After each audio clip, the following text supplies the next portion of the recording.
Good morning, everybody. I'm happy to greet you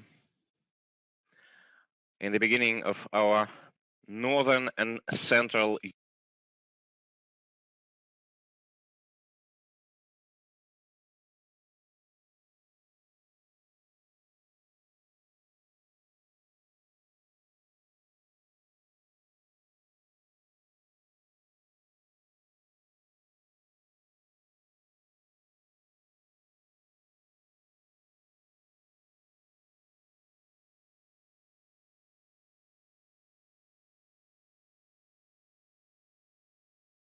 this event, our morning session will take place till 2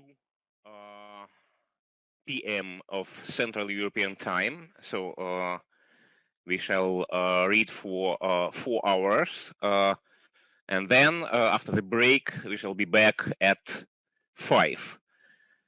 In the meantime, some other sessions of our festival are going on right now, namely East, Southeast Asia and Oceania section and South Asia section. So if for some reason you would like more to switch to these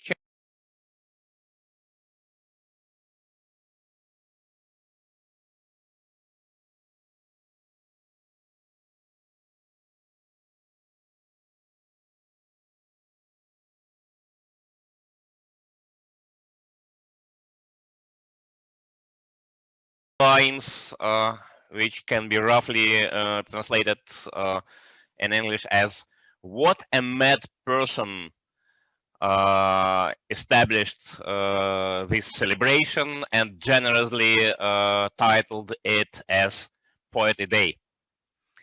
It's a rather old poem, but in Russian culture it's quite remembered. Occasionally we know what this mad person was. It was American poetess Tessa Sweeney Webb,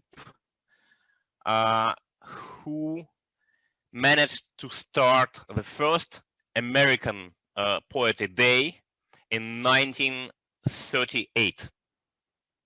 But then this day was celebrating on October 15th in the birthday of the great Roman poet Virgil. Honestly, nobody completely understands why now it is March 21st. Probably just because we need it exactly in the beginning of the spring to make sure that winter is over, that difficult time is over, and we have a lot of hopes again. Our first reader will be a well-known Latvian poet Inga Gaile. She has published 7 poetry collections, and practically all of them are somehow awarded on the national level. Also, she has published a lot of prose collections, some plays, and besides being one of the leading female voices in the national poetry of this country, she is also a prominent figure in writers community, being one of the leaders of National Pen Center. As all other participants, Inga will read some poems in her native language, while those who are listening and looking and watching us online can also use translations of these poems into some other languages available on screen. Also, we have asked our poets to include in their reading one poem of another author, of the representative of some other national poetry, in translation into his or her own language. And then again, you can follow this poem on screen, reading its original text or maybe its translation into some other languages. So, Inga Gaile, you are welcome. Good morning, everyone. So I will read two main poems in Latvian and poem of Vislava Šimborska at the end, as well in Latvian. 30 jautājumi, kurus cilvēki neuzdod viens otram. Vai tev šodien nenomira kāds tuvs cilvēks? Vai tev šodien ir tik daudz prieka, ka pietikt arī man? Vai tu gribētu ar mani pārgulēt tagad un šeit? Kāpēc tev viena acs ir zaļa, bet otra melna? Vai tu atnāc vienkārši pasēdēt, paskatīties laukā pa logu? Vai tev nevajag man mēteli, izskatās, ka tev salst? Vai tu redzi, cik šodien es izskatos dzīves? Vai es varu tev padziedāt, vai es varu tev padziedāt? Cik tu šodien noskūpstīji meiteņu puišu? Vai tev nevajadzētu mazliet mazāk naudas? Ko tu paņemsi līdzi, kad aizies prom? Vai tu gribētu uztaisīt sev kādu jaunu krunku? Vai tev ir vēl spēks šito visu izturēt? Kad tu beidzot ies prom no tā netavējā darba? Vai tu šodien esi pateicis kaut vienu godīgu teikumu? Vai tev tiešām vajag tik daudz ēdamā? Vai tu kādreiz domā par savu mazbērnu likteni? Ko par to visu teikt tava mīļā Ome? Vai varat man maksāt mazāk? Kādu dziesmu tu dziedi, ka tikai skaties uz viņu jau 13. gadu? Kā tu zini, ka šī nav pēdējā diena? Tam jānotiek, lai tu saņemtos darīt, ko gribas. Tam jānotiek, lai tu darītu to, ko vajag. Ko tu dari naktī, tumsā zem segas? Vai tu lūdzies arī par mani šai svētdienā? Kāpēc es nemīlu tevi? Kāpēc es nemīlu sevi? Ko tad mēs darām šeit divatā? Ko tad mēs darām šeit divatā? Lieldienas. Iztēlojies, ka tu esi homoseksuāls vīrietis Ugandā vai sirms baložu pārdevējs Jeruzalemē mirkli pirms viss taps piepildīts. Iztēlojies, ka esi bērns, kurš skatās no pagātnes tumsas, kā vecāki melo par viņa nāvi. Iztēlojies, ka tu esi šī bērna māte, kur ir piedzīvojis kaut ko sliktāku nekā dzirdēt, ka viņas vīrietis ir 10-gadīgas meitas vīrs. Iztēlojies, ka tu esi sieviete Indijā, kur izmet no autobusu kopā ar draugu. Iztēlojies, kas aug tur ceļmalā, kādas saknītes, kādi kukainīši pārāpo tev pāri, kā pulsē tava dzīvība pirkstu un matu galos, bet tava dvēsele klusē, tava dvēsele klusē. Astiņu kaķpēdiņas mīļotās tiegrā roka, saules svelošais glāsts, tu pavēra acis, vien plakstiņš aizēnot sarkanu miglu. Tālumā stiepjas cēš, saultveite izskatās kāds par to nāku. Plakstiņš aizvilkts ar sarkanu miglu. Bērnu uzspurts virs putekļu mākoņiem savācas ļaudis paskatīties uz tevi, kurš šoreiz ir kritusi. Savācas ļaudis, katra mazotē akmens. Astiņu kaķpēdiņas, mīļotās stiegrā roka, saules svelošais glāsts, tava ēna pār tevi noliekusies. Par agru, no krusta krīt melna ēna, un saule netiek tam cauri. Mazliet elpas tavam pēdējam baidam. Paiet 3 dienas. Klusums. Pie akmeņiem nosēta auguma, kāda slepkavas māte stāv. Iztēlojies, ka tas notiek ikdienas, naglas, kāliņi, etiķis, vaids. Es ienācu kāzu namā no tumsas, un neviens tev neskatās sejā. Nav atlicis vairs tik daudz laika, lai izmestu tev laukā. Visi aizlīmē logus un iepērk pārtiku pasaules galam. Tu ieklausies. Kaut kur tālumā 4 vējus aizjūtas mākoņu laidaros dzibens. Vislava Šimborska, Vietnama. Sieviete, kā tevi sauc? Nezinu. Cik tev gadu, no kurienes tu esi? Nezinu. Kāpēc tu izraki to alu? Nezinu. Cik ilgi jau tu slēpies?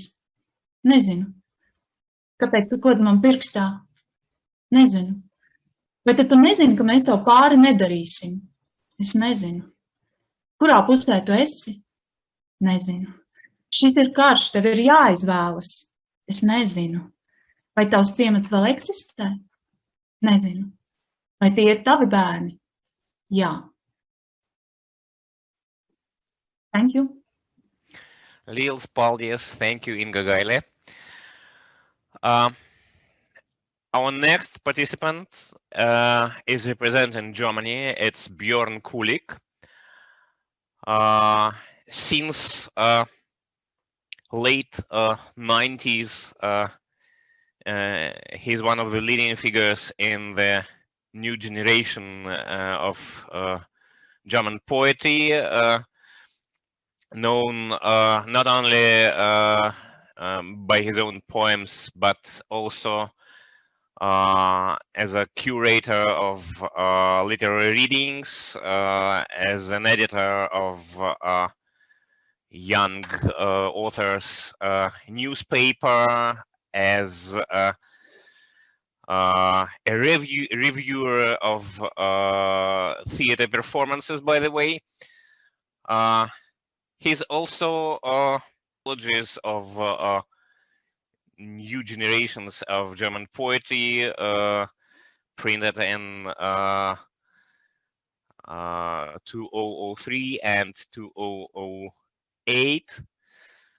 And besides all, he also compiled several anthologies of a very special kind. These are books when other German writers are writing about their favorite bars in Germany. This is, in fact, a kind of literature I would warmly welcome in any other country, but I know about these kind of books only in Germany. But first and foremost, of course, Bjorn Kulik is a brilliant poet. Bjorn, you're welcome.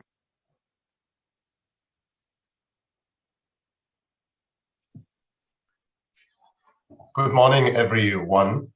I read 3 short poems and a short poem by the German author Markus Rohloff. No, yes, I'm sorry.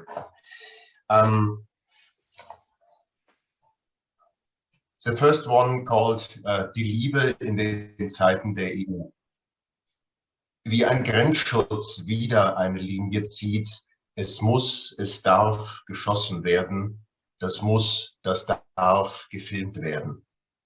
Wie erdfremd dieser Kontinent mit Sternchen am Revers, wie der die Abwehr aufbaut, Mutti macht noch schnell den Abwasch.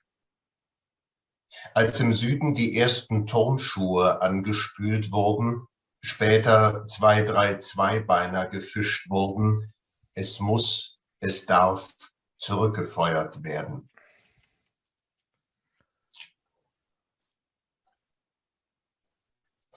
Horizontbetrachter. Hier ist ein Wald, da sind die Bäume, darin sind die Ringe und hier sind wir. Du schlägst zu mit der Axt und trinkst den Hartstein mit. Und das Lieblingstier, das ist der Affe im Zoo, den kannst du besuchen und er dich nicht.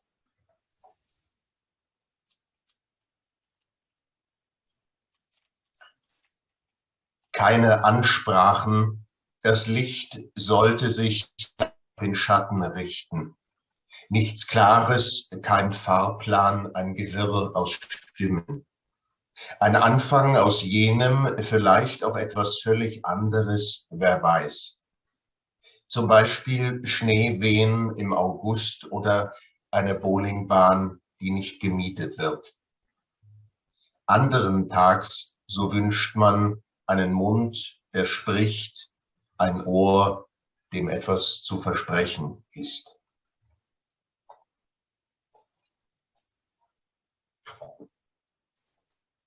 And the last short poem from Markus Rohloff, Mein Gleiwitz. Mein Gleiwitz.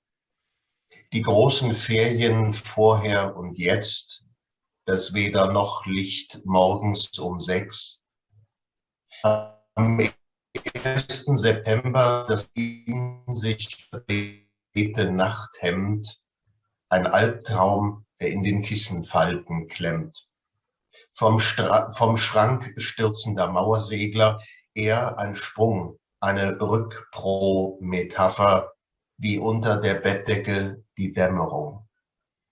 Und hinter dem Kinderzimmerfenster die Schule, Heimat voll leerer Idole und Wasserpistolen, fängt an am Tag des Überfalls auf Polen. Thank you very much, Bjorn. I wonder, by the way, what's about Germany?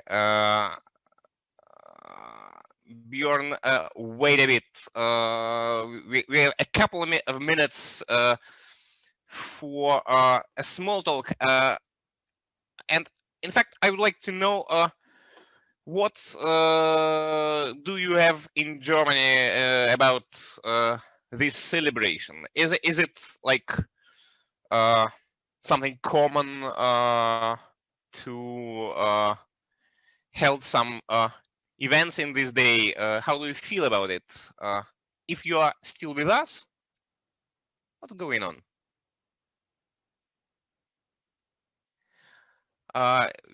We would be happy to hear something about it, about you, maybe. Hey, I'm sorry for my English. It's like an accident. I try to give my best. I think it's a very boring time, and I'm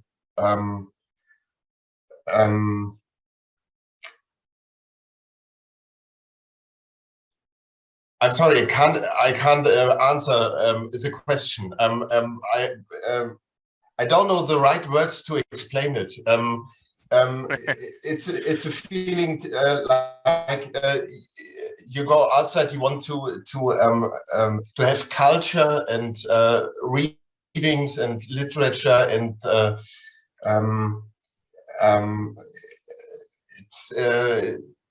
it's an empty place. Yeah, I'm sorry. So we hope that in part this online meeting might make us feel a bit better about having some culture, and by the way, provided to us directly to our homes, which is not that bad, maybe. Bjorn, thank you. Unfortunately, the connection is very bad. Our next participant is also from Germany. It's Tristan Marquardt.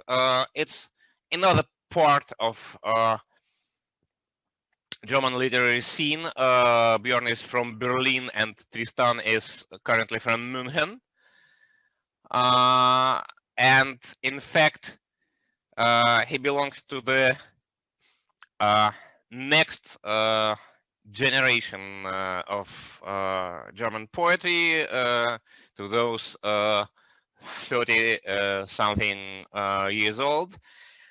And for that generation, he also is one of the prominent and important figures,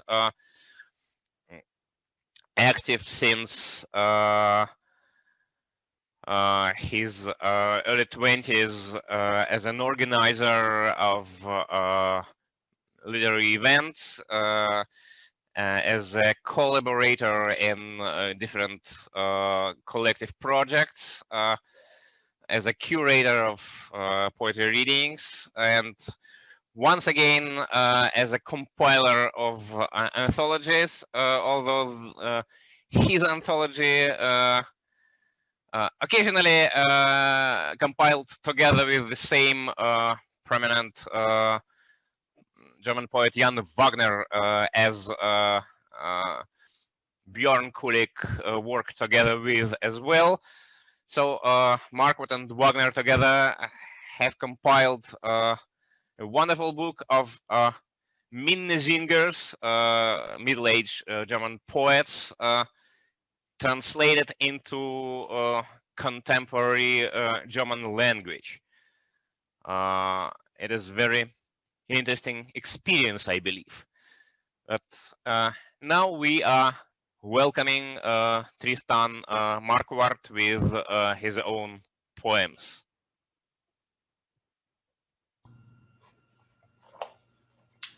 Hello, everyone. Thank you for the invitation. I'm going to read two longer poems, which are both catalogs. And first is about different ways of traveling. Auszüge eines Reisekatalogs. Rückbleibreise. Form von Reise, bei der man vergisst, sich selbst mitzunehmen. Auf eine Weise reist, bei der man innerlich zu Hause bleibt. Erholung empfindet, als würde sie einen von dem, was einen umtreibt, abhalten, aus dem Tritt bringen. So reist, dass man nach einem Tag unterwegs zurückkehrt ins Hotel, das Apartment, das Zelt, als würde der Feierabend beginnen. Fortbleibreise. Form von Reise, bei der man vergisst, mit sich selbst zurückzukehren. Zurück zu Hause innerlich verreist bleibt. Nicht ankommen kann, weil man darin weg zu sein angekommen war. Reise, nach der man sich fühlt, als könne man seine Verortung weder finden, noch habe man sie verloren. Als sei sie jetzt, wo man zurückgekehrt ist, selbst auf Reisen gegangen. Vorausreise. Form von Reise, bei der man innerlich immer einen Schritt weiter ist. Herumreist, als gelte es, sich selbst einzuholen. Jede Ankunft zum Ausgangspunkt dafür erklärt, dass man wieder aufbrechen wird. Als sei es das Ziel der Reise, zu Hause ankommen zu können, bei sich. Dauerreise. Form von Reise ohne Dauer. Sesshaft auf Fahrt sein, wohnhaft im Reisen. Wird sie gewählt, eine Lebensweise, in der jedes Verweilen zum Ausflug von Bewegung wird. Jedes Bleiben zum Zwang. Man im Aufbrechen ankommen kann. Bereisen. Reisen, als habe es die Gegend, in die man reist, auf diese Weise schon vor der Reise gegeben.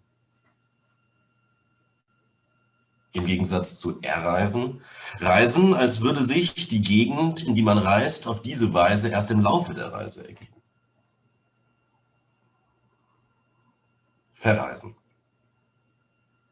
Auf die ein oder andere Weise abwesend sein. Stellt sich ein, wenn man entweder tatsächlich weg ist oder sich so verhält, als wäre man es. Nachbarn zum Beispiel auf eine etwas verreiste Weise begegnet. Beim Kochen ins Rezept verreist. beim Streit ins Prinzip. Als-ob-Reise. Form zu bleiben, als würde man reisen. Kein Wechsel des Aufenthalts, sondern Modus, sich aufzuhalten. Kommt in vielen Varianten vor, beispielsweise zu Hause bleiben, als wäre man auf Durchreise. Eine Nacht zu Besuch bei sich selbst. Das Treppenhaus begehen. Sich über seine Küche einlesen. Dem gemachten Bett von Ferne begegnen. Zweite Variante. Den Alltag erleben, als wäre man für jeden Schritt weit angereist. Einkaufen gehen, wie nach Stunden im Zug. Ein Vormittag Anfahrt für eine Mittagspause. Ein Abend bei Bekannten, als habe man durch den Zoll gemusst. Als brauche man Papiere für Schlaf, ein Visum für die Nacht. Dritte Variante. An einem Ort leben, als könne man jederzeit abreisen. Den Wohnort als Station begreifen, bleiben als verweilen. Alles Vertraute vertraut auf Verdacht. Nähe erfahren als Form von Distanz, die sich nur noch nicht eingestellt hat. Und die letzte Variante. An einem Ort leben, als wäre man bereits abgereist. Kaum erreichbar sein, auf jede Nachricht auf eine sehr entfernte Weise reagieren. Räume betreten, als würde man sich von ihnen distanzieren. Gehen ins Bad, auf die Straße, zum Markt, um sich zu vergewissern, dass man sie längst verlassen hat.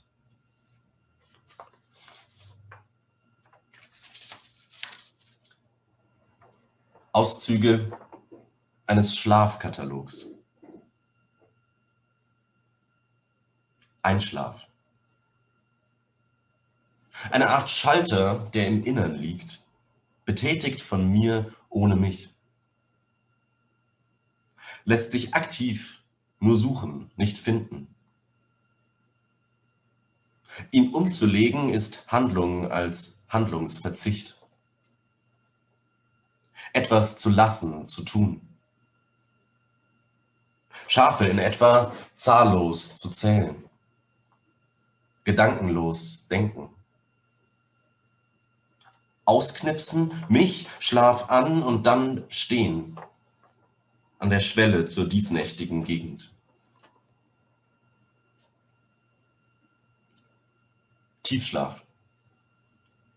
Phase, in der man, wenn der Schalter umgelegt ist, vergessen hat, dass es ihn gibt. Zu entrückt, wie man ist vom Schlaf, weil Schlaf sich gesteigert hat. Erst schlief ich und jetzt schläft mein Ich. Folgt Tiefschlaf auf Einschlaf, war mein erster Schritt in der Gegend, mich auf der Schwelle schlafen zu legen. Kein Schritt. Erster Schlaf im Schlaf, erste der Nächte der Nacht. Traumschlaf. Phase danach, Tage der Nacht. Aufwachen im Schlaf, die Augen sich reiben am Lid. Unwirklich Dinge wirklich erkennen im Dämmern des Traumlichts. Ihr Kauern, auf Verarbeitung lauern. Schlaf, der sie weckt. Traum für Traum wach macht, was sich in mir, als ich wach war, schlafen gelegt hat. Fetzen von gestern, Lafting vor Jahren, zu Traumstoff verbunden. Mich derart verwickelt befinden, rastlos verfolgen, was sich entspinnt. Lose Fäden, Knäuel an Handlung, die mich behandelt. deren Behandlung ich bin. Ausschlaf. Den Schalter umgelegt lassen, Schlaf, Schlaf. Alle Zeit sich nehmen, dass der letzte Abend der Nacht auslaufen darf. Abwarten, bis alle Gäste sich von sich aus verabschiedet haben. Phase, nach der man von innen aufwachen kann. Seltene Zeit. Bleibt sie aus, droht der Abbruch eines Traums. Verschlossen der Raum, in dem sich die offenen Traumenden stapeln. Verschlaf. Verirrt in den Phasen keinen Zugriff zum Schalter mehr haben. Unfreiwillig ausschlafen, weil gesteigerter Schlaf sich gesteigert hat. Erst schlief ich, dann mein Ich und jetzt schläft mein Schlaf. Halbschlaf. Den Schalter zur Hälfte nur umgelegt haben, weder an noch ausgeknipst sein. Bei dem, was man sieht, nicht wissen, worauf Traum, worauf wach liegt. Die Sicht driftet, das Bewusstsein auf Kipp. Nicht mehr, noch nicht fähig zu steuern, welche Dinge im Gedankenstrom treiben, aber sie und sich zu lenken in ihm. Schwimmen im Unbestimmten. Halb ich, halb bei mir, nur zu halbem imstande. Sich aufstehend hinlegen. Keinen Halt haben, aber sich halten darin. Wachschlaf. Variante von Halbschlaf. Schlafen, ohne eingeschlafen zu sein. Weiterschlaf. Variante von Ausschlaf, aktiv. Oder Verschlaf, passiv. Beim Aufwachen eingeschlafen sein. Sekundenschlaf. Variante von Einschlaf, möglich als Folge von Wachschlaf. Erst beim Einschlafen einnicken, dann beim Einnicken aufwachen. Seine kürzeste Form, Aufschlaf. Vom Einschlafen aufwachen. Thank you very much. Thanks a lot, Tristan. It is quite remarkable that we have those two topics here, dream and travel. All of us would prefer traveling at the moment, but somehow dreams are not that bad as well. Thanks a lot. Thank you. Our next participant is from the neighboring country of Austria, Sophie Rayer. Rayer, you know, in Russian there is always a complication with correct spelling of this kind of German names. Sophia Rayer is one of the most remarkable voices in Austrian female poetry of the latest years. She has managed to publish about 20 poetry books in 15 years, besides numerous works for theater, and she is also practicing music composer, which is not so usual thing for us people working with words mostly. And it is very interesting how it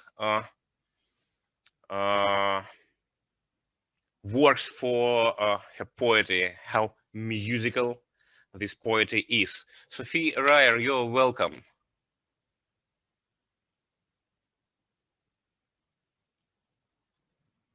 Hey. Hey, I'm happy to be here. Can you hear me? Yes, exactly. Wonderful. That's great. Thank you so much for this opportunity in these hard days to connect and to read to you all.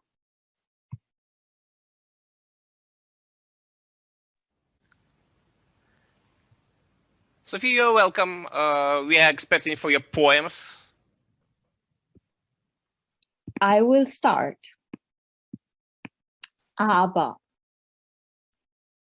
schwimmen in silence, dein Nachthemd kauen. Gepappte Wünsche platzen auf, das Container-Ich stellt sich nicht mehr zur Verfügung. Aber Gras aus Glas, stille, stille Wind, schwimmen in silence.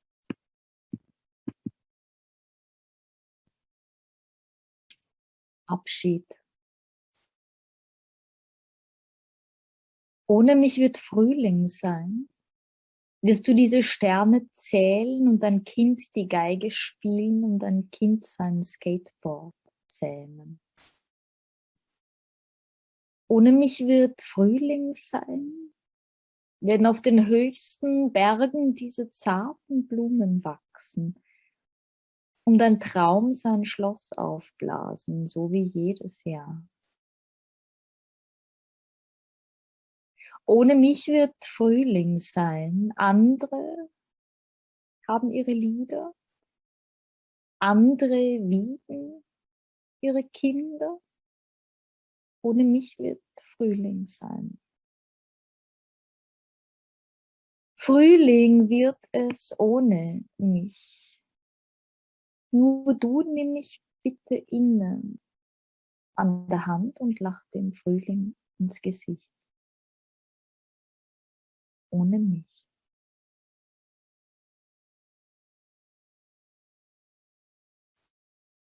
Bodenlos. Die Mutter suchen, Erde essen, mit Sand duschen. Wasch mich Schnee, leg mich schlafen Gras. Halt mich, Hügel. Ein Traum, den Hagebuttenblättern aus einem Traum winkend folgen, rot zwischen kahlem Adergeäst. Du hast die Vogelperspektive wiedergefunden, sitzt in den Baum gerieben und erzählst dir Welt. Märchen im Wintergrau, Laub.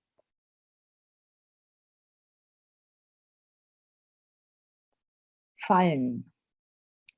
Ringende Arme, Körpershake, Herzensepilepsie. Auch ohne Halteseile kannst du nicht loslassen.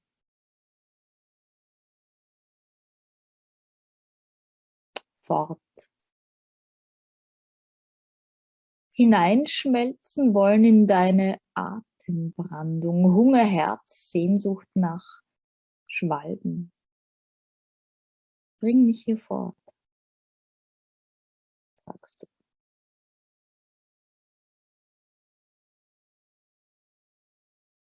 Frühjahrsputz.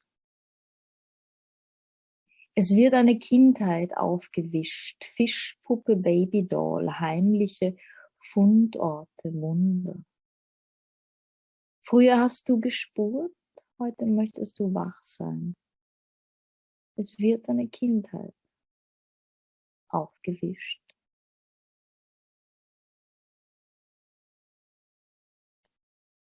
Gitter. Durch ein Wort gefallen, aus den Stunden geschraubt. Als du dich wiederfindest, zitterst,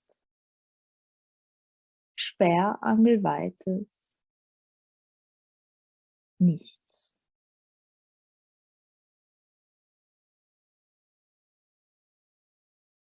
Häutung. Ein Tropfen Moment, eine Blase Tag. Ablegen, was in dir nicht du bist. Kapselkindheiten, Traurigkeit.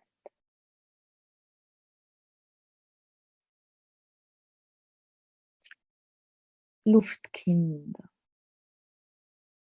Plastiksäcke spielen wir, schleichen auf Flügeln, bis es uns niederweht, sind wir blind.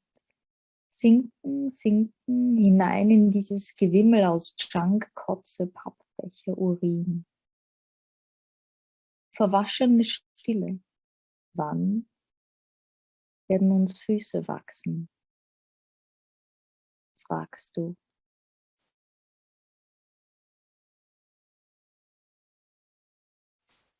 Planeten und Gesäte. Die Sterne weben unsichtbare Verbindungslinien einer Kindheit. Nachschlafen, Nadelstiche am Firmament, brennende Himmel. Heb die Hände, Heide hinterm Haus. Das Singen kennt kein Atemholen, wir sind die Gesäten, Wetten in gestirnten Kleidern, brechen wir ein in die Gegenwart. Ehrlich.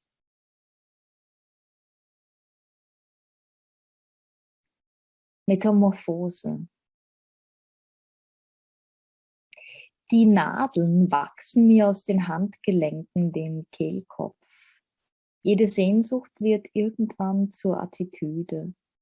Luftschlösser bauen gegen die Körperlichkeit, meine Stirnfalten sind von Elfen bevölkert. Ich spiele jetzt Stalking mit den Momenten, Momentchen und Ende. Momentchen. Kuppelmorgen. Blau. Kopf in den Nacken legen, dich in den Regen stellen und Luft trinken.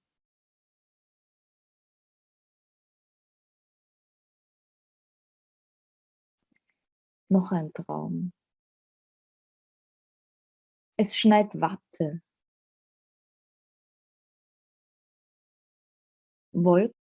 Bastelst ein Segelboot aus deiner Kindheit, schickst es auf Reisen in eine federgesponnene Landschaft hinein.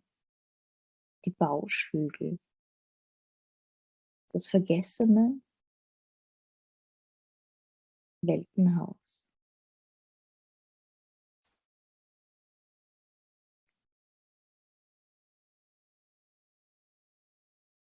Planeten und Gesäte.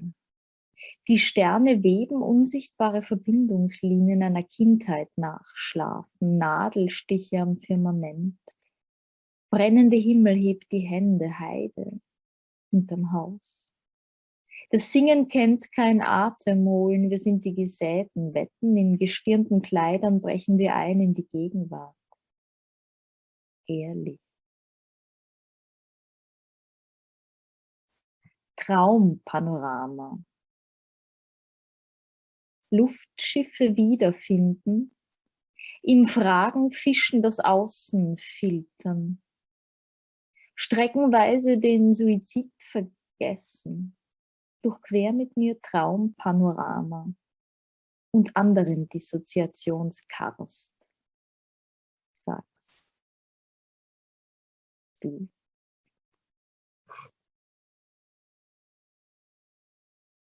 Tropfenpalaver. Das Rinnen der Träume als Regen vorm Fenster, Perlen buchstabieren die Sehnsucht aus. Kitsch, Kling, Klang.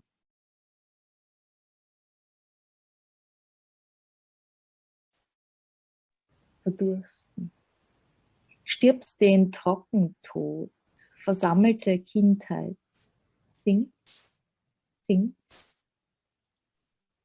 zu springen.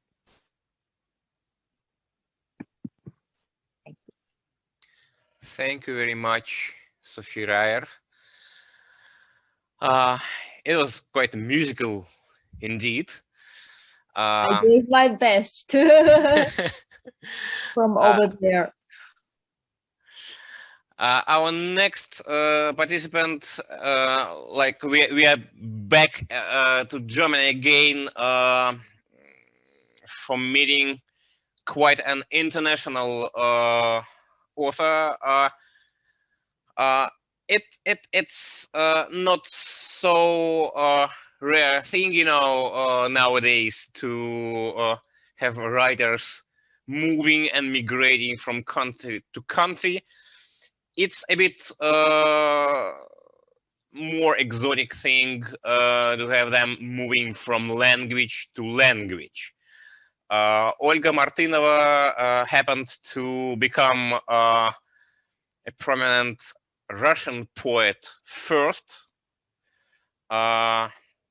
to move on and become a prominent German prose writer and essayist next. And here and now she's going to read her German poems.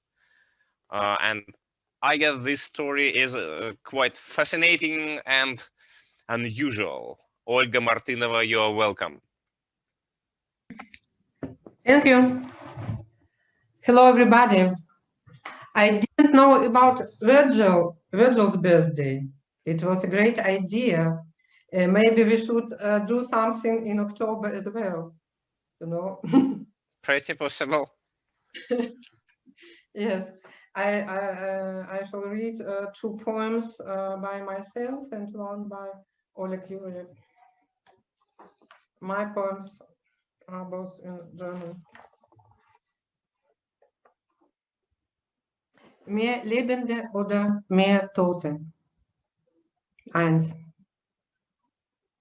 Wenn es gleich viele Tote wie Lebende gibt, kommt die Endzeit, prophezeite Bucephalus kurz bevor er sein letztes Gewehr von sich gab.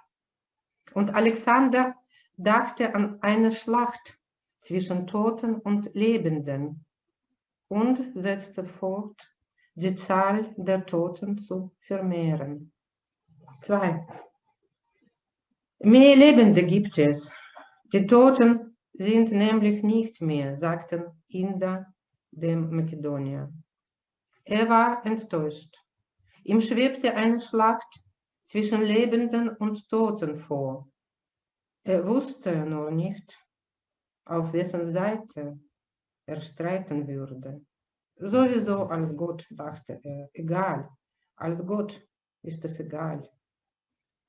Aber es gibt mehr Tote, besonders wenn ich Buchregale entlang denke. Die Brahmanen sagten das vermutlich bloß, um wenigstens die Toten vor ihm zu schützen. Denn es gibt mehr Tote, das wussten sie. Es gibt mehr Tote, besonders wenn ich Buchregale entlang denke. Andererseits ist der tote Tschechow toter als die von ihm besungenen Stachelbeermännchen. War Eurydike mit ihrem wie eine Blume nach dem Sonnenuntergang geschlossenen Geschlecht toter als die Mänaden, die Orpheus-Gekröse auskrallten, als die Mänaden mit Wein und Verwesung in den Adern, sind Ovid, Vergil und Bruch toter als ich? Das kann ich nicht glauben. And the second one is 3 epigraphs. Das Gedicht transzendierte die Wirklichkeit nicht mehr. Da stand es und war nur noch sachliche Aussage. So und so. Und der Capo brüllt links. Und die Suppe war dünn. Und im Winde klirren die Fahnen. Jean Améry. Kommt die Taube hinzu, sagt Hölderlin, Oleg Yurev. Внемен обіцяли мазу, внемен обіцяли глік. Ідisches Lied. That were the epigraphs. Wehe mir, wo nehm ich die Suppe, im Winde die Fahnen dünn, wehe es mir, so oder so, und der Capo im Schatten der Erde, die im Winde klirrenden links. und die Kaper trunken von Küssen. Wo nehmen ein bisschen Masel, dünn waren die Fahnen. Weiß mir, wo nehme ich, wenn's Winter ist, Rosen, ein bisschen Masel, ein bisschen Schatten, ein bisschen Erde, ein bisschen Glück. Weiß mir, wo nehmen gelbe Birnen und wilde Suppe, ein bisschen Wasser und der Schatten brüllt. Wo nehme ich ein bisschen Masel, wenn's Winter und Blumen und Sonnenschein, weiß mir, die Mauern stehen im Schatten der Erde. Ein bisschen Erde im Schatten des Glücks. And now I shall read a poem by Oleg Yuryev, a great poet who died 2018. And I read in Russian, an original language, and you can also later find it reading by others on this address, Lyric Line, which I highly recommend, for it is a very beautiful recording. Олег Юрьев, платан-позвоночник. На платан-позвоночник, что до пястьев истекших облез, с облаков подзолоченных осыпается шелковый блеск. Там, где низкое облако в кислоту обращенного льда, там в колючее разодрана проволока, истекает руда, как вода. Там, где мгла просыпается, там, где мгла протирает стекло, до того там протерто стекло, что и солнце стекло, по платану полуголому, что сдирает последний кушак, и на мертвую голову с морозной осокой в ушах. Thank you. There is a very beautiful poem by Oleg Yuryev about Virgil. I didn't know. Maybe next time, if we do something in October, I can read this Virgil poem. Why not? Well, personally, I would prefer to celebrate the birthday of Catullus. As for me, it would be. I don't know both. Okay, both are good, of course, of course. Thank you very much, Olga Martynova. Thank you. Just in case you believe, dear listeners, that all European poetry is written in German, this is in fact not the case. It's just a peculiarity of our schedule, nothing more. So in fact, we are going to hear many poets writing in other language as well. And currently, our next participant will represent the country of Slovakia, Peter Prokopets, one of emerging young voices in this relatively small European country. Peter, you're welcome. Good morning, and thank you for the invitation. Google Sheets. Pracuješ do noci, trápi ťa kašeľ, astmu, musíš držať na úzde. Dýchanie máš v organizačnej tabuľke, nezaznačené, ale podmienujúce všetko.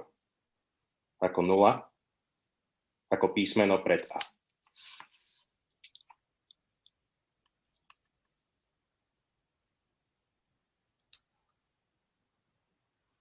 Do we have internet connection? Is everything okay? Connection is not quite good, but we shall try. Okay. Pre S.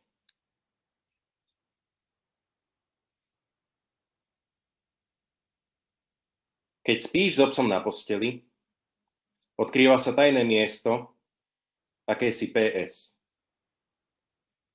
Nekonečno je stena príliš vzdialená oku, preto záleží na omnoho skromnejšom za. Za identitou kvetov na stole, za zblížením bez rozdielu druhov, za.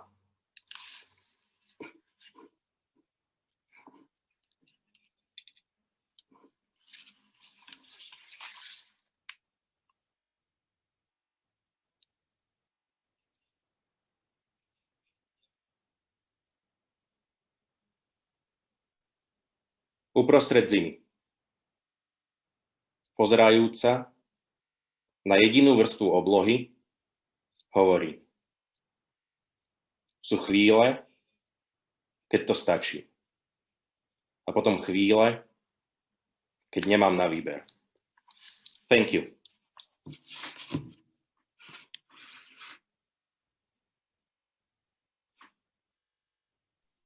Thank you very much, Peter.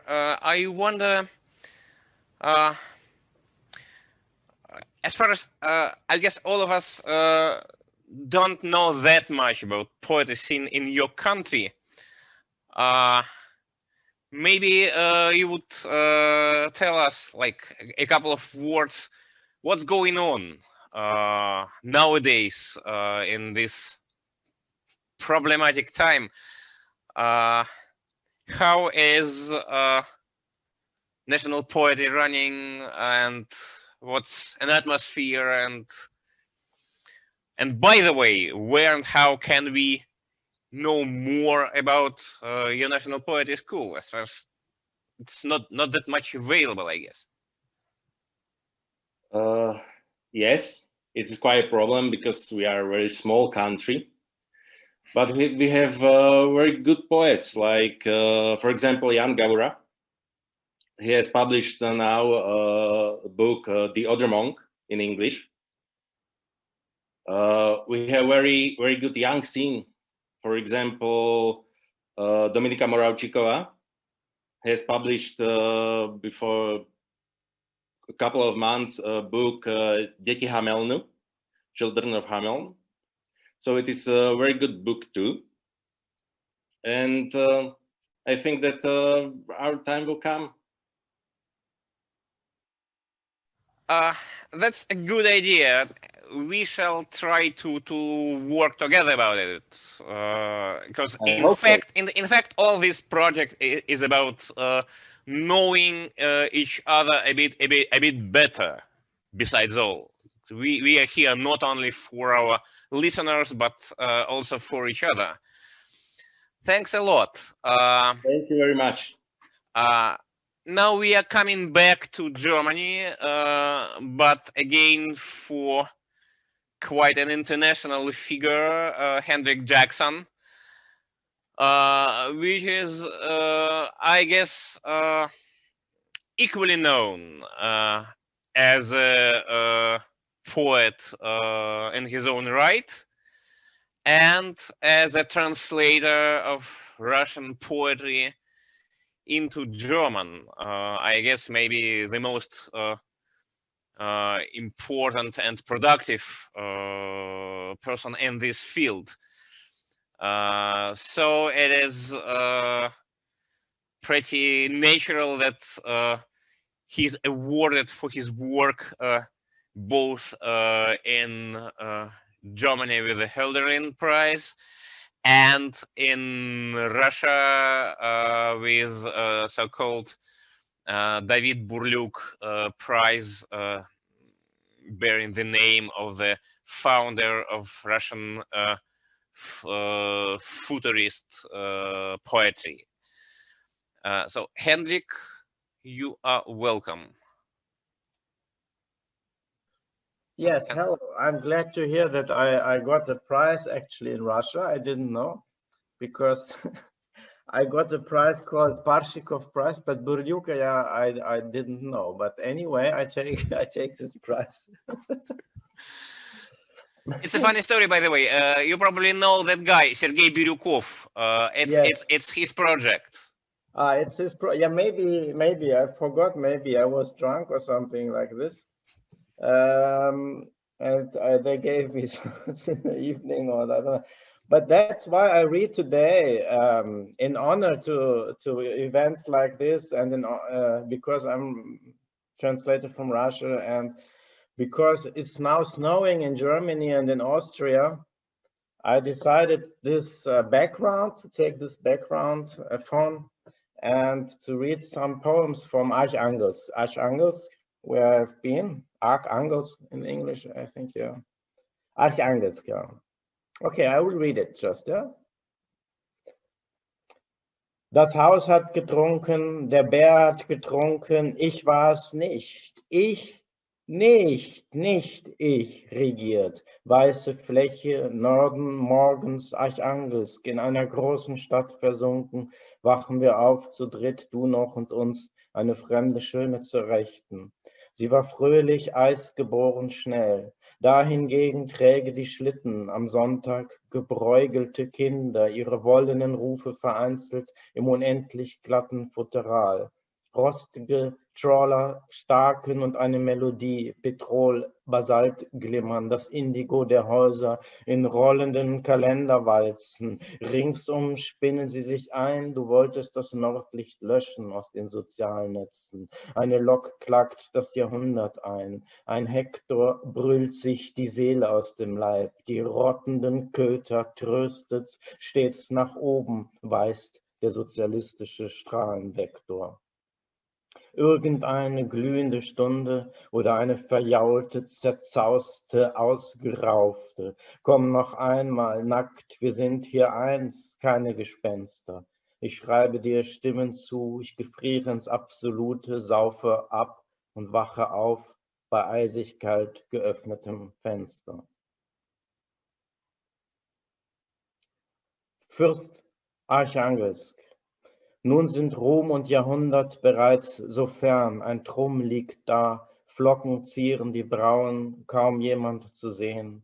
Prachttruhen liegen da unten gut eingepackt in blaues, knitterndes Papier. Warschina funkt an den Fürsten Archangelsk, Kufen schneiden sein Land, die Ebene, Chancellor, 1000 Kilometer dem Zaren entgegengefahren. Salzige Skulpturen, der aufgebrochene Schädel des Mammuts, riesige puffernde Reifen, Blech, Warlords stechen gelbliche Eisbatzen, aneinander festgefrorenes Tränengewölle, weiße Splitterplatten, Brocken und Äste in flockigen Schneereif, ins Blau des Himmels gezeichnete schwarze Schaltpläne. Der weiße Fürst feiert auf den Prospekten seine Ahnen, Platinschraffuren, Heldenorgeln, in die Höhe gefrorene Rinnsale und Historie. Yes, and then I will at least read one poem from Alexei Parshikov, Liman, and I think the Russian version is on the side, yeah? Okay, then I'll just read the German version because it's very interesting Metron. Wir stapfen seit Ewigkeit knietief durch Matsche, im Rücken verfaulende Schlingen, morastiges Schmatzen. Hier lässt sich nichts einzeichnen, lächerlich drollige Sackhüpfen. Wie Jahwes Trompeten vermehren sich die Trichter der Bracksümpfe. Dein dämmeriges Rascheln, mein Engel, intim wie in früheren Tagen, wie früher auch werd ich dir Pelze und Heidekraut tragen, Gespinste ringsum, die der lange Liman sich erdachtet, vergoldet die Morgen und holzig Schalmein, die Nächte von Strom durchsirrt, samtig Libellen und knackende Gärten, auf Himmel und Erde kein Weg, nur ein Dickicht aus Fährten in schlickrigem Wasser, das schwappt, eine schaukelnde Trage, kein Kreuz, keine Brücke, kein Stern und ein Weg ohne Gabelung. Stattdessen ein Stein, einer Wolke vergleichbar und beide beliebigen Punkten im All, so vertraut, dass dich schaudert. Nur Schwere, ein Ball ohne Luft, Panoramaverrenkung. Nur Erdsenke oder ganz einfach Absenz einer Senke.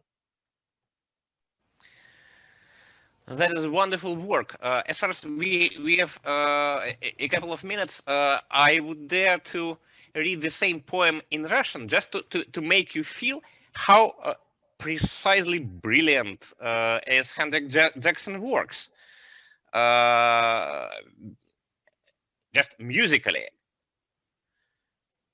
It is a very well-known Russian poem. Liman. По колено в грязи мы веками бредем без оглядки, и сосет эта хлябь, и живут ее мертвые хватки. Здесь черты не провесть, и потешные мешочные гонки, словно трубы господни, размножены жижей воронки. Как и прежде, мой ангел, интимен твой сумрачный шелест, как и прежде я буду носить тебе шкуры и вереск. Только все это блажь, и накручено долгим лиманом, по утрам золотым, по ночам, как свирель деревянным. Пышут бархатным током стрекозы и хрупкие прутья. На земле и на небе не путь, а одно перепутье. В этой дохлой воде, что колышется, словно носилки, не найти ни креста, ни моста, ни звезды, ни развилки. Только камень, похожий на тучку, и оба похожи на любую из точек вселенной, известной до дрожи. Только вывих тяжелый, как спущенный мяч панорамы, только яма в земле или просто отсутствие ямы. It's really brilliant both in Russian and in German. My congratulations, Hendrik, in fact. How come, by the way, that you are into this strange work, translating poetry, and especially translating poetry from Russian? What brought you to this sphere? Судьба. Destiny, fate. That is what Hendrik said. No, I can't explain it. It's just very strange because I'm from Western Germany, and so I had absolutely no connection to Russia until I saw some films and read some literature. So it's quite, idealistic approach in the beginning, at least. Well, in a sense, it's the best thing, you know. Nothing personal, as they say. Yeah, maybe. Yeah. Thanks a lot. It's really great. Okay, thank you. Yeah. Mm-hmm. We are moving to Austria again. To our next participant. By the way, I'm not absolutely sure about pronunciation because it looks like Ilse Kulik, but historically, I guess it must be Kulik. Back then, in some previous generation. Kulik. Kulik. Yeah. So you still pronounce it this way or not? Kulik. Yeah. Yes. Thank you for this correction. I'm a bit surprised, honestly, because it happened to me that first I have translated your poems from German into Russian for this festival, and only then I have read your biography. And I must admit that well, in a sense, I cannot relate these two things because the poems you're going to read are like a pure lyric, while in your background is a lot of work with experimental poetry, with like how to put it? Probably our listeners know what was Ulipo. Ouvroir de littérature potentielle. It's a French group of experimental poets of the middle of the previous century. And what Eliza Kilic is doing is somehow developing and prolongating this strategy of poetry as a game to play, which is fascinating and quite attractive. But like usually it's not the same as putting one's own feelings and emotions into words. It's very interesting for me how these two strategies coincide within the same person. How do you manage to do it?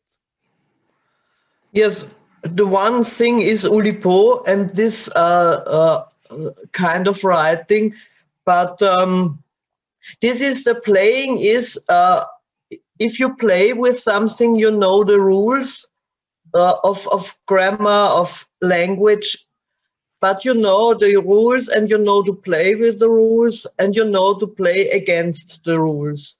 That's what I find it very interesting, to play against the rules also. But this I'm going to read now two poems about animals. You know it because you translated it. So I want to say thank you for the translation, for the organization, and for the invitation also. Okay, I'm reading the poems now.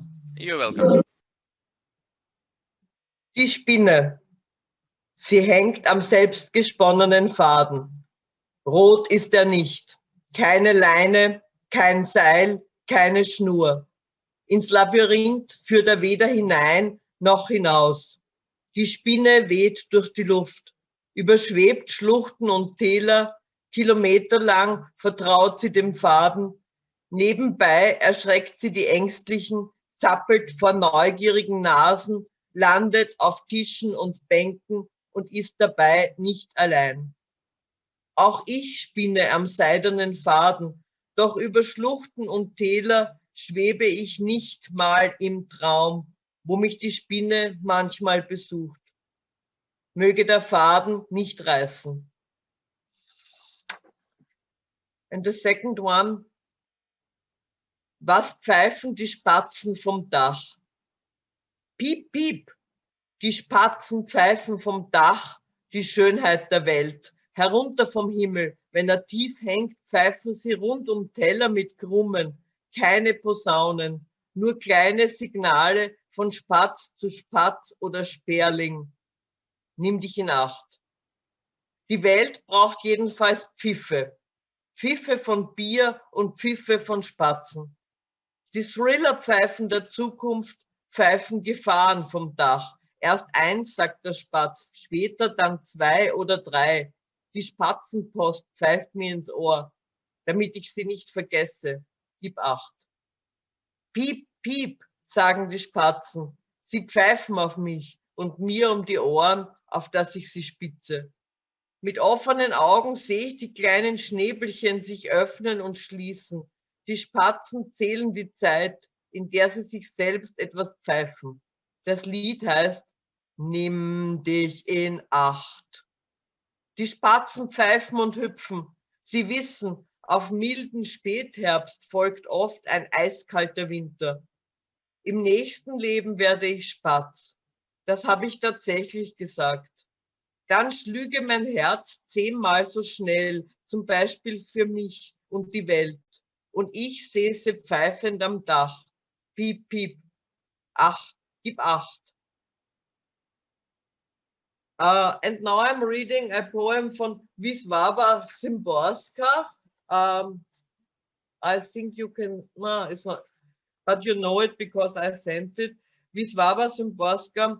I read it in German. The original version is in Polish because it's a Polish writer. Okay. Wisława Szymborska. 4 Uhr am Morgen. Die Stunde von Nacht zu Tag. Die Stunde von einer Seite auf die andere. Die Stunde, die sich auf das Krähen der Hähne vorbereitet. Die Stunde der 30-Jährigen, fiebrig, die Stunde, da die Erde uns verleugnet im Entfernen. Die Stunde des Windes von erloschenen Sternen. Die Stunde, bleibt denn von uns nichts mehr übrig? Die hohle Stunde, die taube, beschimpfte, aller anderen Stunden letzte Tiefe. Um 4 Uhr am Morgen geht's niemandem gut. Geht's den Ameisen gut um 4 Uhr am Morgen, sie seien beglückwünscht. Dann komme die 5., sofern wir noch weiterleben sollen. Dankeschön. Thank you very much, Ilse Kilic. It's interesting, by the way, that Wisława Szymborska seems to be a leader in this competition. So, right, like rather many poets from different countries have chosen exactly this poet to represent alongside their own poems today. It's interesting.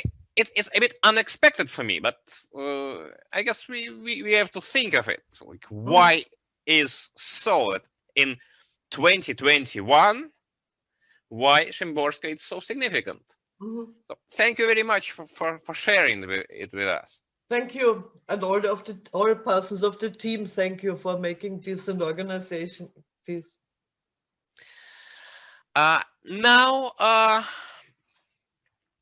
we are going to the United Kingdom, and finally you will hear English much more perfect than mine. Fiona Sampson, Fiona or Fiona? Sound. Fantastic, thank you. Fiona. Fiona, great. I have to admit that maybe Fiona Sampson is I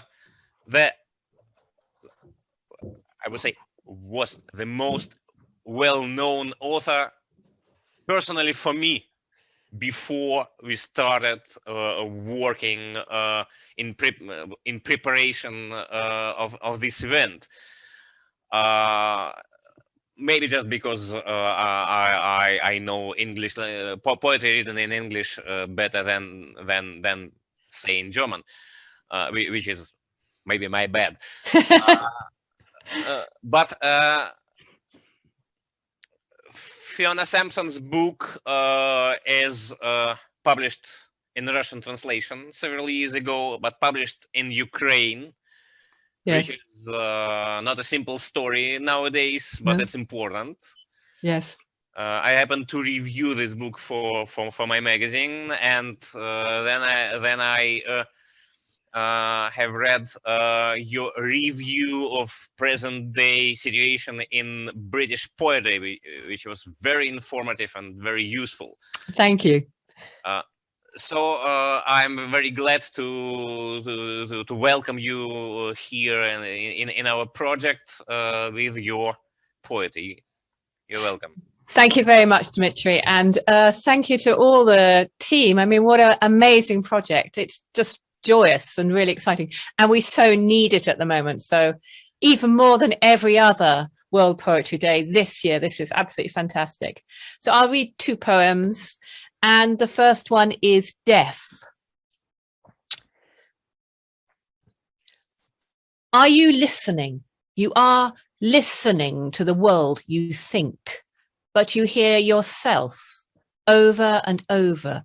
The dark tongue of world, its hidden places, under trees, beyond the lights, darkness falling from your feet so deep you could fall through it forever. And how loud world is with night in the trees, like a roost of parakeets rising. The dark tongue of world rising up through you as you fall, dear self, dear lonely self, falling, silently mouthing through sound. funny, I've just been reading a biography of Julia Kristeva, and she has that notion of traveling through yourself in order to become, but you never finish becoming. I didn't know that when I wrote the poem, but. And this is a new poem called Coming of Age, which is written for the great Italian artist Italo Lanfredo, who's doing a project about the sea. And I grew up by the sea. Coming of Age. In the beginning, the waters covered the earth, but before that, earth was fire. Surely the air made fire turn to water. Air made water fire, like the northern lights flaming green and gold and blue through your iris. In the beginning was like a game of scissors, paper, stone, and I could not decide which to trust. Cold fists poking from anorak sleeves or paper blowing against a chain link fence, long mornings when maybe our teachers were bored too, but we were igneous then and must have been cooling already, for steam veiled the window glass, covering up the sky, the sea, the sun. And still the sea was always at the foot of our day, like a beginning, like coming into language, like God in the hymn books, setting breakers of blue fire across the horizon. Of course, childhood is terrible at the time, but you still always want to go back to it, don't you? And for my world poem, I'm slightly embarrassed to have chosen an American poet, but you have to remember that for us in Britain, America is definitely another place. We are not Anglo-American. Even those of us who are not as Europhile as I am are not Anglo-American. It's a whole other tradition. But there are some poets over there whose work I love. And one poet I absolutely loved was Bill Merwin, W.S. Merwin, who I met actually at Struga in Macedonia and was always very generous to me. I love his book, The Vixen. And this is The Speed of Light, which is a 1994 poem. So gradual in those summers was the going of the age. It seemed that the long days setting out when the stars faded over the mountains were not leaving us, even as the birds woke in full song and the dew glittered in the webs. It appeared then that the clear morning opening into the sky was something of ours to have and keep, and that the brightness we could not touch and the air we could not hold had come to be there all the time for us and would never be gone, and that the axle we did not hear was not turning when the ancient car coughed in the roofer's barn and rolled out echoing first thing into the lane, and the only tractor in the village rumbled and went into its rusty mutterings before heading out of its lean-to into the cow pats and the shadow of the lime tree.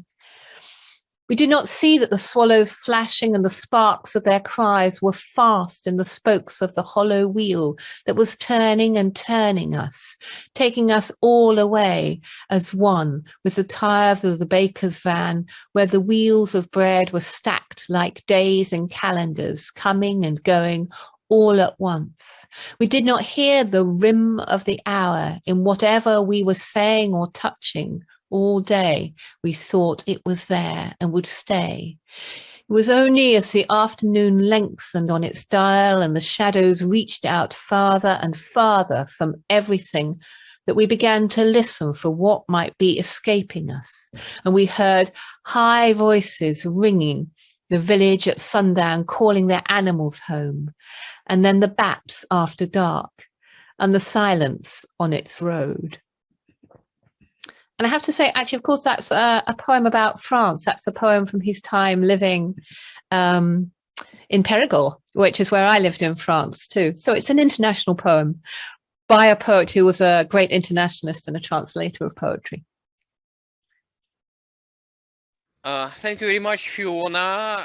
It's great that somehow we have reached another side of the Atlantic.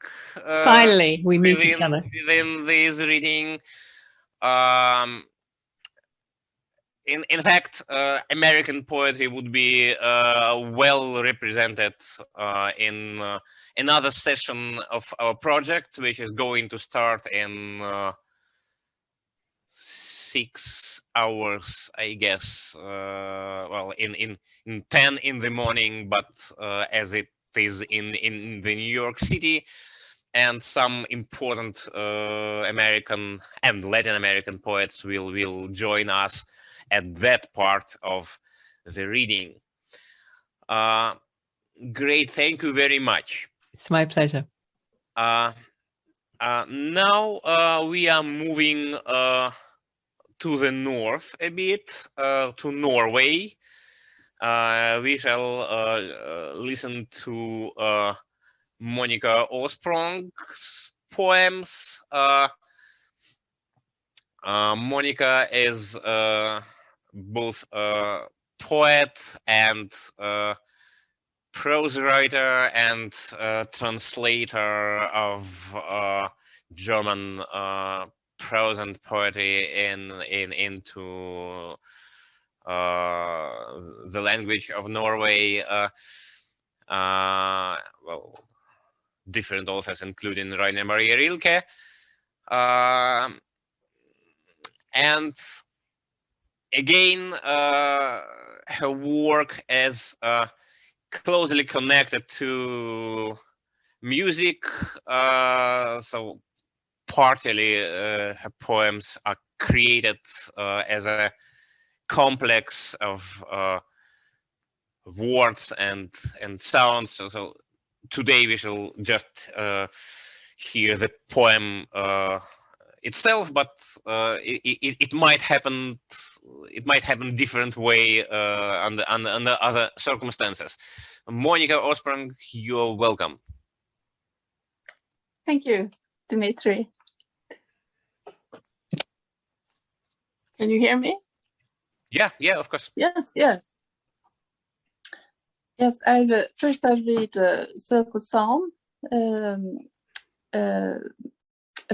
poem that is from a book that is like a circle somehow. It has no ending or no start.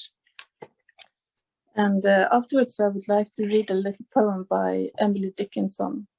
So I heard it was American poetry before here also, but I start with the circle psalm. Jag såg en sol som böjde sig ner. Jag såg en sol som ville se. Jag såg en sol som var utan ord.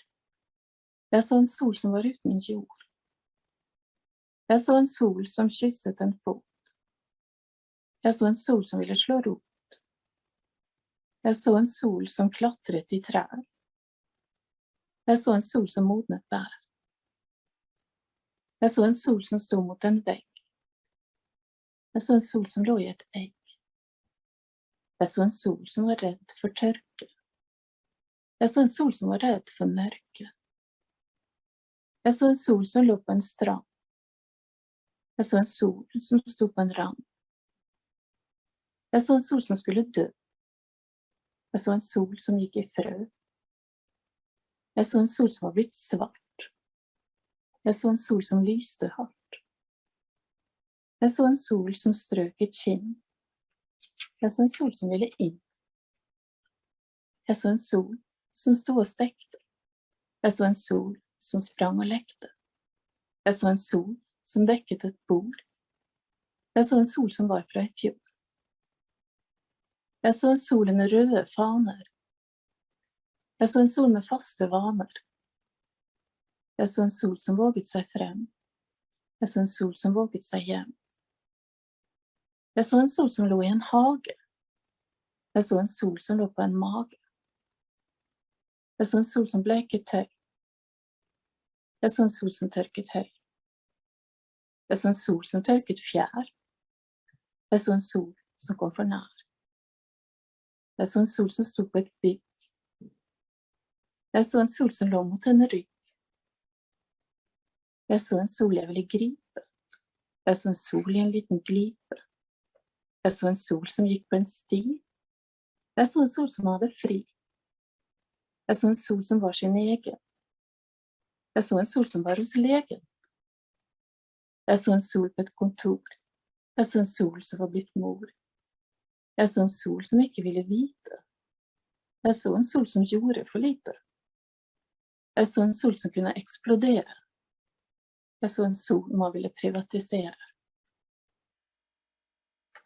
Jeg så en sky som var en stein. Jeg så en sky med 4 bein. Jeg så en sky som var av sølv. Jeg så en sky som var et føll. Jeg så en sky som reiste seg opp. Jeg så en sky som hadde fått kropp. Jeg så en sky som var en kalv. Jeg så en sky som var blitt halv. Jeg så en sky som var en svale. Jeg så en sky som lå i dvale. Jeg så en sky som var uten lyte. Jeg så en sky som kunne flyte. Jeg så en sky som var i ekstase. Jeg så en sky som var en vase. Jeg så en sky som var en lilje. Jeg så en sky som hadde vilje. Jeg så en sky som var en rose. Jeg så en sky som kunne lose. Jeg så en sky som var en skute. Jeg så en sky som var i rute. Jeg så en sky som var av aske. Jeg så en sky som bar en maske. Jeg så en sky i uniform. Jeg så en sky som var en orm. Jeg så en sky i parlament. Jeg så en sky med permanent.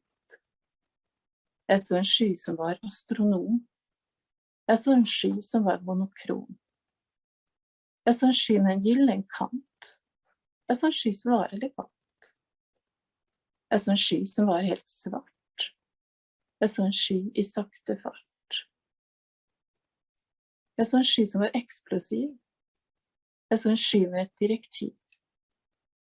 Jeg så en sky som virket trøtt. Jeg så en sky som gikk i rødt. Jeg så en mur som bar et hus.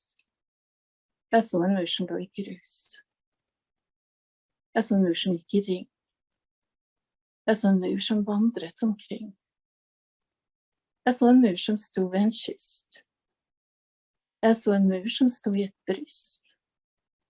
Jeg så en mur som var av glass.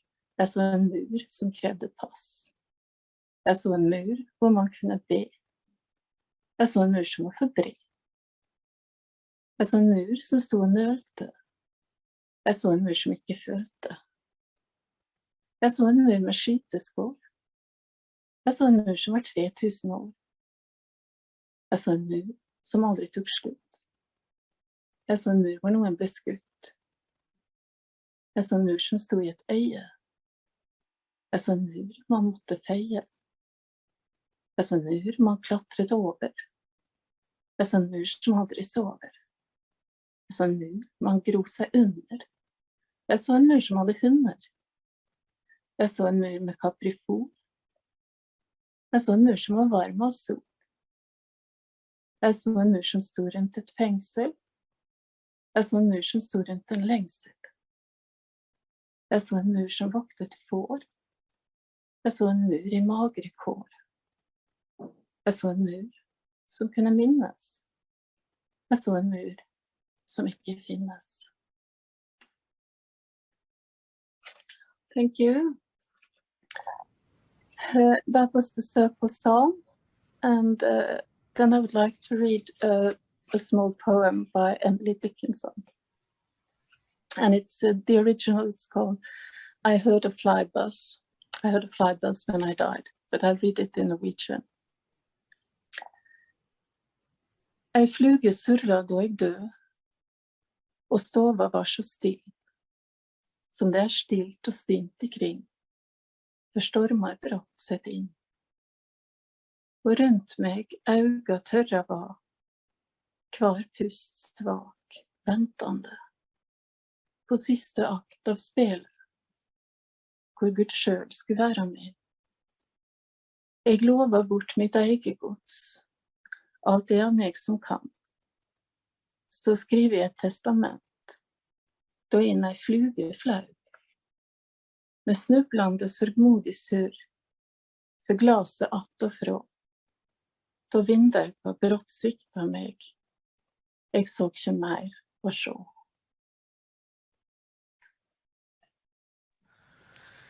Thank you very much, Monica. It's wonderful how Emily Dickinson, well, together with Wisława Szymborska, is an important figure for many authors participating in our reading.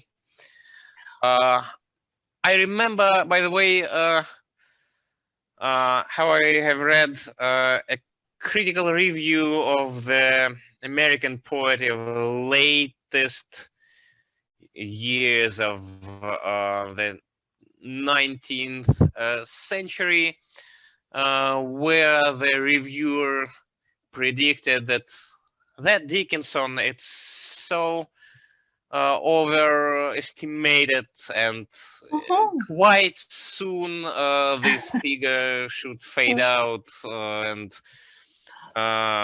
more important present-day poet would take the place instead of her. It was very funny, and it tells us that somehow we should be very careful in our judgment. Yeah. Probably today we know it better, but who knows? Thank you very much for sharing. Yeah, thank you. We are moving now to the neighboring Scandinavian country of Denmark,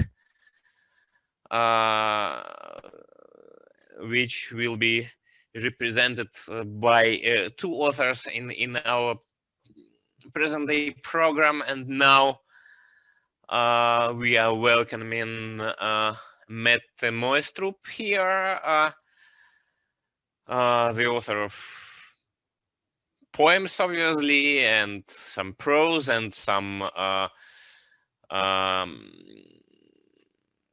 works for children, and also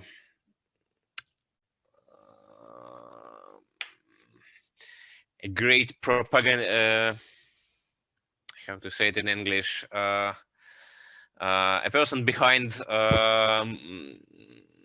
moving Rainer Maria Rilke's poetry forward in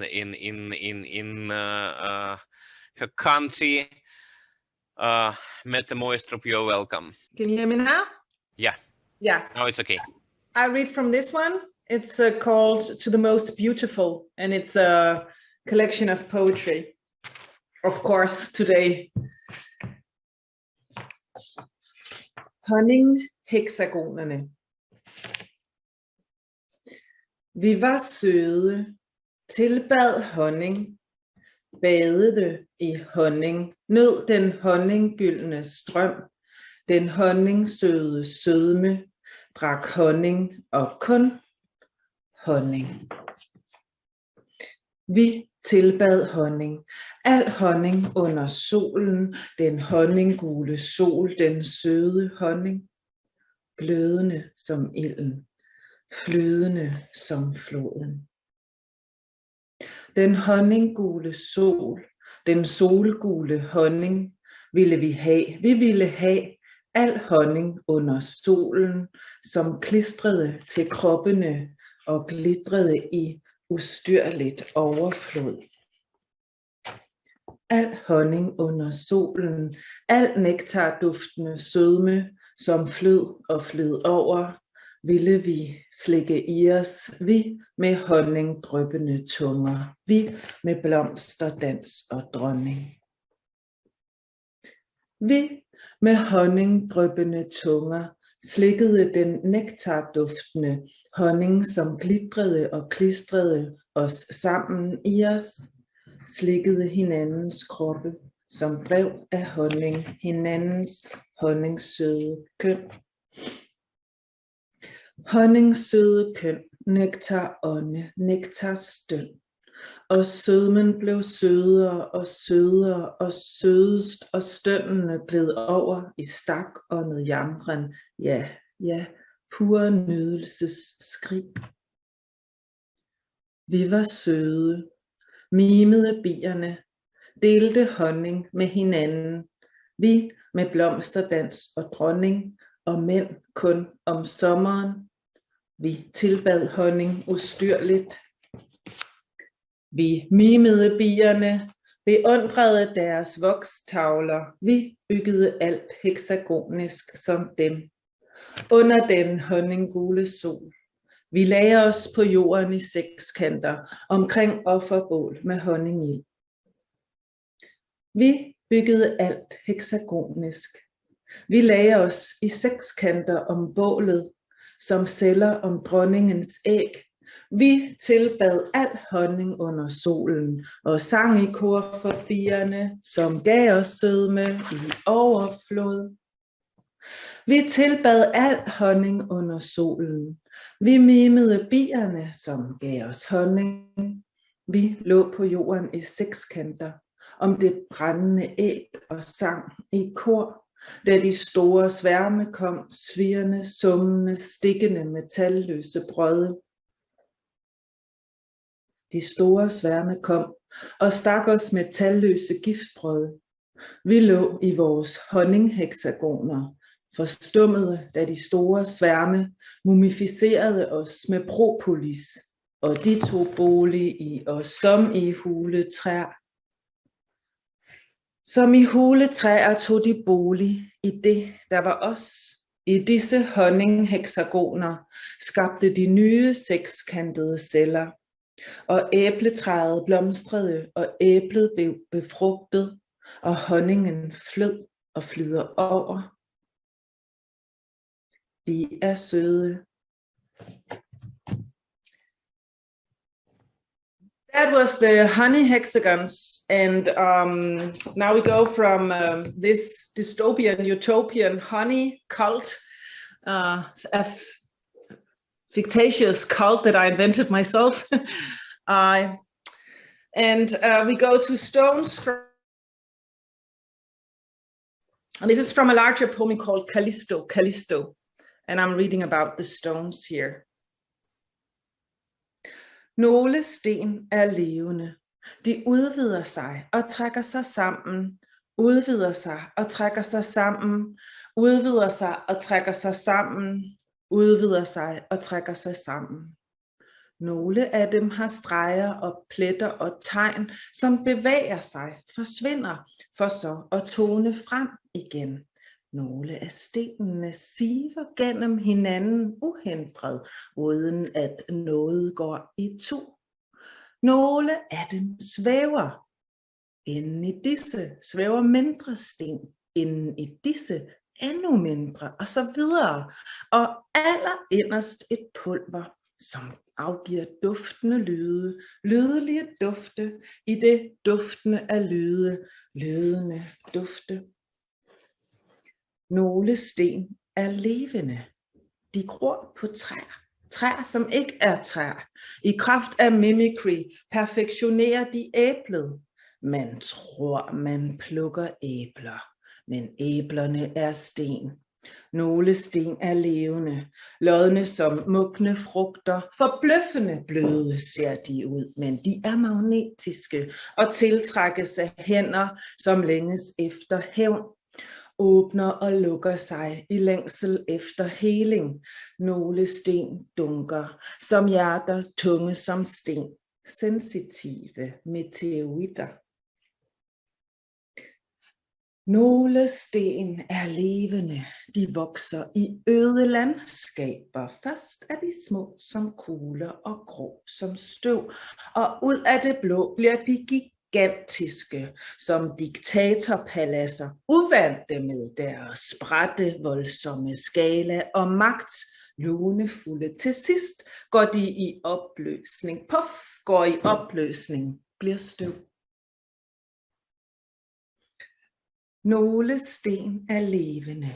De åbner sig om natten som natteblomster, ultraviolette, udstrålende, melodiske bølgebevægelser i en kode på en frekvens, som ingen mennesker, men alt andet levende hører og forstår. En omfordeling af alt er uomgængelig og allerede i gang. Yes, that was my reading. Happy World Poetry Day to you all. Poets. Thank you very much, Mette. It's very interesting for me that so many music we hear today in our poetry. Yes. I guess it's a good news. Thanks a lot. So now we I don't know. Technically, in this point of our program, I should have transfer my hosting privilege to my colleague Bas Kwakman, but I cannot see him here. So I guess we have to move on nevertheless. And our next author will represent another Scandinavian country. It's Iceland, and we are welcoming here. Forgive me, please, in advance. I am not sure I can correctly pronounce the name. Sigurbjörg Þrastadóttir. I guess it must sound something like this. Probably my colleague Bas Kwakman would pronounce it in more correct way. Sigurbjörg Þrastadóttir has published some poetry collections, several novels, which won some important national prizes. She also writes plays. It looks like it's very typical for our present-day participants to know how to do different things in literature and about it. And now we are going to hear her poems. Sigurbjörg Þrastadóttir. Correct me, please, if I pronounce it in a wrong way. Hello, Dimitri. Uh-huh. I can see you. Can Yes. you see me back? No, we only hear you. So what's with the now it should Oh, be. wait Yeah, a second. now it's Here okay. we are. Oh, hi. Hi. Fantastic to see you. I'm quite sure that Mr. Bas Kwakman is not here because of fear of pronouncing my name. No, I'm kidding. It was you did a very fine job, actually. It always gives me trouble, but it was really good. Also without preparation. So I am here. Yes, I'm in Iceland. That's true. So it's lovely to hear all of you reading. It's wonderful. I don't know what to do. Should I just read my things?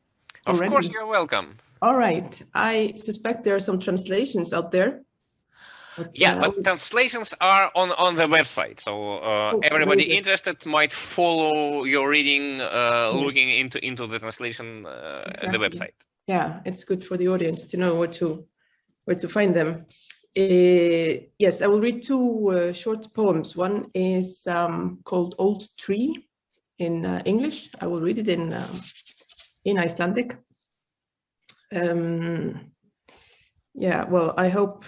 I haven't been to the mainland now for almost 2 years, because of something. I hope this is not what will meet me when I finally get back there. But anyhow, gamalt tré. Hálfbrotinn bolur þar sem rjóðrið opnast. Neðsta grein sígur hægt til jarðar. Það slitnar úr himni í september. Hér býr ekkert sem bærist, nema kórsöngur ómar á þýsku og rauðhetta liggur dáinn á klöppinni með þrífalt klófar á hálsi.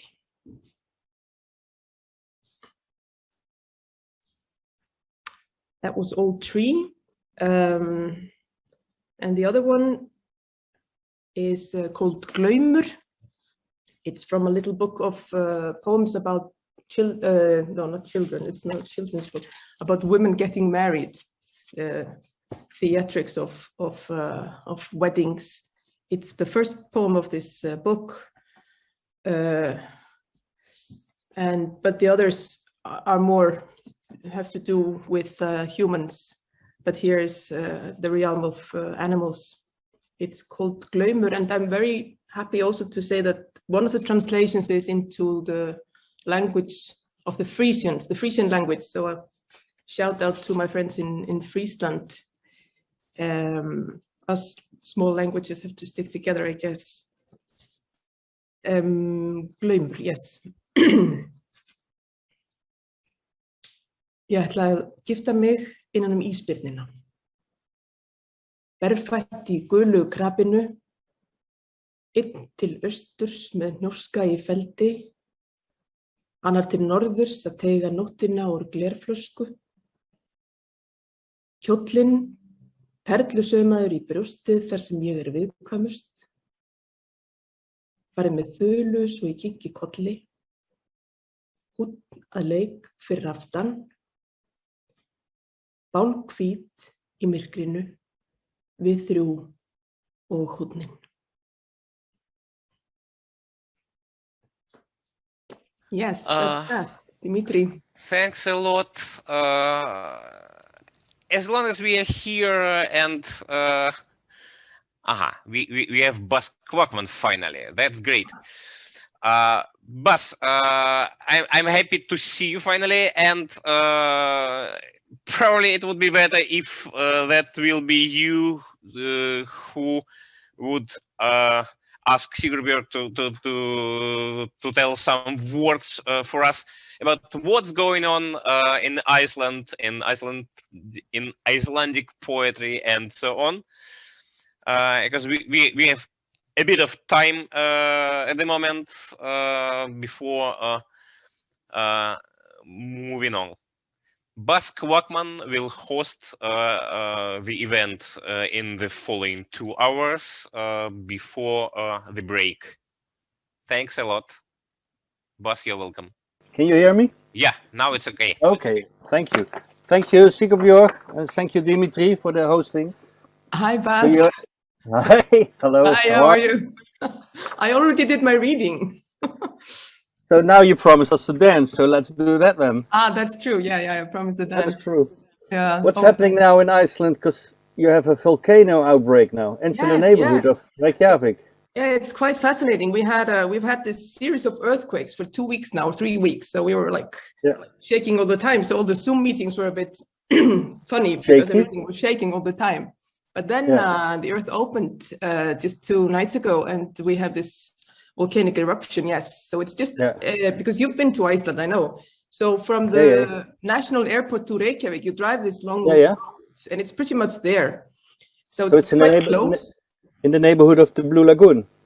Yeah, exactly. It's not that far. So it's kind of like in no man's land. There are no villages or towns really at the scene. So nobody lives there. So it's quite it's a nice place for an eruption because nobody is in danger except those who But you guys excited or a bit afraid?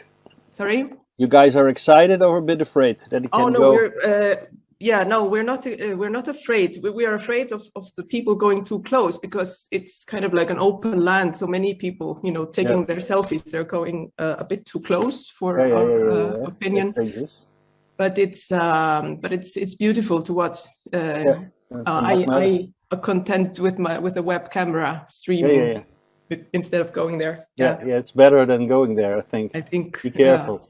But it's not the famous Jules Verne volcano. That is on the other side where No, exactly. So it's not an explosive one either. So it's pretty.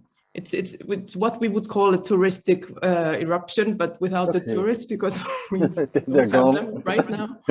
Yeah, so it's eruption. Beautiful. Yeah, we have this term, when they're small and not threatening. When I had this term, I thought you're already starting a poem about it. Well, you will, eh? Yeah. And how are you coping with the epidemic, with the corona? Well, it's okay as long as you can keep in touch online with people, and everyone is going through the same thing. So yeah. So it's been all right. We're doing just fine. Also, we're fortunate enough to have space, so we can go out to sort of stretch. So we're not really confined to our flats, maybe. Okay. Yeah. So, but we've had not lockdowns, but like limitations, of course, like everyone else. Yeah. And no tourists are coming. That's also a bit. No, because we had this like tourist boom. We had 2 million tourists every year in the past years. Yeah. Which is a bit crazy because we are not really that many. No. So they kind of outnumbered us for a minute there. But no, they're not really coming. But one day I think they will return, and we will return to you also. I'm really missing. Yeah. Come. Mainland city life. Yeah. I know. Yeah. But sticking to your home and staying home, is that a outburst for your poetry? All the time and all the focus? It's been nice for translation. I've been doing some translations of poetry. It's not the most creative environment, to just stay at one single place. Well, not for me. I miss the traveling, but no, it's been all right. I don't complain. Okay, that is good. Fine. Yeah. And you started already early, because I was supposed to start here at 12, but I was just here, like listening to everyone else, and you heard your name. Some are friends, and some are like old acquaintances. So it's really nice to see everyone's faces. Yeah. Okay, they're all there, and you already read 2 poems. I read them. Yeah, I read them already. So it was all good. Dimitri was doing very well with the introduction. Oh yeah, what did he say? Then I don't have to say it again. Well, he just he pronounced my name perfectly, and then he said something about. He said Thrastadotir. Yeah, he just like drinking water. Dimitri rehearsed. Exactly. So it's really a fantastic event. I can't believe it. Really, it's how they planned it all. Yeah, that's good. Around the world, yeah. I read some stuff about you, and one thing I totally connected to, because that's also a big source of mine. One of the sources of your poetry is misinterpretation of song lyrics. Well, yeah, maybe sometimes I hear wrong stuff, and it's better than the original. Well, not better, but more interesting. Yeah, I always hear the wrong stuff. Funny. Yeah, that's good. I always hear the wrong stuff and then write it down. And when I sing it, it's totally wrong. I never can. Yeah. Can you say all your poems, of a lot of poems, by head? Without the text in front of me? Well, I could maybe record, like I could dig for them maybe, but not, it would take a long time. So it's not really ideal for reading. But I've seen this done. I know this girl, Laura Cherbourne. She's strong. She just like goes up there and speaks out, and it's all perfect. I don't very strong voice. Yeah. Exactly. Yes, she's from the Italian spoken word scene. Yeah, she's maybe very nice, polite, tranquil girl, and then she goes on stage, and then this hurricane of language comes. She's great. Yeah, she's really great. Yeah. So that's but it, if someone, well, it's an art form in itself, I think, to it's very good. Memorize. I try to do it, but even the songs I listened to for whole of my life, my favorite songs, and I still don't know the lyrics by heart, but I can sing every solo.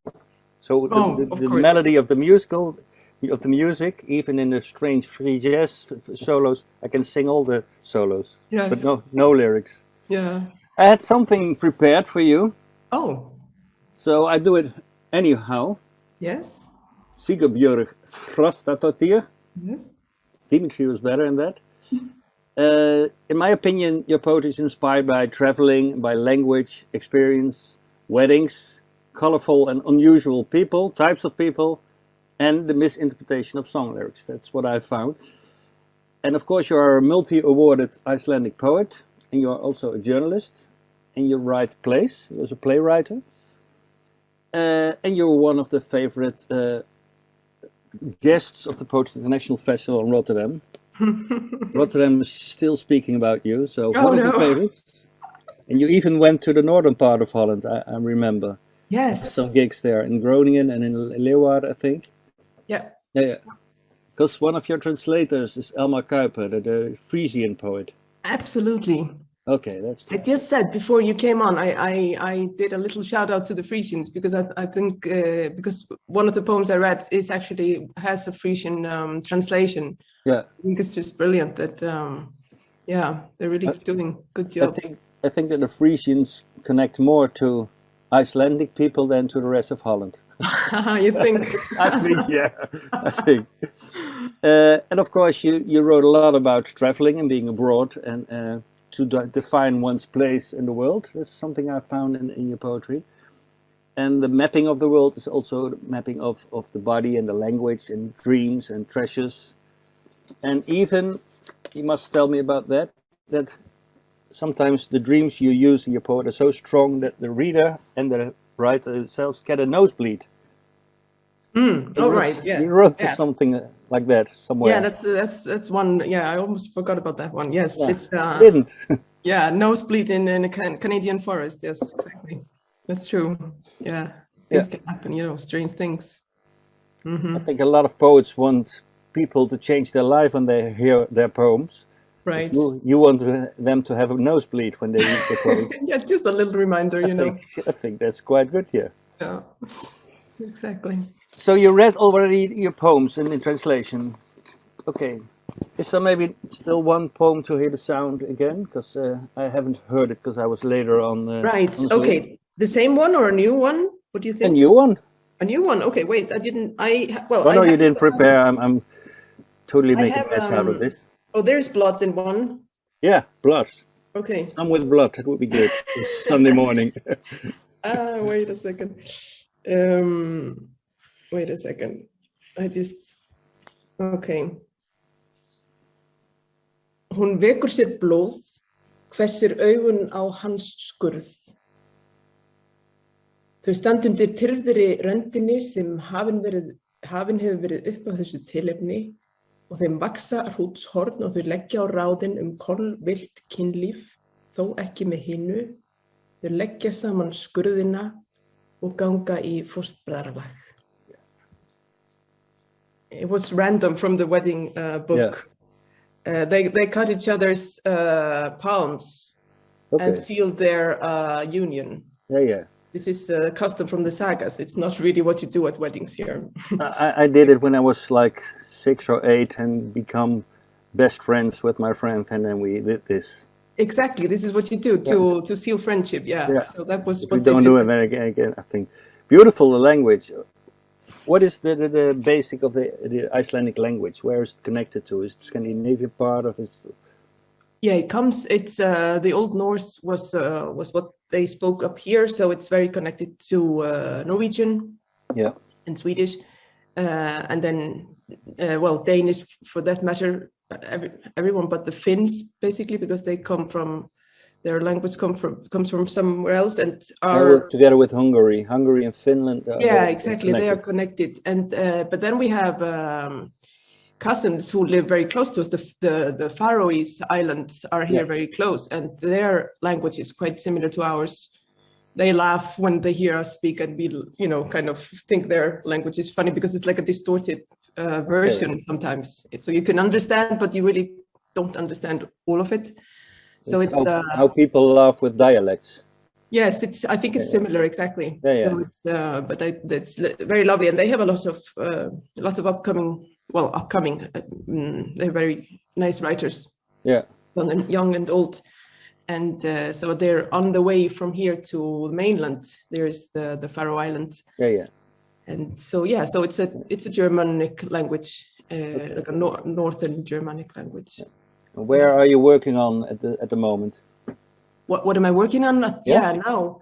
Well, I just saw through a book of ultra short stories that I recently published, but now I'm working mostly on translations and some new poetry.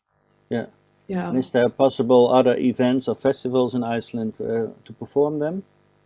The book that I published, it came out in October, and I have not read yet to living people in the flesh. I've Okay. only been doing online readings.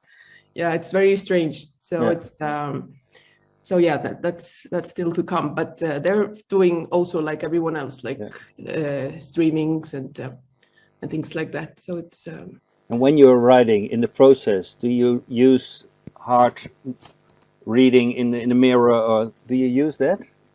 To read to myself. Hard with the hard voice into the mirror and standing up and to try to. No, not really. No, not when I'm but maybe when I'm supposed to go somewhere, just now, because I just woke up and my voice is very rough in the mornings. So I had to sort of like try and say something to myself before going online. Otherwise I would be coughing and I don't know. Yeah, but what did reading you say to the mirror, I think it's very, well, it's almost mirror because I can see myself now. Yeah. But I'm not looking at myself, I'm looking at you. So. What was the first thing you said to yourself in the morning? In the morning, I said, I have to practice my voice. So, yeah, I think, it sounds like I'm a crazy woman now. But No. well, anyways, yeah. Okay, that's very good seeing you again. Fantastic to see you. And I hope that someday the planes will go and the epidemic is stopping and we can visit one another again. Yeah, we could reunite, of course. Last time we saw one another was in Iceland, and it was a beautiful period there. So that was very good. So yes. I hope you're doing well with the short stories, and that it will be the bestseller also outside. Is it going to be published and translated also? I don't know yet because it's so new. Try to find some translators now, because we're now live in the whole world. So exactly, everyone interested in flash fiction, they can just line up. Yeah, line up, come up. That would be great. Yeah. Yeah. Okay, great. I will seek it because I'm just coming in, so I will want to know how the technique is working. But we'll be looking for Ursula Ankia Rolsen now. Do you know her? Oh, you're already gone. Hello. Hey, Ursula, how are you? I'm fine. Hello. Can you hear me? Yeah, I can hear you very well. Yeah. Beautiful background with all the books. A lot of books, yeah. It's a long time that we see one another. I think it was or in Rotterdam or it was in a festival in Sweden we saw one another also. Oh yeah, maybe in Sweden also. Yeah, but it must Rotterdam. Be like 8 years ago or something. So I think so, yeah. Very good to see you again. I will read something what I found especially in your poetry, because you're a prominent Danish writer and you studied musicology and philosophy. Is that right?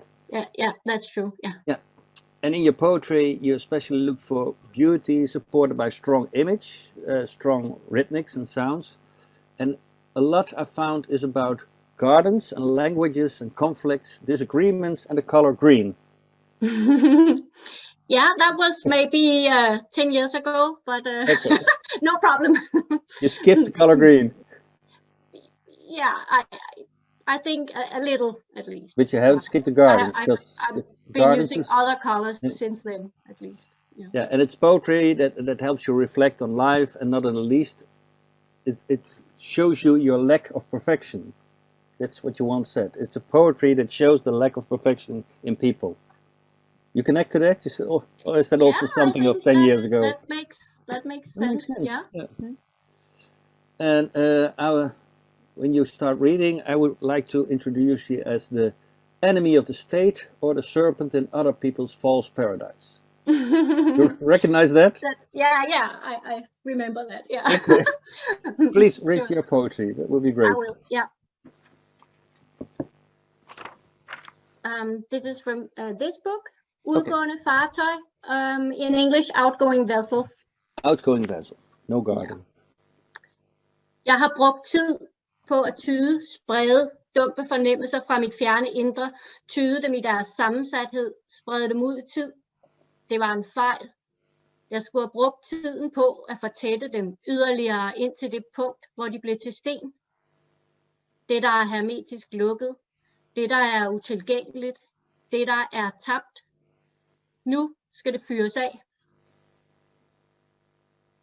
Ingen ud over mig må hade følelser. Alle andre, som hader følelser, må det vise sig, at de alligevel bukker under for dem. alle andre, som hader følelser, må det vise sig, at de svage øjeblikke åbner sig for dem og bliver bløde af længsel. Blandt alle tidens vindere er jeg den hårdeste.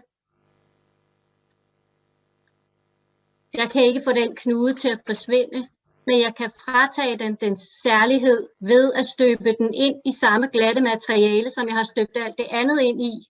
Sådan vil det være et indre mit, fyldt med helt glatte, helt ens kugler.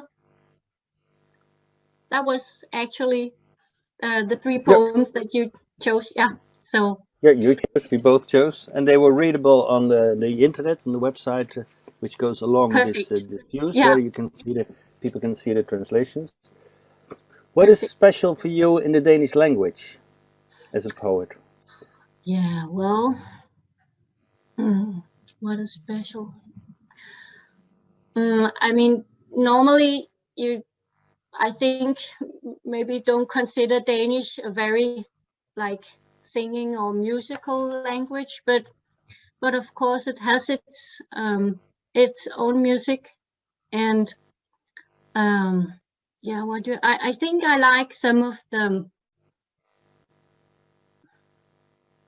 Yeah, maybe I also like that possibility of not having to be like beautiful in a pretty way, but maybe beautiful in a more harsh or also sometimes maybe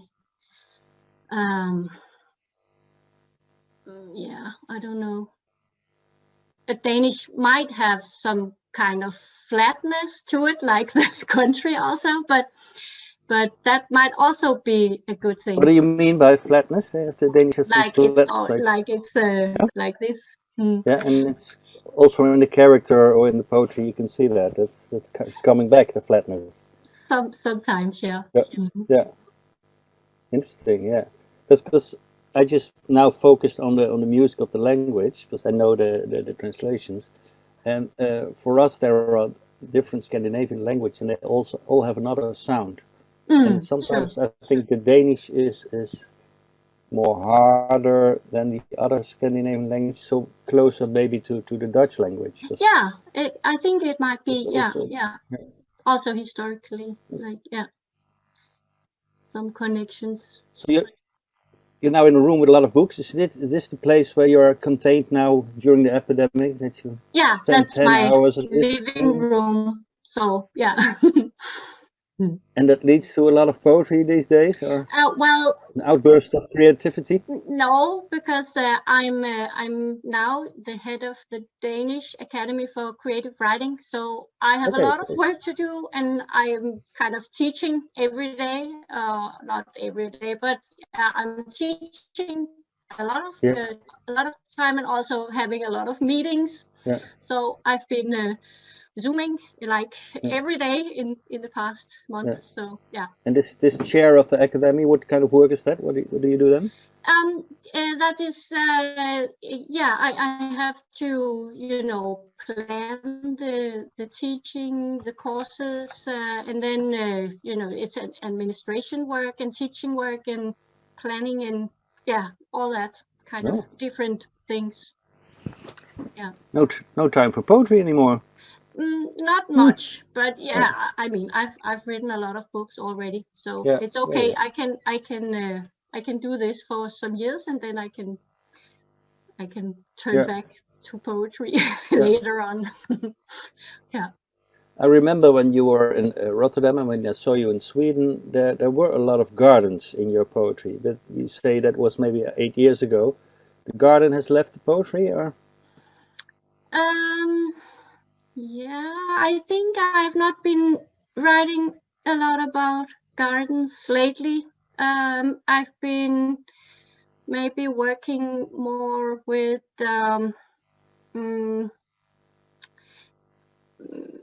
what could you say, with the body as an architectonic figure, maybe also, but also as a figure of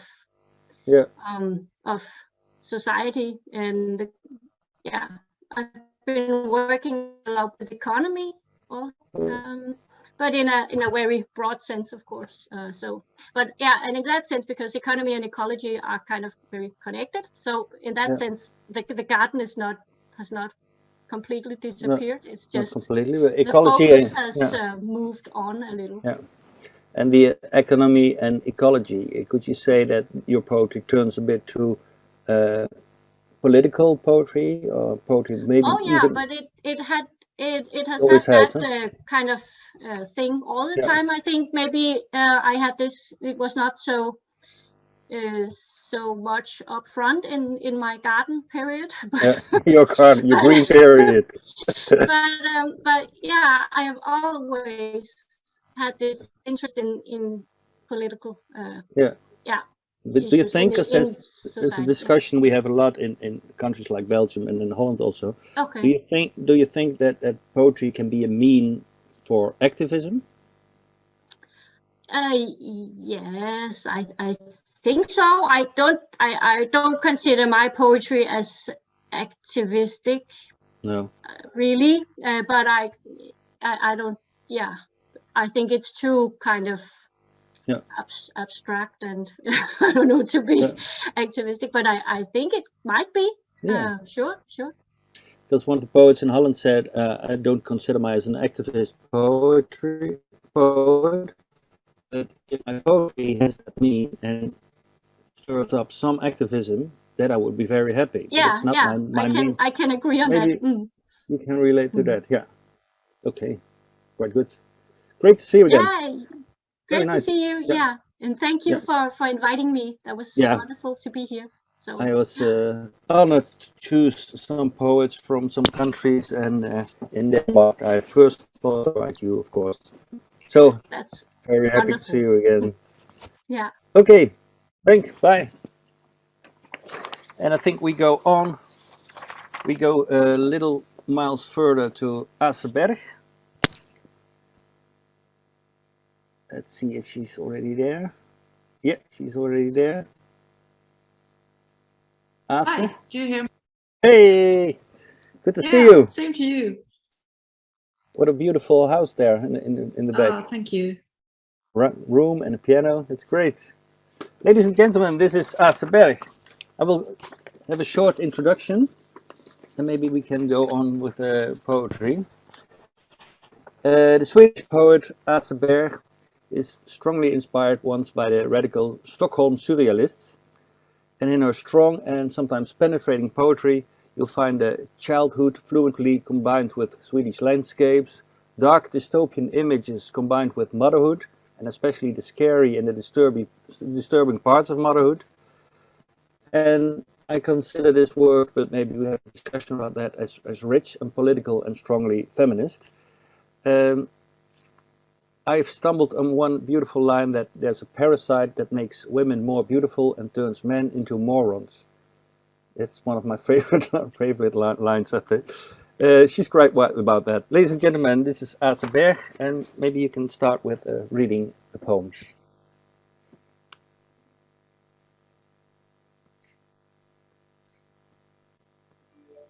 Nya E4 mellan Enånger och Hudiksvall innan trafiken släpps på. En kall planetplattform Futurum genom skogen. Trafikreglerna gäller inte än och höger blåser in från vänster. Ännu plana yta, dimensionerna har inte väckts.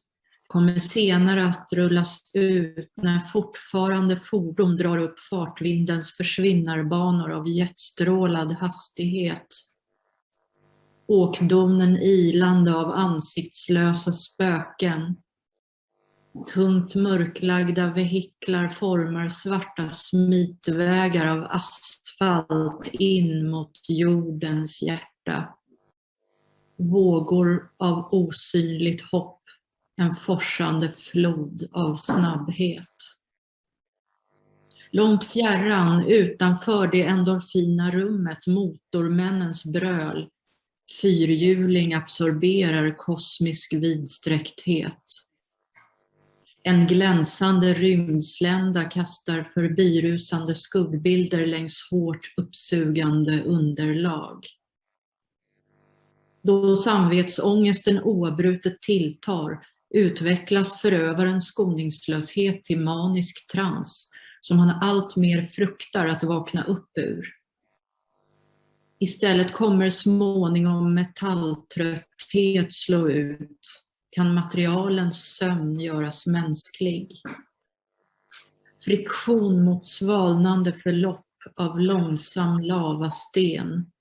En häst som går och betar in till motorvägen, högupplöst växtsaft i varma tarmar, uppblåst svävande längs vandringsvägarna av födosök, slukande världens vila.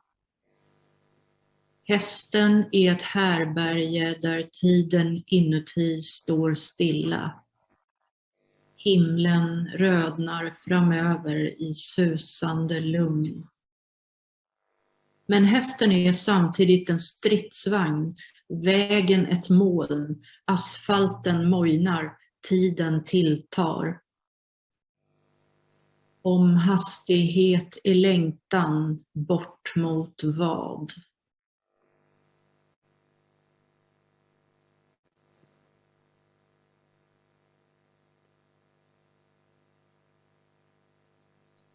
CIA haffar FBI. Vem kunde veta att Dread Pirate ägde Silk Road?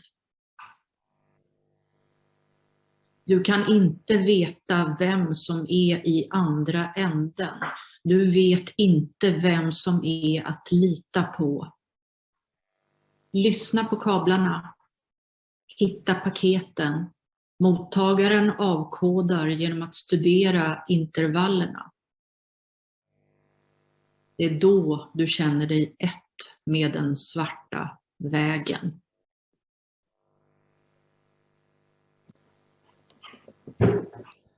Thank you very much. People could have read the translation on the website of Poesia 21. So the translation in English is here on my website. Here I could hear you. Very good. Thank you. It's also some time ago that we met, but I think the last time we met was in St. Andrews in Scotland. Yeah, maybe it was. Maybe that was later than Rotterdam. Yeah. Yeah. This is specifically the period like April or March, April, May, that we as international poets are traveling around the world, meeting one another. So this is a thing that lacks at the moment because I miss it a lot. But I think that events like this, the Zoom events, is the best thinkable alternative for our traveling. Because you haven't traveled a lot either, I think, for festivals and. No, I haven't traveled at all the last year, so it's very boring. You miss it. I miss traveling. Normally I hate traveling and I complain a lot when I have to travel. But now when I can't travel, I miss it. Yeah. Because you're a lot of attention on international festivals.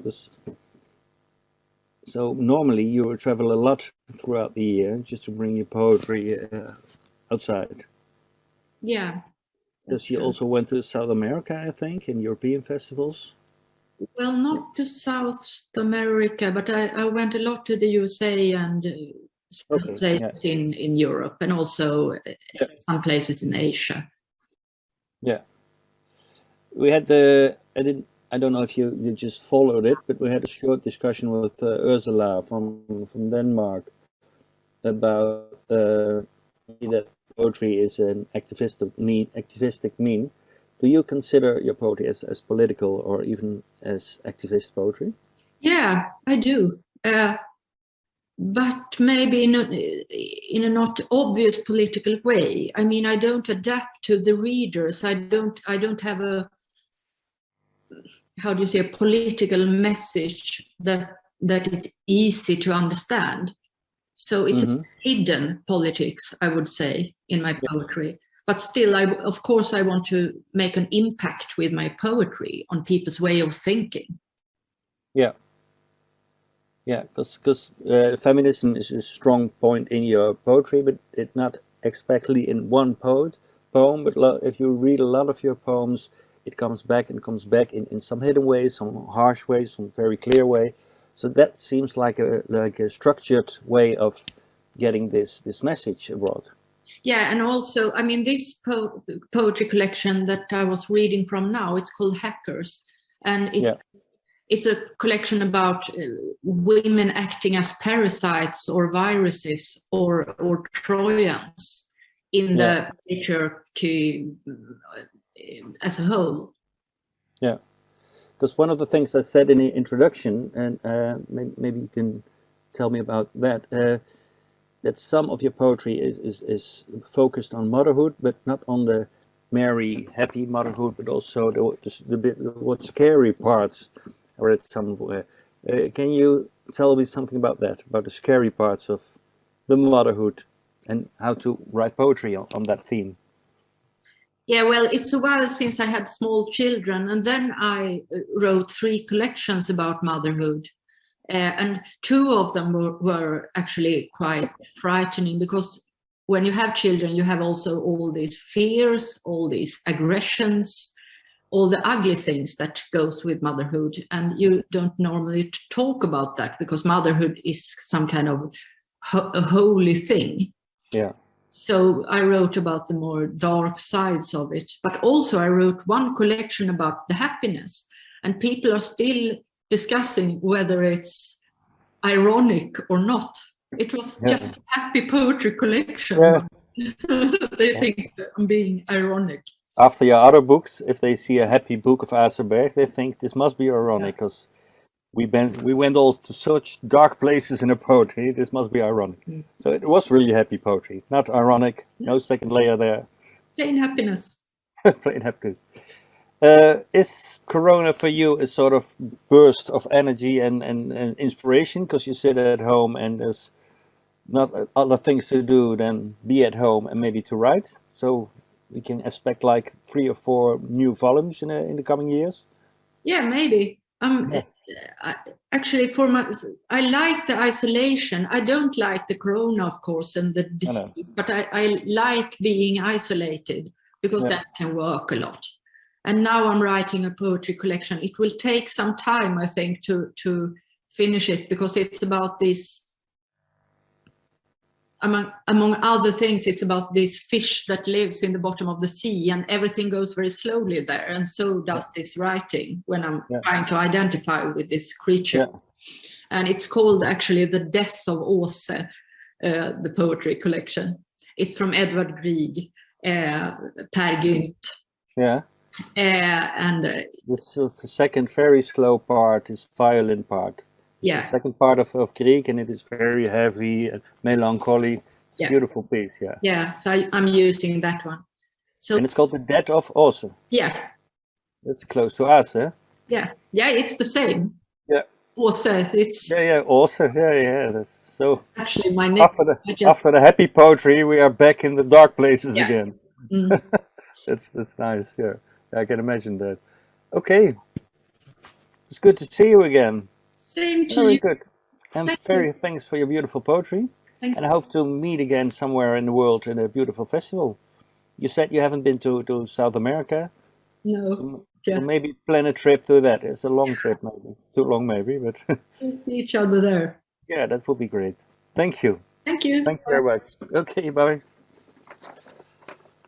Okay, we stick around in Scandinavia. And there's one interesting part of the northern part of Scandinavia, like where Sweden and Finland are close. So we go to Tua Förström. I hope she's there. Yes. Yes, I hear her. Can you hear me? Oh, beautiful artwork. Tua, good to see you again. Good to see you too. How are you? Nice. And there's some beautiful picture behind you. Yes, actually, I noticed everybody has these impressive bookshelves in the background or surrounding them or so forth. And but I have to confess that this house is such mess that I have kind of I have like cleaned up a little corner which looks quite nice, and that's the only place that it is possible to be. So all these digital meetings and just anything, they always happen right here in this same corner, because this is pretty decent. So this is our corner, the corner, the world's good, corner from the house of to our first home. You have a lot of corners, but this one is ours. Beautiful picture there. I will read a short introduction, and maybe we can you can read your poetry, and then we will have a small discussion. To our first home, I consider you as a very important poet and ambassador of the Swedish-speaking Finland area. And your poetry I consider quite direct and sometimes humoristic and sometimes quite melancholy. And there are a lot of original animals metaphors. They unveil a lonely world, an alienated world from the modern and from the Western neoliberal society. And for me, personal, maybe we can discuss that later after you read your poetry. There was a collection you wrote on the Russian director Andrei Tarkovsky. We both love him, and you had some beautiful poetry about him and based on his films and based on his thinking. So that would be nice if we talk a bit like that. But let's first begin with your beautiful poetry, and the translation will be on the website, and you will read it in the original language. So please read the poetry. Thank you. Well, I'm pleased to have this opportunity to read a couple of poems written by very dear colleagues of mine. So I will start out with them and then finish by reading a poem written by myself. The first one is written by Henrika Ringbom. Någon gång gör jag upptäckter, platser där jag kan stanna en stund utan att höra eller se någonting alls intressant. And then we have Claes Andersson, who was a dear friend of mine, and he passed away 1.5 years ago. Clarobscur. Jag vet inte vad det är med Bachs musik. Den kryper med sina silvertrådar längs mina nervbanor, värmer hjärtats kransartärer, ger sina serotoninkyssar rakt i solarplexus, hämtar med sig min barndoms lyckligaste minnen och förgyllar inte bara den här stunden, utan gör det också lättare att tänka på det förestående slutet.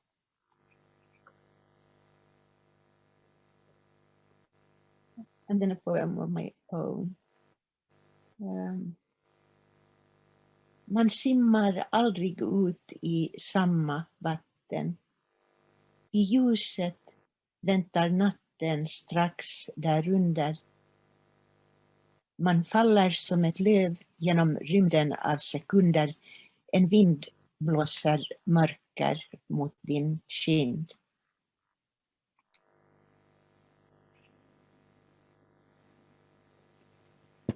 Thank you very much. Beautiful poem. I didn't know that about Bach from Claes Andersson. I was thinking about this beautiful, the quietness of Bach from Gustafsson. Yes. This famous poem. It's a beautiful Yes, poem. that's right. There are probably, I guess there are probably lots of poems somehow relating to Bach. I would. Claes Andersson was just a fantastic jazz pianist himself. Okay. Yeah. Also. And how did they two, because you choose Henrika and Klaus, how did they inspire your own poetry?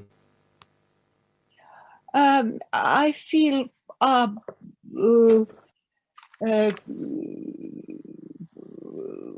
Claes Andersson and I, we used to be very, very close friends for 40 or 45, 40 years about, and we did some all kinds of we had all kinds of very different undertakings together. Some literary projects. Some of them turned out well. Some of them just somehow didn't. But this was a very long relationship. And if you work that close to somebody, then, and if you have like, ongoing discussions about literature all the time, then somehow you do. I think you necessarily have some kind of impact on the other one, and the same thing goes for Henrika. Henrika is a bit younger than me. She's very productive. She is mainly a poet, but she writes also other things. And we have, I guess we have about the same, somehow we look at the world in some kind of a common or similar way. And besides, and I love her poetry, and because that, of course, that's the most important thing. Yeah, this the way you look at the world, both Henrika and you, is it possible to describe that? How you both look at the world and write poetry about that? Oh, that will be a little bit complicated. I think. I think there is the transcendental dimension in everything that Henrika writes.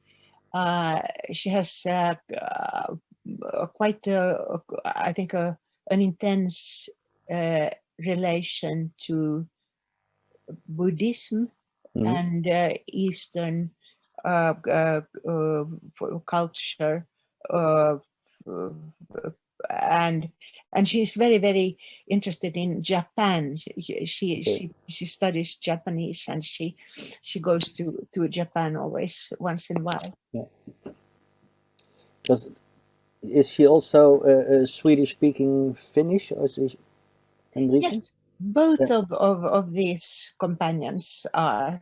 Henrika is also Finland Swedish, and Klaus was. Could you explain that to us, that you live in Finland but you speak Swedish, so there's a part of the area that has, is it a dialect or is it real the Swedish language, or is it something in between the Finnish and the, because it's totally different languages, Finland and Sweden.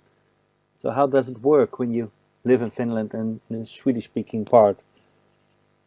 Oh, I'm glad. I'm really. Thank you for asking that question.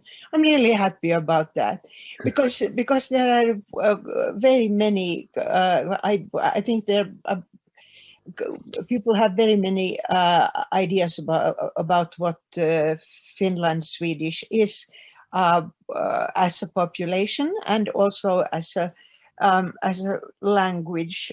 I mean, Finland have, as a matter of fact, Finland has 2 official languages. Finnish is the majority language, and Swedish is the minority language. And I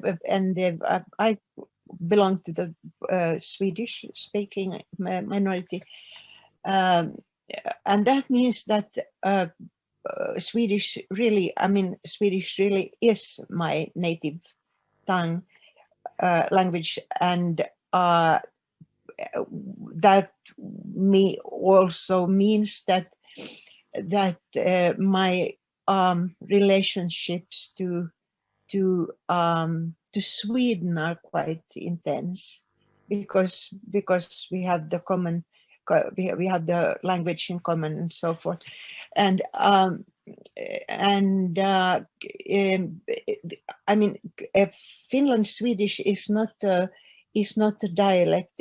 It's not a dialect really. It's I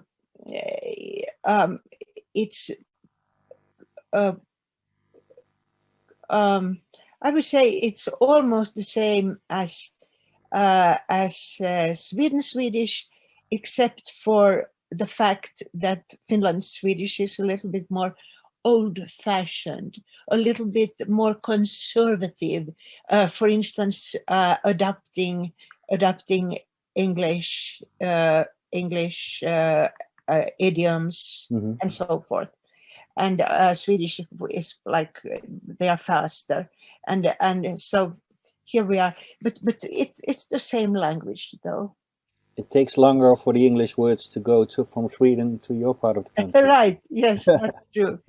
And what is funny is that I mean, when I visit Sweden, they hear that there is something about my Swedish. Something a little bit that differs from their way of mainly the accents. There are 2 kinds of accents, and we have different like, is that accent also in English? It means where you put the emphasis.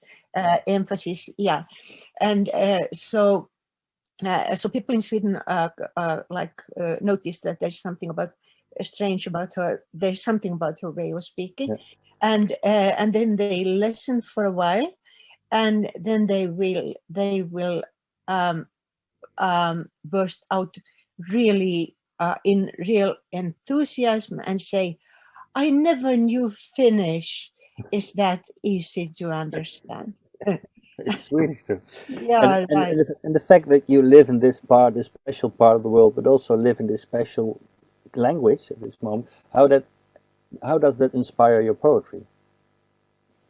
Being in one country and having the other languages.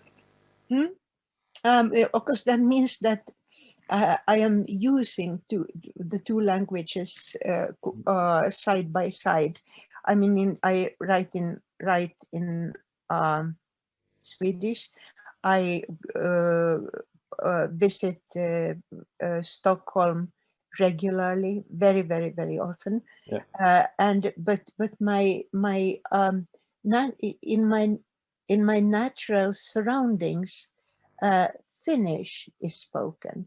Okay. Yeah. So that means that you have kind of 2 cultures. Yeah.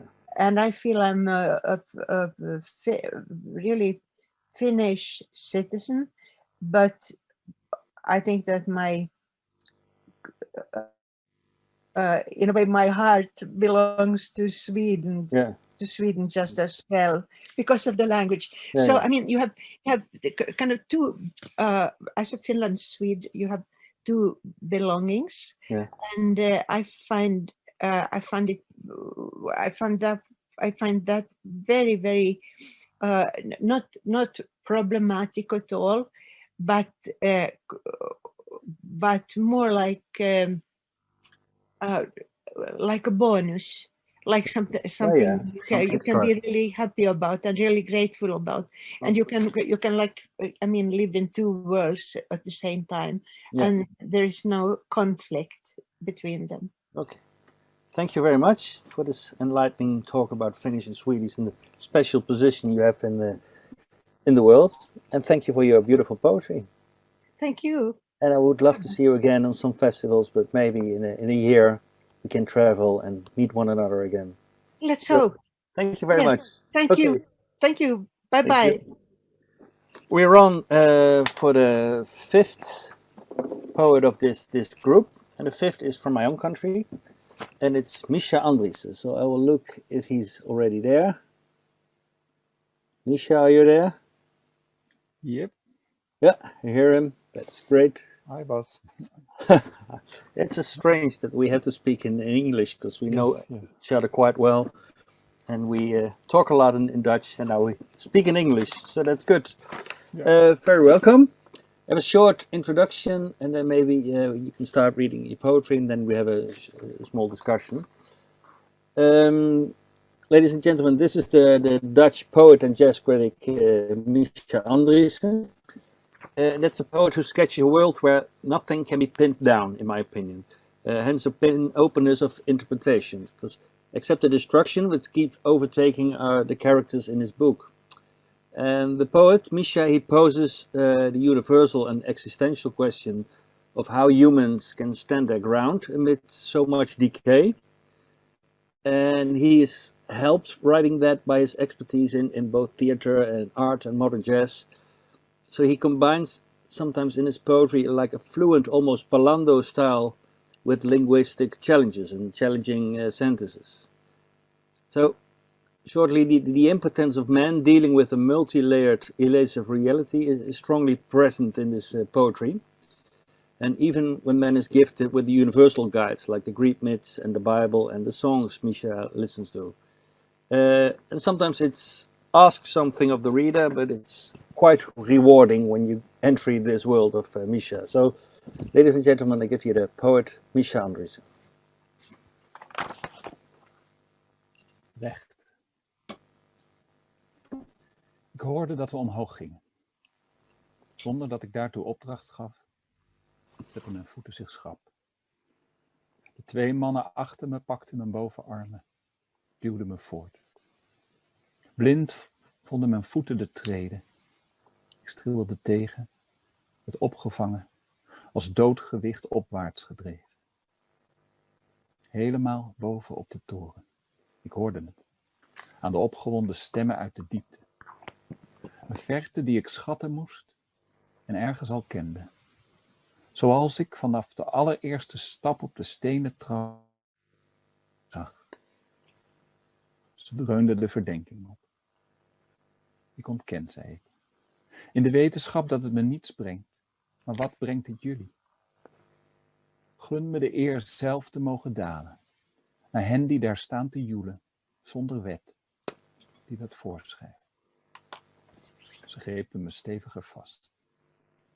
Zonder wet hadden we je meteen doodgeslagen, zei een van hen. We hebben juist jaren gewacht op de wet, zei de ander. Denk eens hoe het hier anders zou zijn geweest. Ik ben het daarmee fundamenteel oneens, zei ik. Vanzelf, wacht.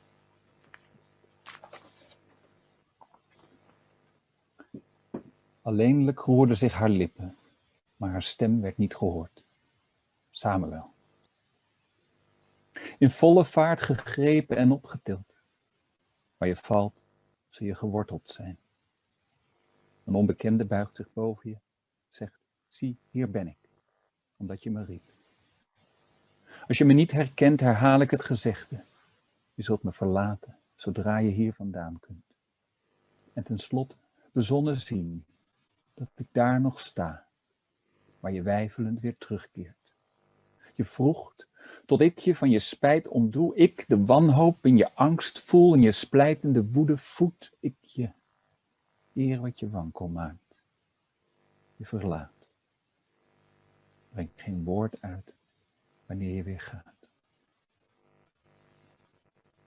Ik heb de stemmen die je wegleiden gehoord. Ik zal in het water blijven staren, tot je je omdraait. Je handen onmachtig uitsteekt tot ik je heb. In een lakenwikkel. Warm hout in de winter. Wat je niet kunt verteren voor je fijnkou. En voer tot je weer verzadigd zult zijn. Op hun bevel breekt wat wij zo toegewijd om ons hadden gevormd, blind je hun slinkse zingen volgt. Weer daar bent, waar eerder we al samen waren. En ik meen dat je me dan eindelijk herkent als ik opnieuw zeg, hier ben ik, dat je me riep. Opnieuw zie hoe het water je met kracht omlakent. Als jij omdraait, nu of later, sta ik er.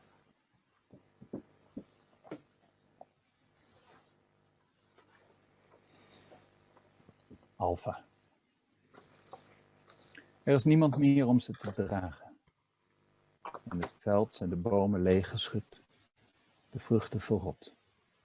Versteende pitten vormen stil een kringvormig spoor. Ik ben uitgekomen waar ik begon. Ik sta bij het raam en kijk.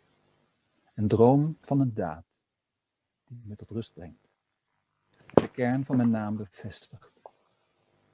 Ik heb gedaan en nooit gedroomd dat naar mijn falen een tweede kans kon komen. Ik sabbelde zuur vlees van een pit en stopte haar in de grond. Ik zal wachten, als het me is vergund, naar de daadkracht mijn kalmte hervinden en uitzien over het veld. Bij de eerste stap wie zich meldt, herkennen. Het bestaat. Een zoon brengt zich tot inkeer, komt op ieder voornemen terug en draait om. Door spijt of meelij gedreven. Ziet wie lief had, soms plots. Hoe zij volgt wat zij ontlopen wilde. Voelt vruchtenpitten onder haar blote zolen. En kijkt weer uit. Naar wie haar opwacht, al de tuindeur opent. Haar herinneren zal. Aan de overeenkomst van hun namen. Aan de vergleden dagen waarop zij overeenkwamen. Hetzelfde zagen. En zonder een gewisseld woord beaamden. Ze bestaan. Abrikozenbomen bestaan. Abrikozenbomen bestaan. Varens bestaan. En bramen. Bramen. En broom bestaan.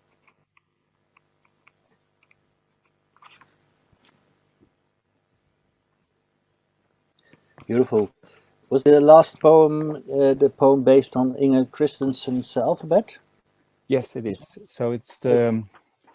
I'm preparing a new volume that will be out in June this year, and the first poem of that volume will end with the last line of the volume of Inger Christensen. The whole alphabet. Yeah. And the poem I just read starts with that same last line, and it ends with almost the two first poems. I skipped one bit out of it, but it's yeah. So why did you choose for Inger Christensen? What intrigues you in her famous alphabet poem?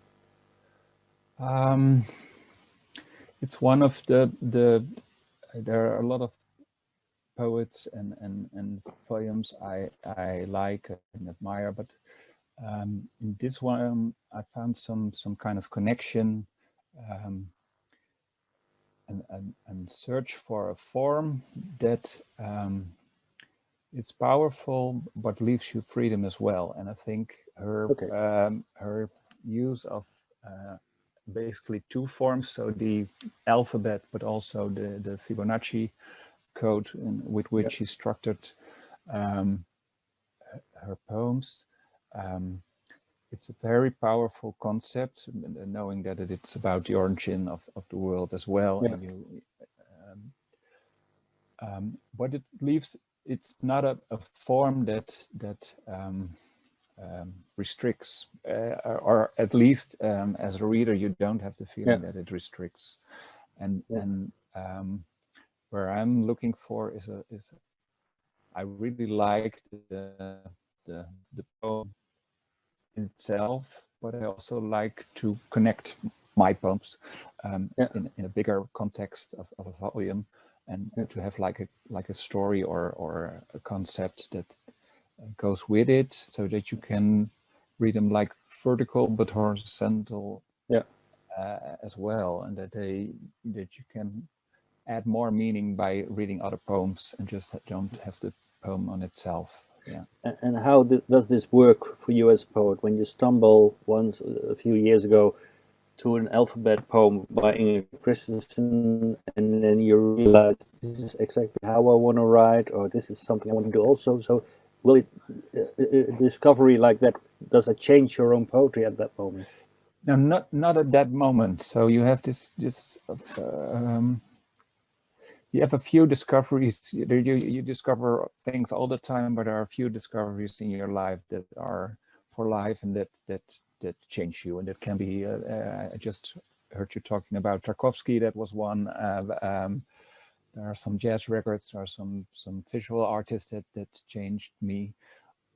But it's not at the moment itself that you realize that. And I never planned on using the words of Inger Christensen in a poem. I was actually I was planning on writing a theater piece with the next guest, Peter Verhelst.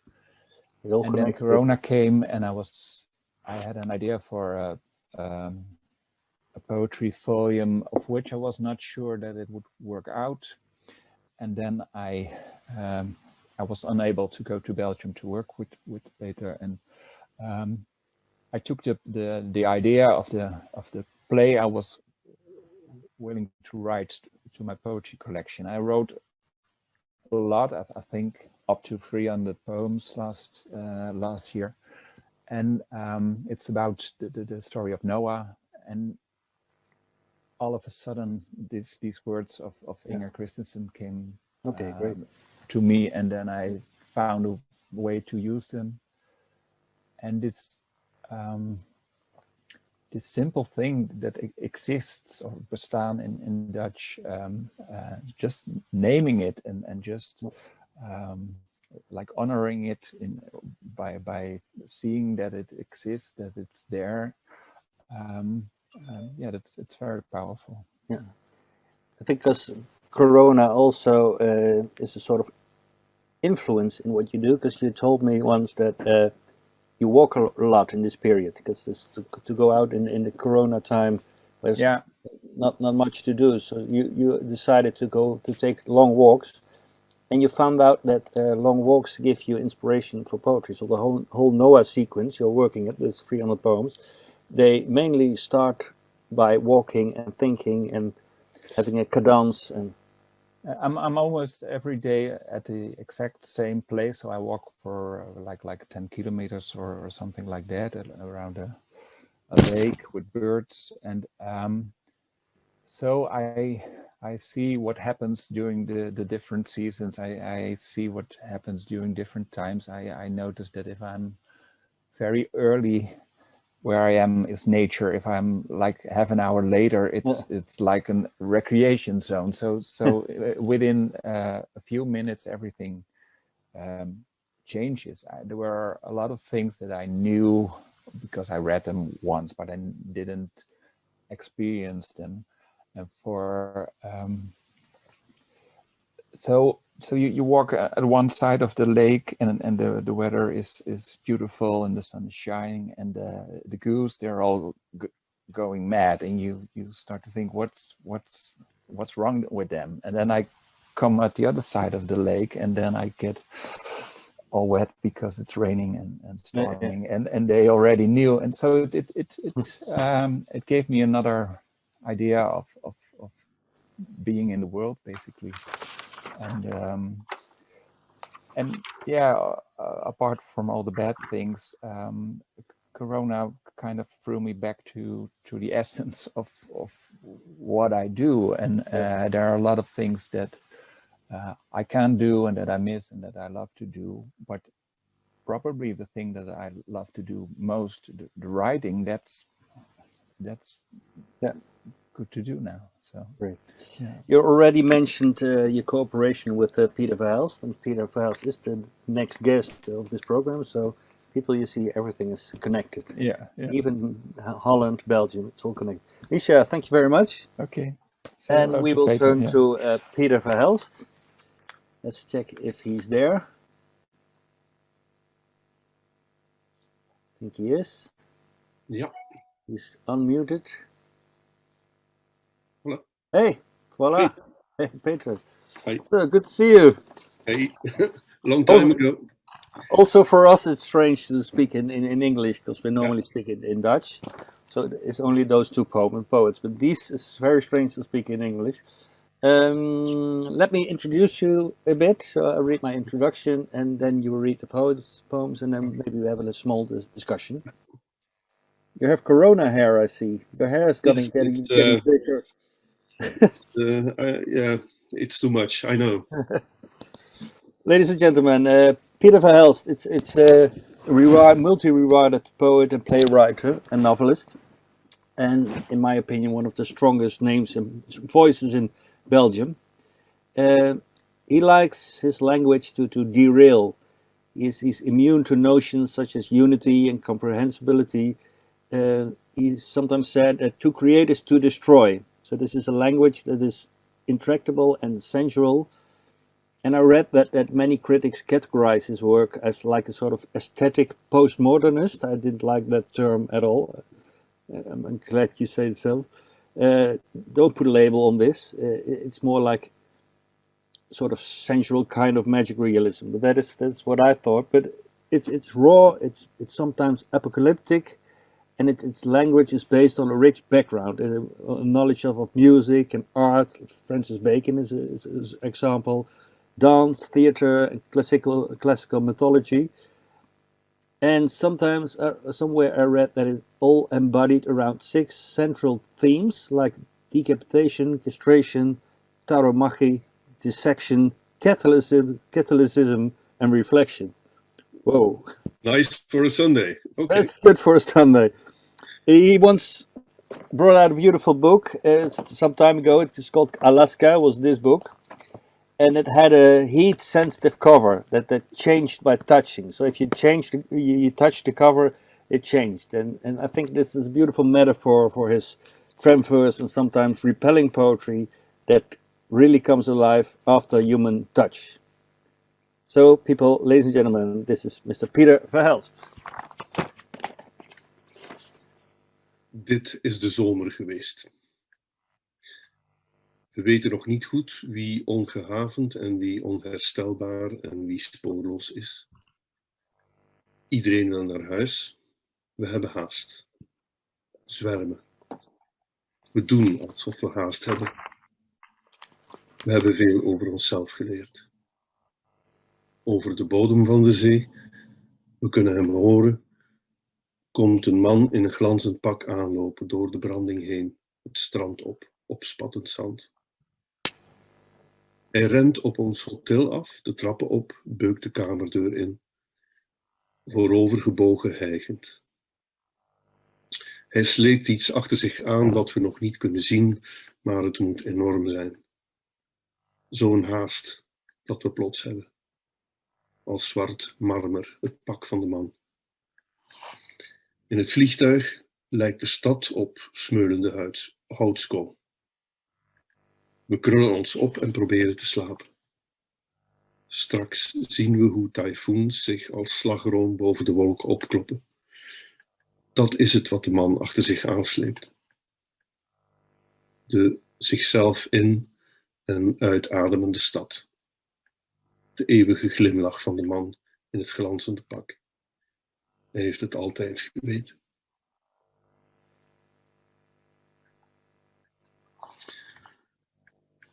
Weet je nog?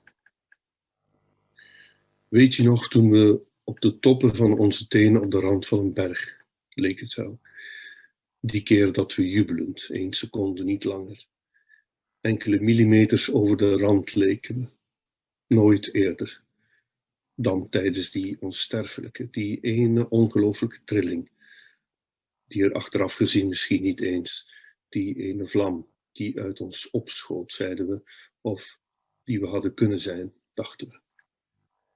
Buiten adem, die seconde die eeuwig leek, dat dansen, dat juichen. En we de seconde erna al, hoe is het mogelijk, dachten we. En dat we ons nooit eerder zo overvonden. Hoe we wisten dat we vanaf nu elke seconde verder. Weet je nog hoe we, zeiden we soms. Dat we wisten dat we nooit meer, dat we er altijd aan zouden denken, hoe de lont vanaf nu verder, al maar verder. Onherroepelijk. Elke millimeter 1 millimeter dichter bij die andere. Die totale vlam, die ons vanaf nu in een totaal andere vorm begint te likken. Thank you very much. Last one of my favorite poems. I just mentioned the six themes. And you said they are beautiful themes for a nice Sunday like this. When the spring starts, like decapitation, castration, tauromachy, dissection, Catholicism, and reflection. I relate to a lot of them, but there was one thing that I have to look up for. What the fuck is that? And it was bullfighting. What's your link with bullfighting? Well, I was raised, yeah, I know. I was raised very Catholic, you know. Yeah. And I discovered that the system of the Catholic Mass every Sunday is very similar to the build-up of the bullfight. It's a bit the same thing, and at the end you have this weird death of that body. And so in my young imagination, when I was young, in my imagination it was very close to the images of the Catholic Church. And of course I left this church, etc. But the nice thing is,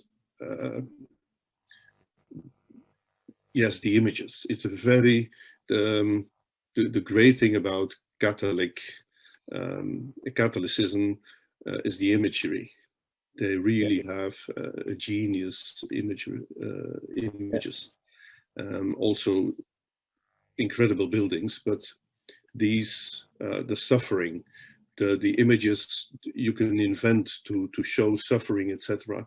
I remember it very well when I was a young boy, and I remember the link with Francis Bacon.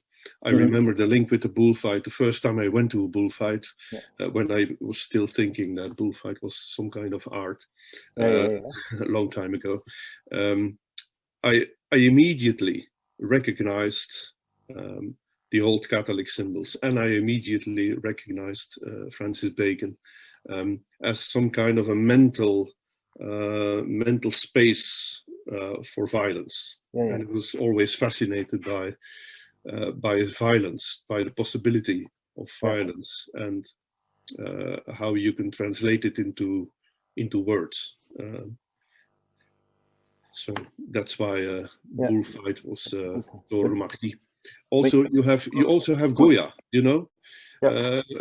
And I remember that I found when I was still young. I think I was 16, and I found some kind of etchings by Goya from the tauromachia. The famous one. And it was really, it came all together for me. So the first volumes of poetry were circling around this tauromachia, decapitation, the funny things of life.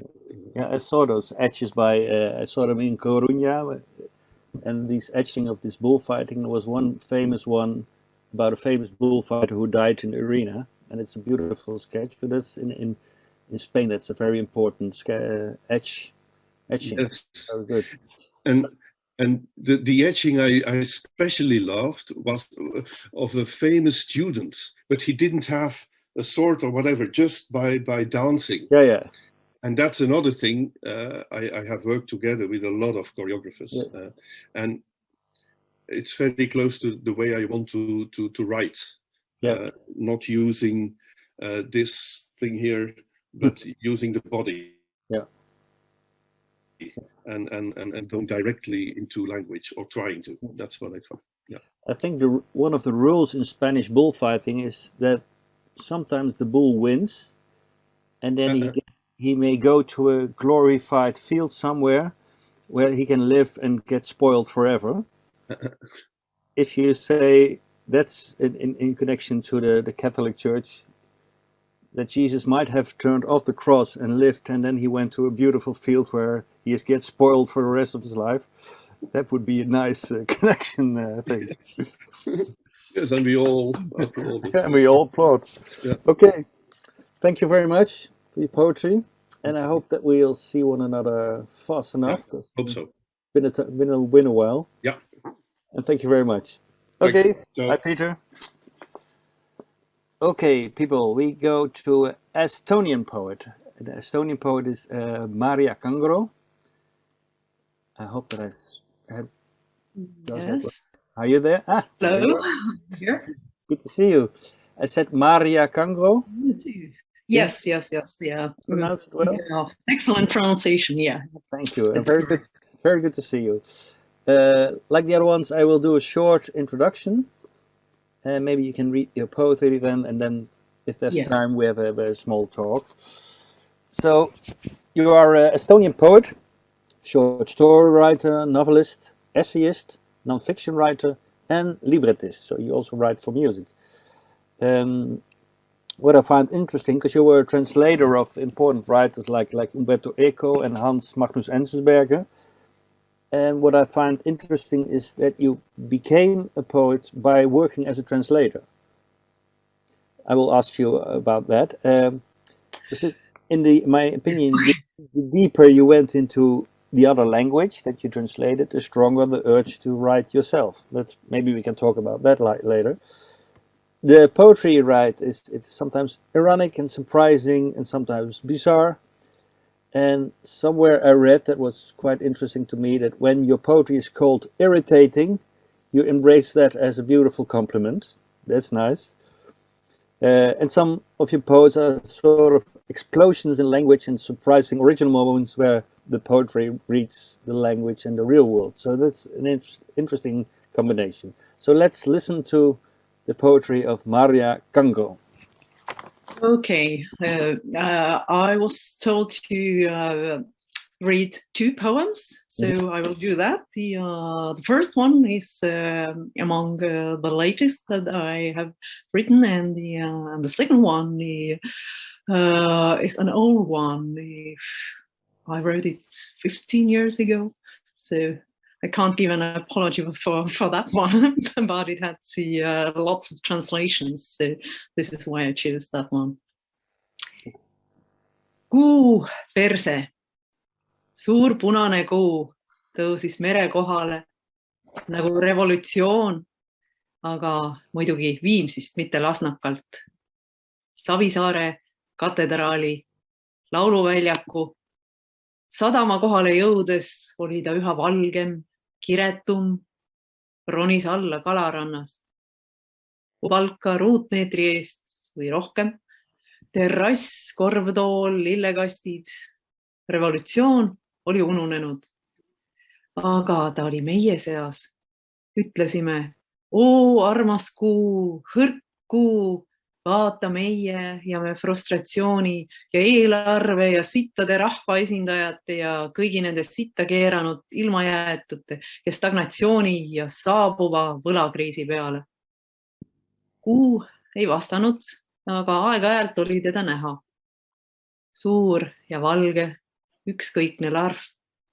Nii ükskõikne, et isegi nagu ropp.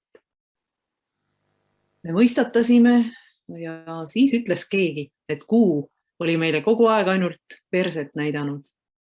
Nüüd pidigi jääma pimedaks. Kuu perse oli ainus, mida vaadata, kuni maailm lõpeb. And now the second one. Pöördumatuse liblikas. Jälle on suur sõna. Aegamisi ja kiiresti, jälle. Jälle rõõmustavad raadios mehed, et nad on õigel teel ja räägivad tsüklilisest ajast. Õige tee ringleb. Minagi tunnen rannas ära noored naha ja Et si tu n'existes pas, laulab palju hääldi. Mehed raadios räägivad kõige seotusest kõigega. Üks ütleb kõlavalt, liblika efekt, ma tõstan tiivad. Hea une annab tsükliline aeg, sest sellest unest usutakse end virguvat ja jälle. Ma rapsan tiivaga. Head mehed raadios hakkavad köhima. Ma lehvitan laiemalt ja tõuseb tuul. Mehed köhivad kõõksudes, eeter mässab, laevad ja suplejad upuvad. Viimane uni tuleb tormine ja hall. Mõelgem sõnast, mida polnud varem olnud. Ta oli nüüd ja nüüd teda enam pole. So these were my poems. And I was also told to read a translation by another poet. Is this still valid? Okay, so for today's reading, I chose my own translation of a poem by Hans Magnus Enzensberger. It's a part, one song from his epic sinking of Titanic. And well, I think it somehow connects to my own poems as well. And I chose the fifth song, which in Estonian goes like that. Titanicu põhjaminek, 5. laul. Röövige, mis teilt on röövitud. Võtke viimaks, mis teile kuulub, hüüdis ta, lõdisedes. Pintsak oli talle liiga väike. Tema juuksed leekisid kraanade all. Ta hüüdis. Mina olen üks teie seast, mida te veel ootate? Nüüd ongi õige aeg. Murdke kõik tõkked, visake inimkonna jätised vette koos koerte, kohvrite, lakeide, naiste ja isegi lastega. Jõhkralt, noaga, paljaste kätega. Ja ta näitas neile nuga, näitas neile paljast kätt. Aga vaheteki inimesed, see tähendab väljarändajad, seisid pimedas, võtsid rahulikult mütsid peast ja kuulasid seda. Millal te siis ometi kätte maksate, kui te praegu sõrmegi ei liiguta? Kas te ei või verd näha? Muud kui oma laste ja iseenda verd. Ja ta kratsis näo katki ja lõikas peopesad põiki läbi ja näitas neile oma verd. Aga vaheteki inimesed kuulasid teda ja olid vait. Mitte seepärast, et ta ei osanud leedu keelt. Ta ei osanudki leedu keelt. Mitte seepärast, et nad oleksid purjus olnud. Nende vanamoodsad, rohmakatesse rättidesse mässitud pudelid olid juba ammu tühjaks joodud.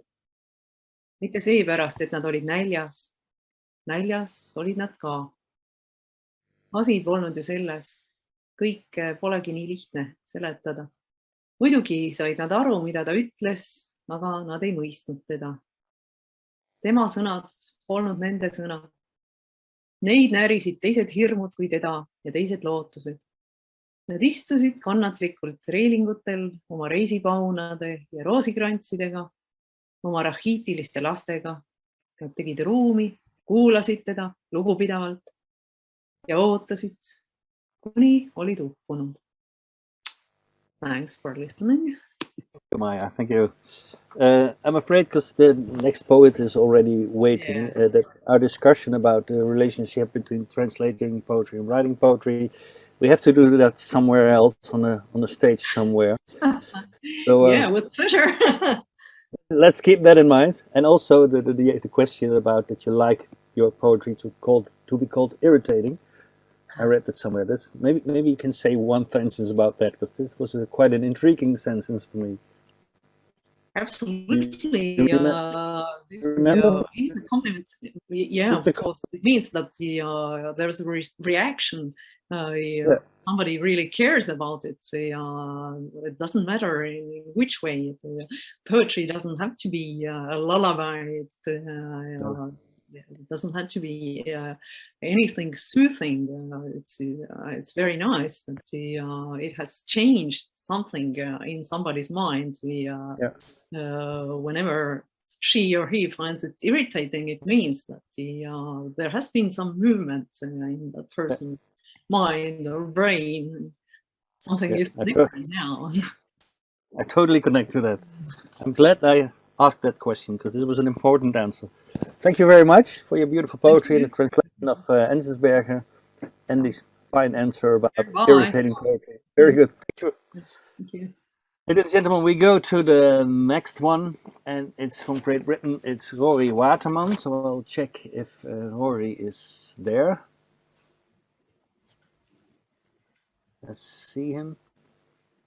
Roy, are you there? Hello. Yeah. Hey, hello. Hello. So this all goes smoothly. Good to see you. Good to see you. Sorry, I'm just finding the page. Yeah. And people, if you listen and see this, you can all see the translations of the poets reading on the website of poetry.world on the Northern Europe hub. Rory Waterman, I will tell a short bit of an introduction for people who are listening, and then you reach poetry, and then maybe there's time for a small discussion, but I have to check the schedule of time. But you're Dr. Rory Waterman, and he's a senior lecturer in English and creative writing. He also writes non-fiction prose and travel writing. And in your poetry, they are strongly structured on half rhymes and echoes and mimetics. And you'll find in this poetry a lot of thoughts about borders, the implementation of borders and how borders affect people. A beautiful example for me is like the pamphlet Brexit Day on the Balmoral estate. I was intrigued by one thing. It's just a small thing, but I went to your website, and there was your portrait by a photographer. And when you look to the credits of this photographer who took your portrait, there was the line, "Hire this guy for your wedding event. You'll be ever so glad that you did." I thought that was very funny. Okay, please read your poetry. Thank you. Sorry, I was on mute, so I think you had to leave it to you to do it. Yes, my friend Thomas is indeed a very good wedding photographer. Yeah, my first poem is Family. It's from my 2017 collection, Sarajevo Roses. Family. Aggregate din from cutlery, coffee machines, and resolute voices thickens the sweetened air. In the Eden Project visitor, toddler slaps her Looney Tunes spork across the high chair tabletop and stubs her stub of hand, turning on the usual siren of anguish. Child, the world is not as anyone expects. My wife and I sit several tables away as far as we can, and grimace as Mummy lifts with studied grace the utensil her progeny clutches, bringing out a fresher growl of grief. You won't remember suffering here, or all that's yet to come throughout this erstwhile clay pit of stinky shrubs and leaf-dense biomes skulking the valley beyond. 2 caterpillars riddled with human mites where ice creams wait, a bamboo xylophone waits. And I think, what could our life be with someone else in it? Then you would be our life. The child shrieks on, still hoping for all to come right. And now a waitress totters across, all baby smiles and hair buns shining on her crown, and limbs and lashes, 2/3 my age, and clears their plates and smiles, which stuns the infant, who softens into a stare, head bobbling. My wife chisels through her rock cake with a knife, leaves me the bigger half, and I set 2 scrawling postcards to my parents. An only child must remember more. Each while my mother hopes for news, each while my father elsewhere hopes for news. Will none of us say the things we've thought until there isn't time? I'll harden my thought. We are too many. We haven't seen enough. This poem's called Defences, and it's from my newest collection, Sweet Nothings. And it's set at Kirby Muxloe Castle, which is a fortified manor house. It was never finished in Leicestershire in the middle of England, with a moat around it. So defences, Kirby Muxloe Castle. Crikey, you say, it's gorgeous. Across the moat, 2 hunks of unfinished battlement reflect, a bit like the butterfly prints we once did at school, the bottom halves faint and blemished. Let's walk it round. And never mind the scuppered Portaloo breaching by the bridge that was a drawbridge. The teams of mallards sifting wavelets don't. Then, when you see a moorhen padding the roots of an undercut willow, instinctive bird-brained head quantum leaping about on the stem of her neck, 10 balls of chick bunching and stretching behind as she pushes away to the safety of open water, you act as I once would have. Look, she's got 10. At Belfast Zoo, between goes on the toddler swing, I finger jabbed at a peacock stretching its fan. Duck! But I was 1 and can't remember this tale, which might be true. And 10 years later, a young ornithologist tied to the heart of his father, keen to impress somehow as we boated the Broads long bends of Reedford River, blue, green, blue. I pointed out a preening crested grebe riding the ripples. He was half blind by then, a sudden genetic inconvenience, and couldn't see it, and said he thought he could. A windmill stretched its X across the sky. Geese beat frantic along the water runway. He turned his head to show me I could show him. And that night, when we'd moored beside the Swan, and after my bedtime, as I raced model hawks surreptitiously around my cabin, he punched his would-have-been wife in the eye, then went back to his scotch. I watched them through the crack he couldn't discern along the door jamb, and knew the truth, then how to doubt the truth when he said, then when she said, that she'd slipped. The bitterness of justice never done. Dandelions are stitched down to the water where ramsons have flowered. I pick one and we taste. You bunch your nose to wrinkles. Do you mean it? Then pounce for another bite. Lead me behind the blackthorn hedge. No, let me drive us home. And I'm going to end with a poem by the wonderful Zimbabwean poet Tagara Muzinanhamo, who I first encountered with his second book, Gumaguru, in 2014, published by Carcanet. I reviewed it for the TLS and I thought it was wonderful, and we've been in touch since and actually written a collaboration together. But yeah, this is a poem of his called The Chronicles. They still drew the old roller over the cricket pitches with men yoked like a team of oxen to the stubborn iron wheel.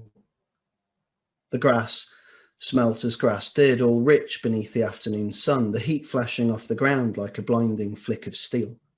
All the fields were there, much smaller than remembered, the rugby and football grounds unused, the powdered lime lines washed out by the rains. But the names of dead Jesuits on signs still stood on the preened edges in traditional white and red. Up into view, the memorial tower of stone rose with all the dreams of climbing up the winding, cool stairwell, up to the top of the turret where thoughts of fields, soft with warm breaths of red top, met the sky with hope and refuge. But those were just a schoolboy's dreams, brought on by the sight of the huge bronze plaque of St. George plunging his spear, extinguishing our fears of the dragon. Though all that bullshit vanished with age, the hero on the forged plaque still remains some old myth the Jesuits like to work on. I'm here to go through the chronicles, 86 to the mid-90s. The receptionist is grey and half deaf. I'm apparently soft-spoken, so there's a lot of repetition, accompanied by grimaces and apologies. I'm here to go through the chronicles. Yes, to another question. I did attend here some years back. Yes, an old George and an old boy. The phone slowly goes up to her ear as she mentions something about visits and strange requests from foreign journalists wanting to sit in on classes or have private interviews with the boys. Penny? Yes, Penny, it's me. I seem to have a safe one here. Wants to go through the chronicles, something about poetry. Her small eyes look up. You do remember the way to the library? I had forgotten, but then retrace the steps in my mind to get there. Each class I pass, a voice spills from the mock Edwardian windows, the red polished floors tap under my feet, and a sweet blessedness fills me that I'm not sitting in those sweat rooms of learning, shadows of my youth, daydreaming about a new world after the first kiss. The study hall has lost all its desks and holds an array of instruments and chairs for classical musicians. The fountain in the quad is gone now, and at first it didn't mean a thing to me, but then a crude bewilderment took hold when a memory tried to find its place in the absence. And how on earth they removed it had me lost. The lawn was perfectly smooth. The weights room, where our hands were beaten blue by a leather wad, where iron was pumped on hot afternoons, was now clean and had the smell of sweat and leather replaced by veneered computer booths. Outside an office, a boy lifted his hat and said good morning in a way that had me question what he'd said. It was only when I looked back that I noticed the strain on his face, his rheumy eyes, and the big black words scarred across his chest. Faggot. I could see how easily they could have pinned him down. The tree was there where we sat at break, trying to forget the colour bar that still hasn't faded outside the gates. The smell of mimosa leaves and old orange peels revived a dead ache that filled my belly. A mob outside the science labs, fists of other kids. When I met Penny, she smiled, and something told me it wasn't strange. It wasn't a strange request to come here and go through the chronicles. She had them stacked up on her desk, all piled up chronologically, towers of memories, names and dates in black and white at my disposal. I sat down, leafed through the pages, the photographs alive in my head. And after an hour of being immersed in the vivid quiet, the bell rang. It was still the same high-pitched drill that once brought relief as it sang through the long corridors, but also brought with it a certain dread. Thank you. Thank you very much. Very good to hear the poetry of Tugare again, because it's beautiful. Yeah. Is he in England now, or is he in his farm in Zimbabwe? He owns this big farm, I think. He does. I believe he's in New York at the moment. New York. He's a writer in residence at the New York Public Library, I believe. Okay. But he so the family has to be for just a farm few months. I think he'll be going back in a month or two, I believe.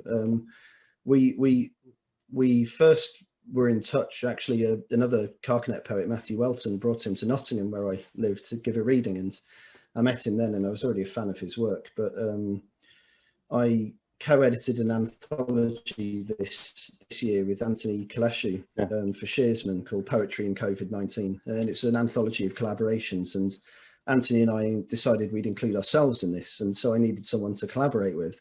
And the idea terrified me, and then I thought of Tugare. And the idea of working with his, I love the way his poems kind of casually, no, they're not casual at all, but they slowly build image and narrative. They take their time and beautifully and brilliantly, and they really get you inside their narratives. And I love the idea of engaging with his style. So I asked him if he could go first, and I would go after him in the same form, and we'd kind of keep going back and forth. So I effectively tried to piggyback on his style, and I certainly learned something from doing so. Oh, that's great to hear. I know that Sandra Bukhart is already waiting, but maybe there's time for one small question, because I read about your work that it's a lot about borders and the implementation of borders on people.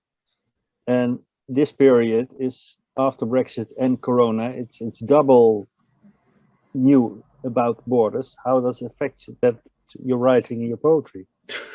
We'll find out, won't we? What's the short question? I need my COVID passport first. Oh yeah.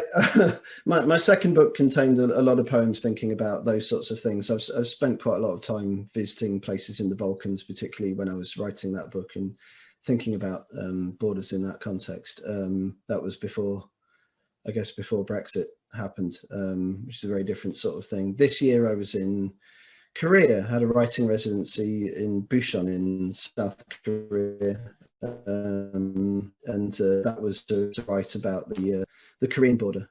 But I'm very aware that I'm very outside of that. I'm not a Korean. I think I'm just very, very interested in the impositions that people put between one another, based on ideology, or that are imposed between people. Yeah. Thank you very much. Thank you. Thank you for your beautiful poetry and that of Tugaris. It was very nice to hear him again. Thank you. I think we go on with the German poet, Sandra. So thank you very much. Bye.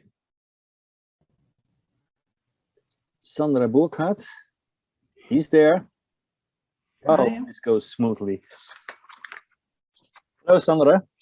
I'm gonna introduce you for a short while for a small part, and then there's time to read your poetry, and maybe we have to look at the time schedule, but maybe there's some time for some questions. But let's focus on your poetry and who you are. Ladies and gentlemen, this is the German author Sandra Bukhart. She studied art history and literary writing in Karlsruhe, Germany, and in Leipzig. You live in Berlin now. Yeah. In 2016, she won the prize winner of the 14th open mic in Berlin. And she's also a co-editor of the 2016 Typgemeinschaft. It's an anthology. Her work, I focused on her work. She's very form conscious, and for a great deal with the Sprache, it's in German, with language. And she can switch very lightly from lyrical to prose, from conceptual language to real deconstructions in language, all with a nice way of a distance and love for day-to-day objects. And this is typically a language that tests your way, how you see, how you feel, how you touch, and how you taste. And one of the nicest quotes I found of this, that Sandra Bukhart confronts us with a new poetical alphabet, so we can find our way back to a world without all the digital incentives, to a world based on perception. Important word in the lyrics of Sandra Bukhart, perception. So, ladies and gentlemen, this is the poetry of Sandra Bukhart. Thank you for the introduction. I will read 3 poems from my current work on translating and appropriating poems by the Italian Renaissance poet Francesco Petrarca from his Canzoniere. And because I was also asked to choose one poem from world literature, I of course chose a poem by Petrarca.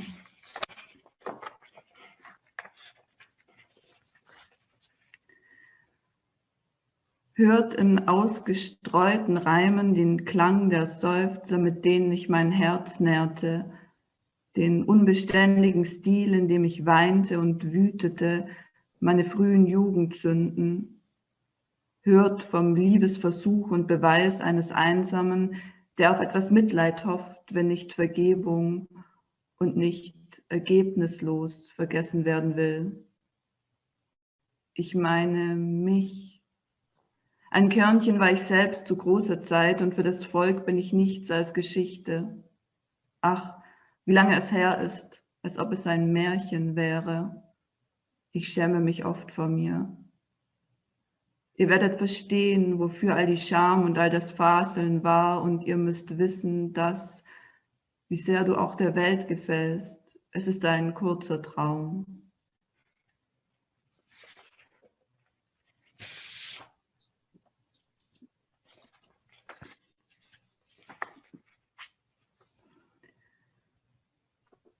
Ich liege quasi noch im Kraut, glaubt mir.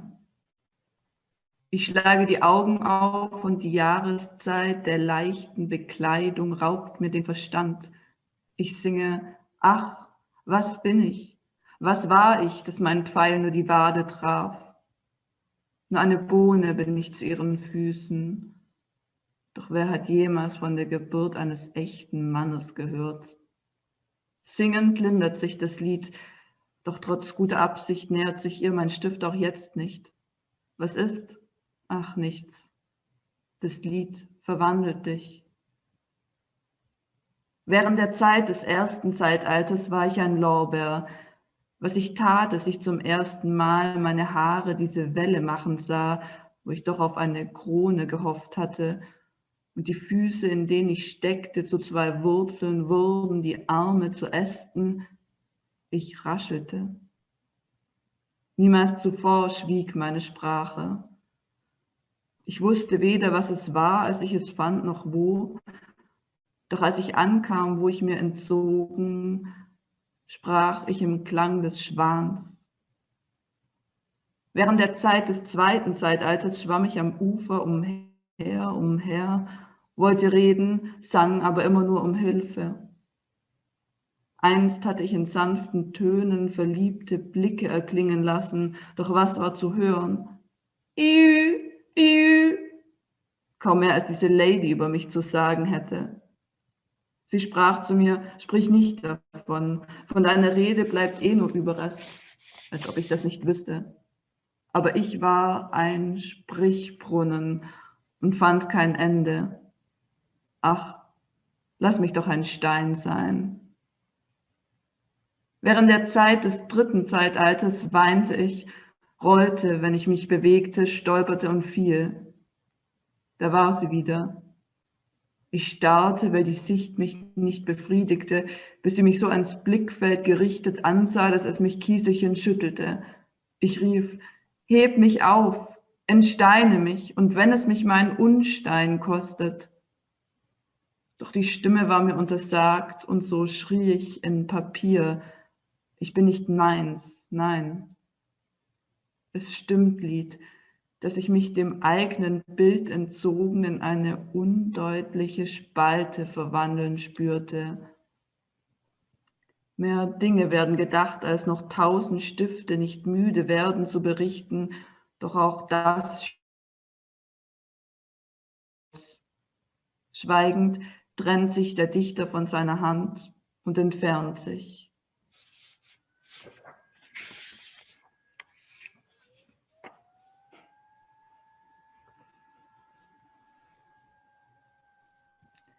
Nur gut, dass die Blumen glücklich und schön geboren werden und die Kräuter häufig aus gutem Hause stammen. Ich hole meine Presse fürs Herbarium. Strand. Sie hörten ihre Worte und spürten ihren schönen Fuß, der einen Abdruck hinterließ. Ich schwöre, ich bin ohne Neid. Wie ich sie alle anspreche, bleiche Veilchen, unverblümte Wiesen, schlichte Bäumchen, scheue Wäldchen und all sie grünen Wedel. Sie nennen mich also einen artigen Liebhaber. Sie können mit meinen hohen und edlen Wutausbrüchen rechnen. Vergessen Sie nicht, dass die Sonne sie erst macht mit ihren Strahlen. O liebliche Landschaft, die sie ihr schönes Gesicht und ihre Augen im klaren Fluss baden und ihre Qualität doch vom lebenden Licht nehmen. Ich kann ihre schwammigen Argumente nicht mehr hören. Mir liegen teure und ehrlichere Akten über sie vor. Da ist keine Buße in ihnen, Klippe, und ich verspreche, ich werde sie von nun an nie mehr ansehen. And the next poem I'm going to read by Francesco Petrarca himself. I first encountered through Oskar Pastor, but I'm now going to read the German translation by Karl-Heinz Stierle.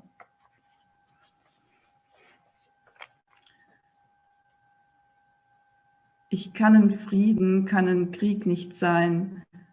Ich fürchte, hoffe, brenne, bin aus Eis. Ich flieg zum Himmel, falle wie ein Stein. Ich fasse nichts, umfass den Erdenkreis. Mein Kerker ist verschlossen, nicht offen. Es hält mich niemand, löst mir meine Ketten. Von Amor kommt kein Tod mehr und kein Hoffen. Er will mein Leben nicht. will mich nicht retten.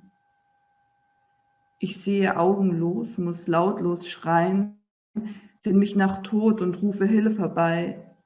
Ich liebe und ich muss doch selbst mich hassen. In Lachen, Weinen muss ich mich entzweien, mir ist der Tod, das Leben einerlei. So bin doch euch ich ratlos und verlassen. Thank you very much. Petrarca sounds beautiful in German. Thank you. Okay, due to time, I think I will go to the next poet, but I hope that I will see you in a short while somewhere on the stage in Europe. I hope you I think to hear more of your poetry. So thank you very much for this. Okay, we will go and look for Günther. And he's there. Oh, can you Hello. hear me? I can hear you, I can see you. Nice to meet you, nice to be here. Very good to meet you. Like with the other poets, I will read a very short introduction and I will invite you to read your poetry. And I don't know if there's time, but maybe there's time for a question, but it depends on the length of the poems, of course. Ladies and gentlemen, this is Signor Günther Fallister. He's a poet, he's a curator, a Germanist, and publisher. Yes. And above all, he writes visual poetry, experimental lyricism, and prose. Yes. And we consider Fallister as one of the leading figures in that world of the visual poetry and experimental poetry. And you can find his work in all the important anthologies and publications on this matter, on this theme. I even would say so that he's a kind of ambassador for male poetry, for small press events, all forms, and that is a big task, all forms of non-conformistic arts. So we call you an ambassador of all forms of non-conformistic arts. So ladies and gentlemen, this is Günther Fallister, and we're curious to hear your poetry. Thank you very much for the introduction. I chose two poems. For those, there are translations into Russian and English. So the first one is Eine Welt voller Angst. Angst klingt wie das Herausdrücken einer Tablette aus der Sichtverpackung, das Zerknüllen einer Medikamentenschachtel, ein Spritzen und Zischen, Stimmen auf der Straße, Schritte auf dem Asphalt, ein Ruf, der nur kurz zum Ufer fuhr, in Dur, eine Eisenhülse im Schreibschwung, das Aufschlagen eines Buches und das Herausreißen einer Seite, das Falten eines Blattes, fernes Hämmern, ein Kühlschrank, das Drücken einer Klinke, das Fassen nach einem Wurst-, Fisch- oder Essiggurkenschwarm, das Abbeißen von einer Wurst, einem Fisch oder einer Essiggurke, ein Besteck, das auf einem Teller kratzt, Grillen am Lagerfeuer oder das Betätigen eines Schalters, das Auf- und Zudrehen eines Verschlusses, ein tropfender Wasserhahn, ein Rücken eines Tisches, ein Poltern und Stampfen auf dem Fußboden, das Schütteln einer Bettdecke, die Betrachtung der Welt unter der Decke, das Öffnen und Schließen eines Gürtels, eine hechelnde Selbsterkenntnis, das Brechen eines Zweiges, das Abstreifen des letzten Hemdes, ein Telefon, ein leises Selbstgespräch, ein Teddybär, ein Kofferschloss, die Suche nach einem Vergleich mit wie. And the second is from the book Sims, with translations by Juliana Kaminskaya into Russian and Mark Kenek into English, and also great illustrations by Andrea Sambori, Apollon and Artemis. And to this drawing, my poem am Rande eines. Schwarzen Fels am Steg in den weißen See steht grau ein Gnom und nimmt in den Mund ein E als Dragé und ruft nicht ganz lauten Hals. Wer ist denn das bloß hier? Tier, Kopier, so echot es aus den Wellen, aus den Wänden kalkiger, schroffer Schriften, zu den Augenufern der Aufregungen, übersetzt vielleicht Excitement oder auch Occhio und Dente, ein Abendland aus Auge und Zahn und zu den Ohren, Daseinshelikon, rauscht in rosa Wassergeprassel, Wortgerassel, das Alphabet aus Apf und Zuck, aus Arsch und Ohr, das Atom aufs Atoll, schmeckt der Kartoffelsalat aromatisch, Logos in No-Gos. Doch halt, ich habe ja auch noch meinen Namen, soll und haben, Datensoldat vom Bankrott, Autokauf und Amoklauf, Vollmast total, Karambolage. Apollon hält das Lichtgelee ganz fest in beiden Armen. Der eine, sonst an Axt und Pfeil gewohnt, sucht nur Ruhe überm Stumpf, dem Schlangenbehangen. Ausgestreckt der andere Arm, er darf sich selten strecken. Er trägt Faltenwürfe seiner Toga, wie auch den Blick, der sich noch weiter streckt, als ob es dem Hindernis auszuweichen gelte, das sich in den Weg stellen könnte, das den Horizont übersteigt und zudeckt, mächtig und monolithisch.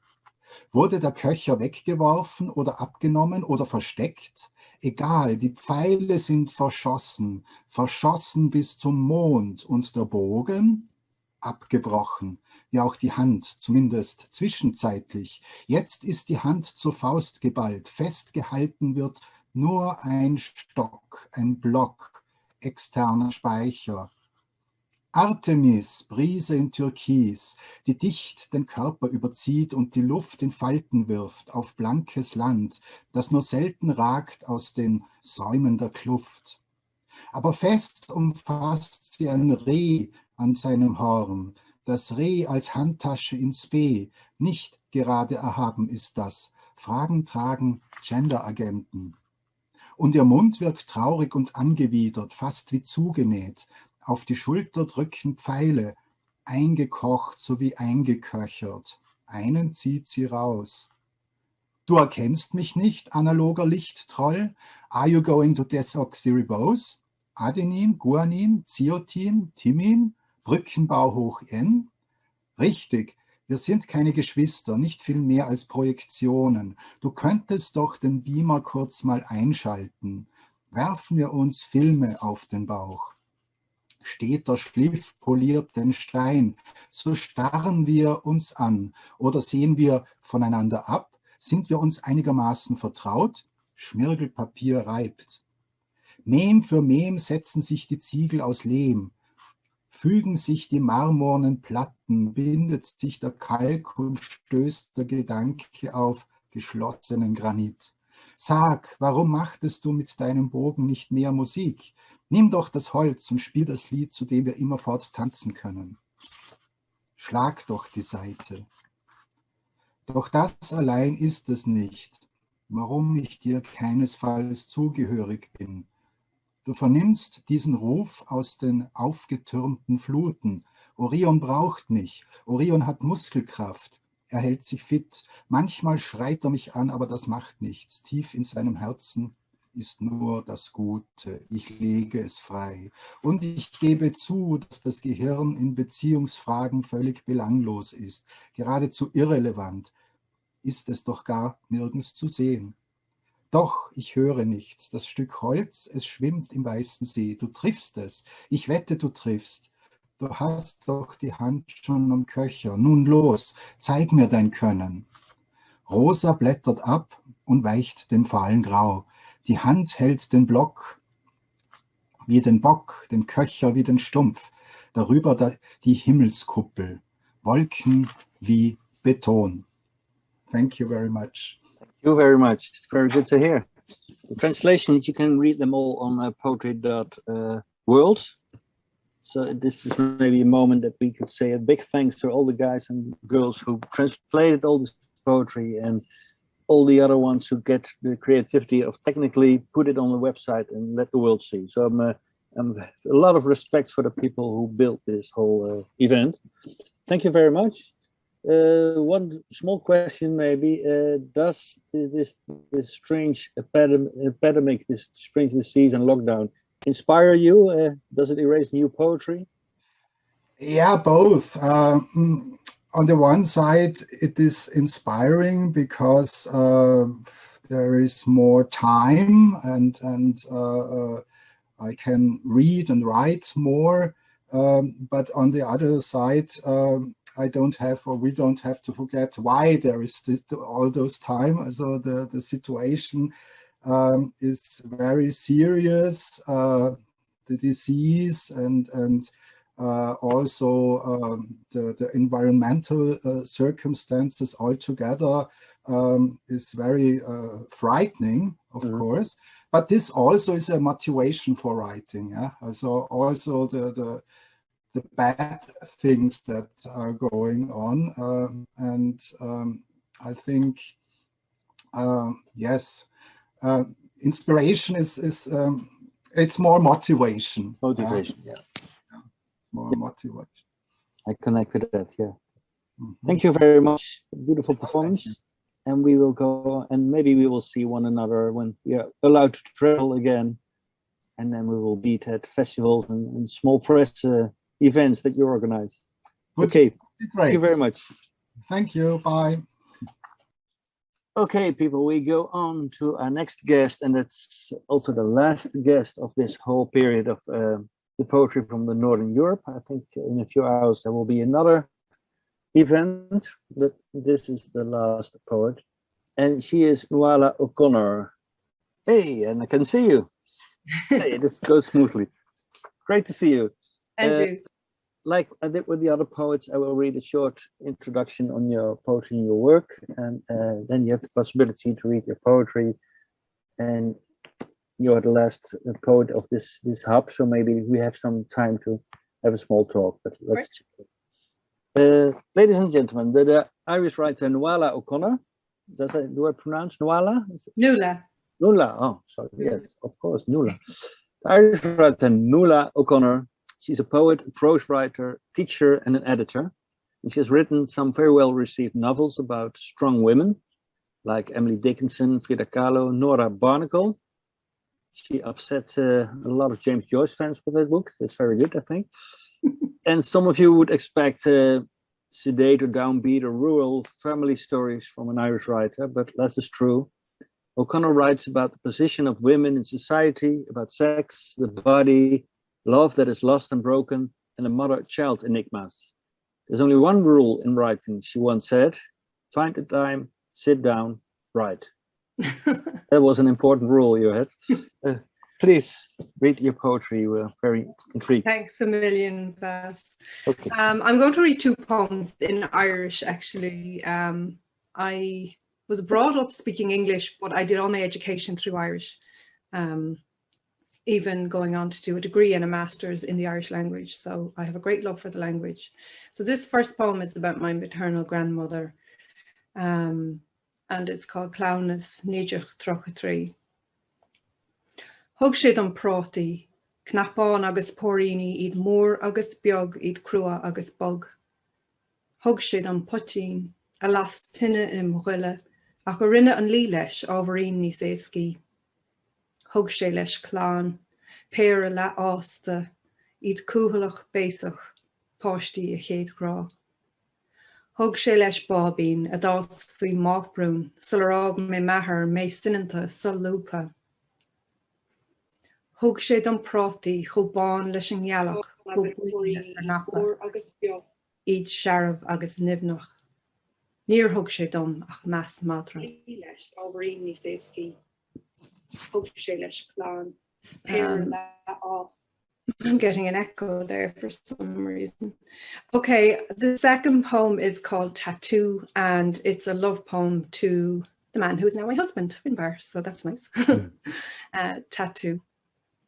Is palm shecht ma harp fwy de lava, Papír or sa scrollathe fút ag tnú le a rian. Glanam mo chrecin, sciúram siar go pár báteach, anas go buchaigh do lámh mar thug tatuála, ag líoníocht thar línta do eice gach fear eile, níl fhuaic ach tusa scrobáilte ar mo charp. So those 2 poems are in my collection Tattoo, which was published by Ireland House. Okay. Thank you very much. In one of the beginning poets I spoke to in the beginning of this event was Asa Berg, and we talked about that poetry could also be a mean for activism or for political reasons, and you can use poetry for that. And she used it also for feminist purpose. You are very well known about your novels about strong women. Is in your poetry also an influence of a strong feminist voice?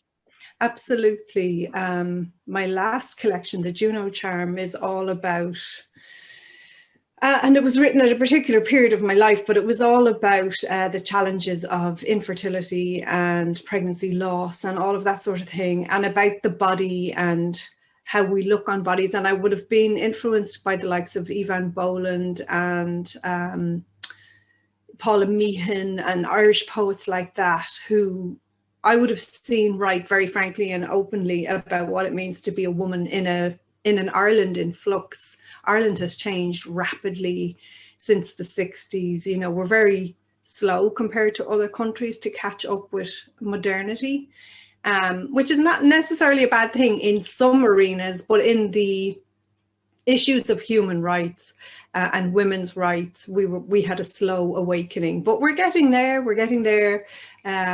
You know, we were one of the first countries to legalize same-sex marriage and stuff like that a few years ago. So yes, I do use my writing, all of it, to explore my feminism, to rescue women who, in a sense, have been smudged by history or written off as the wife of a famous man, or, you know, I wrote one about a music hall dancer who had married an Irish viscount and how she was just sort of in the background. But I want to bring these women to the front, to the fore, so that people can know about them.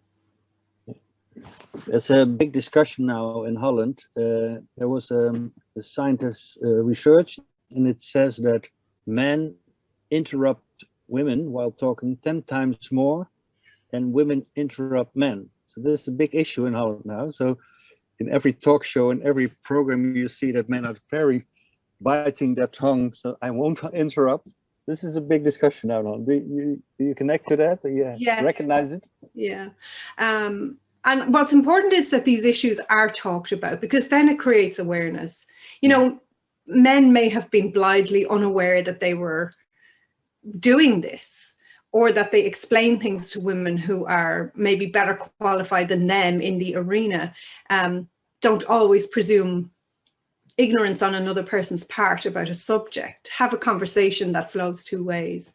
And I think by talking about the things, we change the things. And that's why it's so important to hear women's stories when they didn't have access to education, etc., you know, in Ireland as well and elsewhere. Now that we do have, let us have our say, let us stand shoulder to shoulder. You know, it's not about dissing men or not wanting men to have their say as well. It's about, let's do this together, because we are here together, you know, and we all know this logically, but it's about educating people. I think younger people are much more fair-minded than even my generation. I was born in 1970, so I'm in my early 50s. But when I have conversations with my sons who are in their 20s and teens, they're much more sort of, they don't have the same biases and prejudices that were just inculcated into us as children. And it's lovely to see, it's refreshing to see. There's a great surge of women writers now in Ireland, young ones in their 20s and 30s. And they're sort of unafraid, and they're very open, and it's beautiful to see in a country where, because of the Catholic Church and the states, you know, being intermeshed, basically, women weren't allowed to talk about their bodies and about what they wanted. So it's lovely to see it now. The conversation is opening up, and it's only good. Connected. Do you think that poetry is a good mean or good vehicle for this kind of activism to use? Or it is. I think it's perfect. I suppose poetry sometimes has a PR issue in that the only place people really come across it is school or weddings or funerals, and so they don't have access. The general reader, I mean, doesn't have access to really good poetry. It's even difficult to get your poetry book into a bookshop. They don't really want to stock them, you know, only certain shops will. Independents are always very, you know, supportive of poets.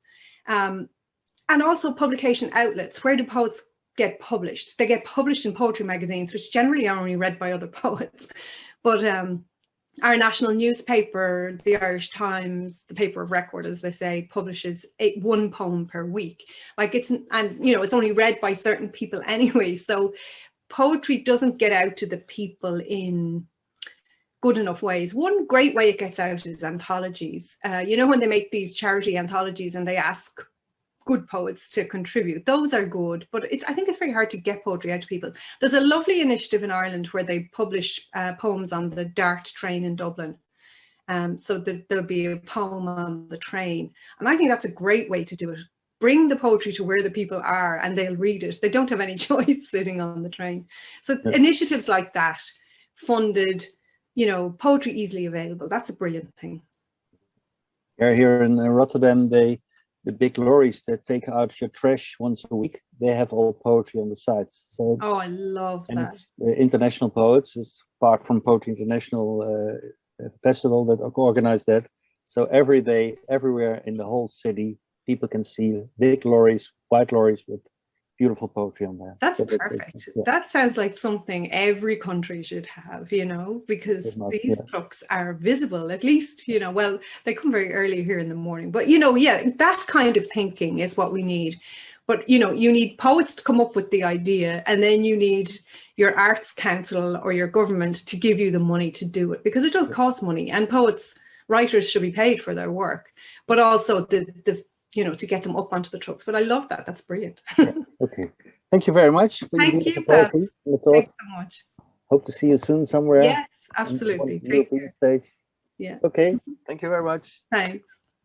So, ladies and gentlemen, this was the last poet from this Northern European hub. And I hope you can stay on this website, or you stay on YouTube to see all the other poets that come from Northern Europe and all the other places.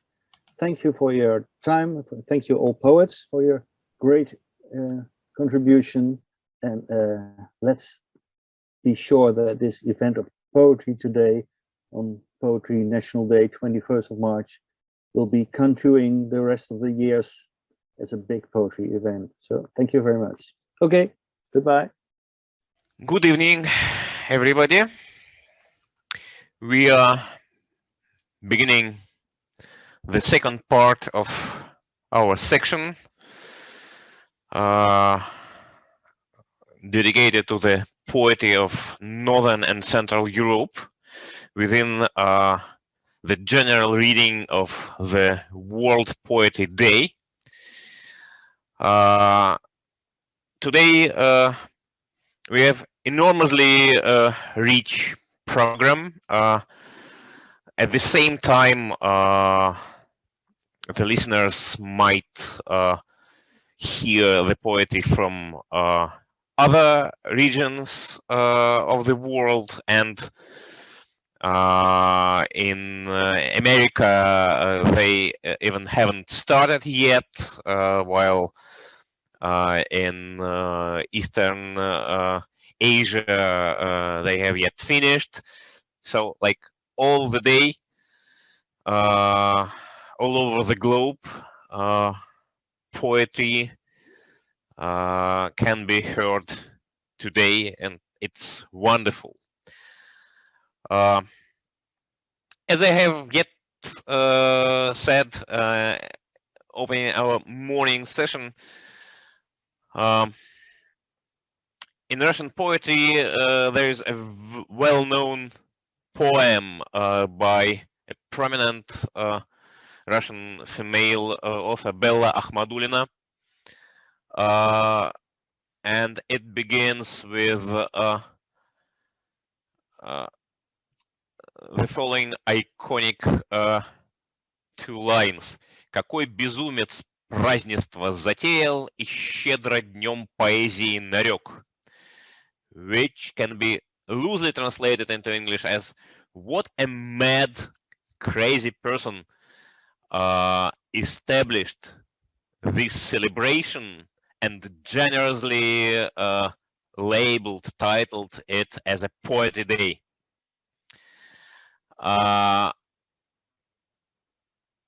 Apparently, we know that mad person, and it would be reasonable to say thank you to that person. It was many years ago, in 1938, when American poet Tessa Webb proposed this day, the World Poetry Day, just Poetry Day at those days. But initially, it was celebrated in autumn on October 15 at the birthday of the great Roman poet Virgil. For some reason, and as far as I know, nobody understands why, in this century, the date moved to March 21st. I think the only reasonable argument, the only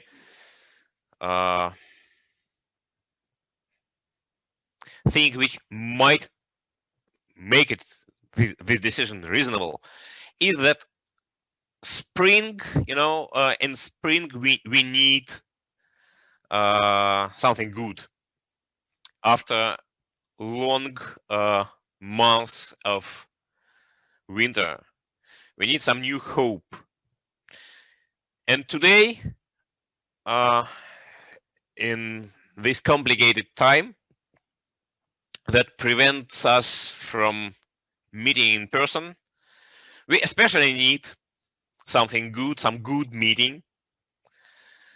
And we are grateful to those people who organized this event and came out with this brilliant idea to meet all over the world and celebrate poetry. At this part of the event, our first guest, our first participant will be James Womack from the United Kingdom. He is both poet and translator and also literary teacher. He taught. He teaches in Cambridge University. Among his translations, we can find the volume of Russian poet Vladimir Mayakovsky, which seems a bit paradoxical choice for present-day English poet. As for me, at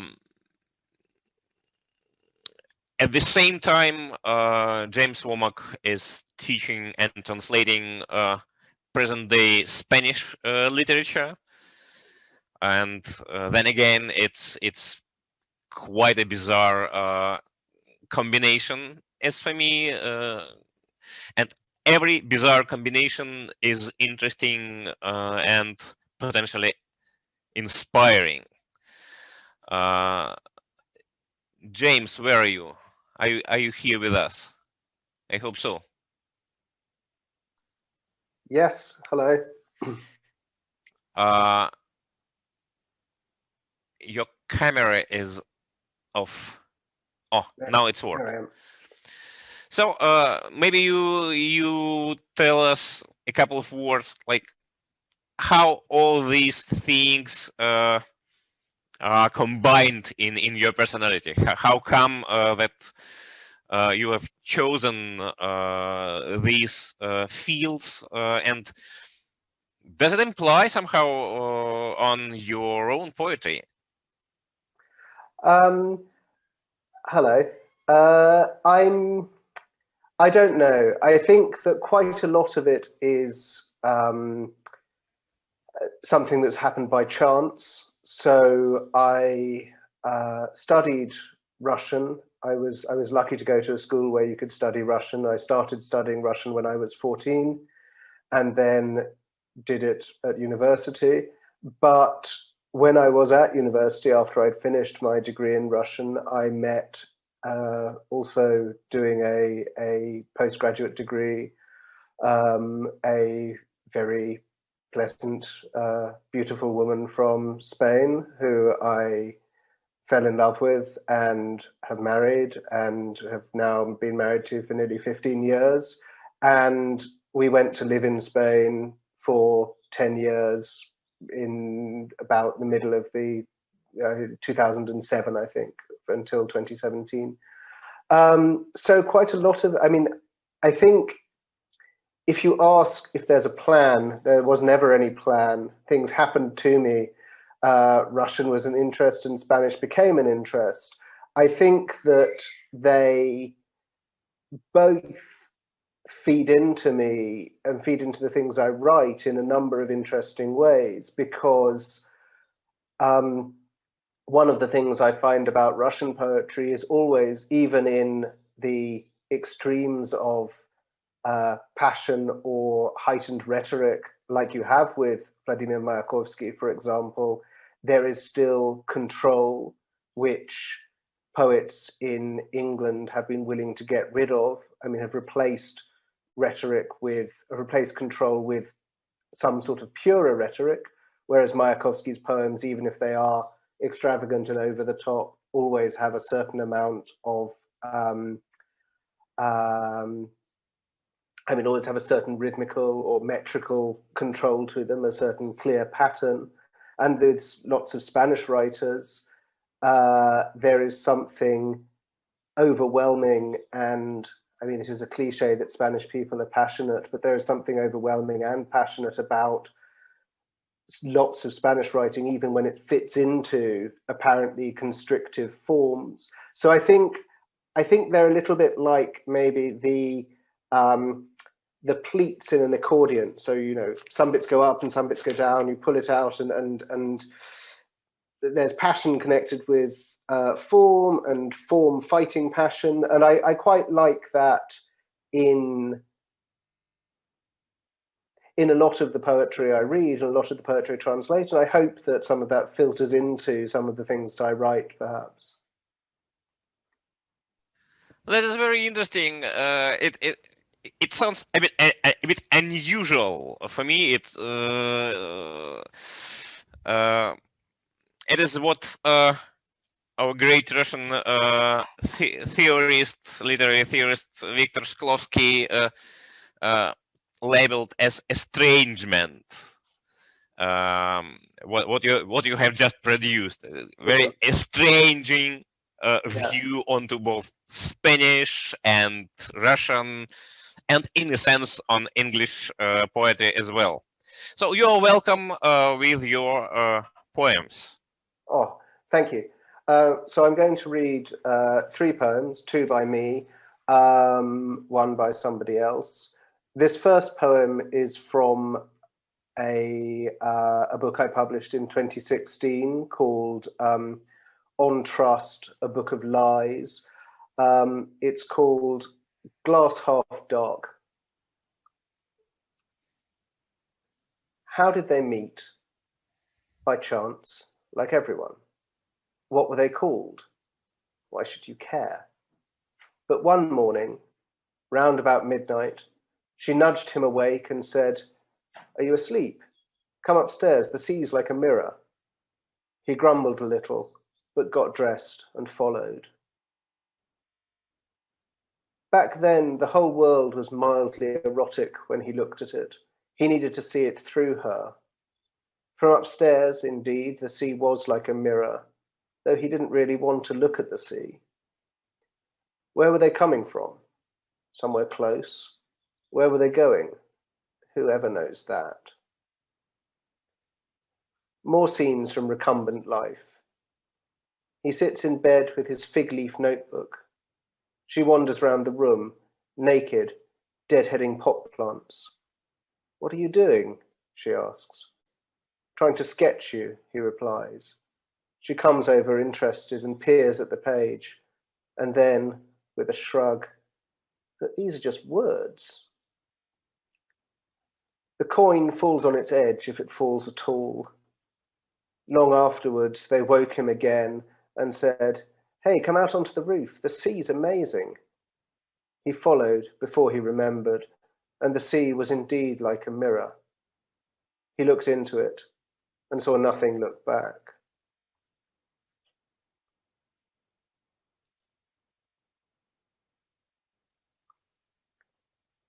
This next poem is unpublished, so far unpublished. You always hope they're going to be published. It's called Cold. It was a smug film, smug on its own evil, fat with it, the actor king so smug, the direction allegedly so cold, so pure, in fact only smug drunk on its ambience of slush and nicotine, springtime and grey city light and all the poor beige suicides, the camera always moving, side to side, more fear, more broken people, the surrounders who indulge their man's brokenness, the always sense of a wink to the camera of men complicit in their acting, their actions. I want to know nothing. This is not grief. This is a teenage boy's, an Italian's fantasy of grief, how to weaponize grief, grief as the royal road to a woman's body. And we tell the audience that she is unsatisfied, and she keeps coming back, doesn't she? She's asking for everything that is filmed and shown, and the great statue, Brando collapsing, Brando shouting, the reason for all this, the centerpiece, his grunting, the audible sign of a great actor. Just how close can you approach a full contempt for the audience and still pivot on their love? Brando, grunting and dangerous even through the screen. One moment in this vast, smug film, black stain on the negative, when I tell you I felt as pure a cold as any art has ever made me feel. When Jeanne shouts across the metro station, a train passing, to her useless and aggressive boyfriend, screams in a fury she deserves, "Je suis fatiguée de me faire violer. I am tired of being raped." And the train passes, and she has her fury out in the world, and that clever, clever camera switches to show how she is seeing, and there is no one standing or listening on the other platform. And I saw this film in the cold cinema, the Spartak cinema, the unheated former Lutheran church on Kirochnaya Street in 2001, before it was destroyed in an insurance fire. In spring, almost spring, I was unhappy, not that unhappy, in love. The film a scratched print, the sound horrid, the underpaid, abused lector read out the script in a dry Russian monotone, and the film was so cold, the church so cold, the camera eye so too. I did not deserve to feel so cold, but what saved me was the world existing outside the film, the cinema, the church, the abyss, that voyeur always ready with a few home truths, and to know that, yes, there was always standing and listening and watching, and you can see the world without judgment and knowledge. It is not all grey and tired, even in the grey, tired, grey-skinned city. I came out into the grey evening and forced myself to see life, and that evening the bridges opened like a great stone Bible, and the river the frozen river, the river tore pages from itself. I wonder, by the way, James, do you know that this very cinema was the best known for Russian readership due to the poem of Joseph Brodsky about it? Yes, yes, I knew that. I mean, I went to the cinema before I knew that, but I have since read the poem, and I mean, it's impossible to touch anything in St. Petersburg without there being a poem about it. I think that's also true. So it's pleasant that it is there and visible. And I mean, Brodsky treats it slightly differently, of course, but it's of course. I mean, it's okay. A beautiful thing. And then I have one more poem which is not by me. But before I read that, I'd like to just thank people as well, because there are versions of these poems up on the website. So thank you very much to Sofia Surkova and Mikhail Bardunovsky, who translated Cold as a very good translation, Holod, into Russian, and also to Nacho Vleming, who translated the first poem, Glass Half Dark, into Spanish a year or so ago.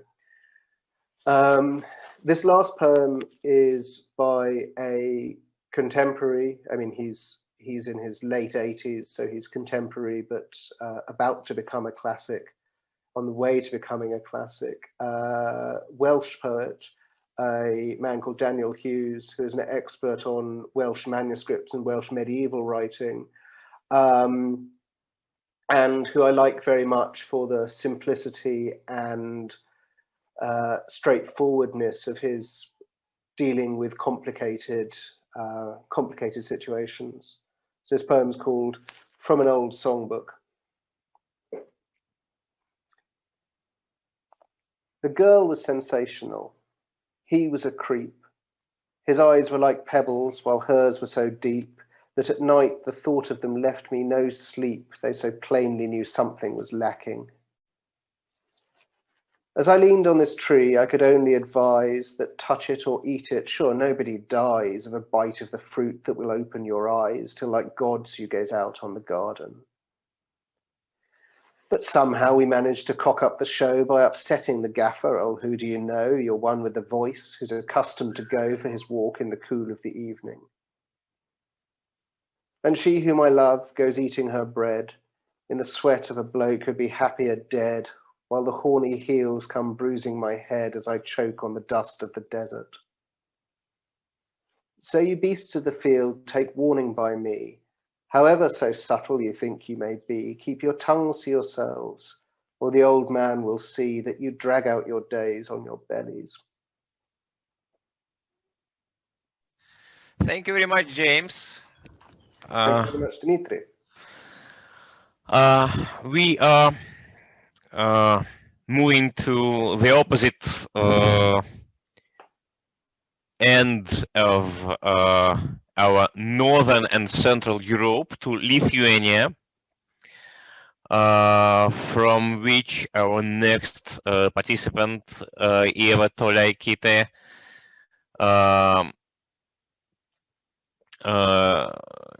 is. Eva has published two collections up to the moment. One of them is of prose, and the second one is of poetry. And besides, she also teaches and translates, and her field is Danish literature, which seems to me, in a sense, a bit more natural, because Denmark and Lithuania and Latvia, in which I currently live, these are like countries that essentially can feel something in common or at least it seems to me this way. Maybe Eva sees this choice differently. Eva, you're welcome. Please tell us something about your influences and what kind of like international relationship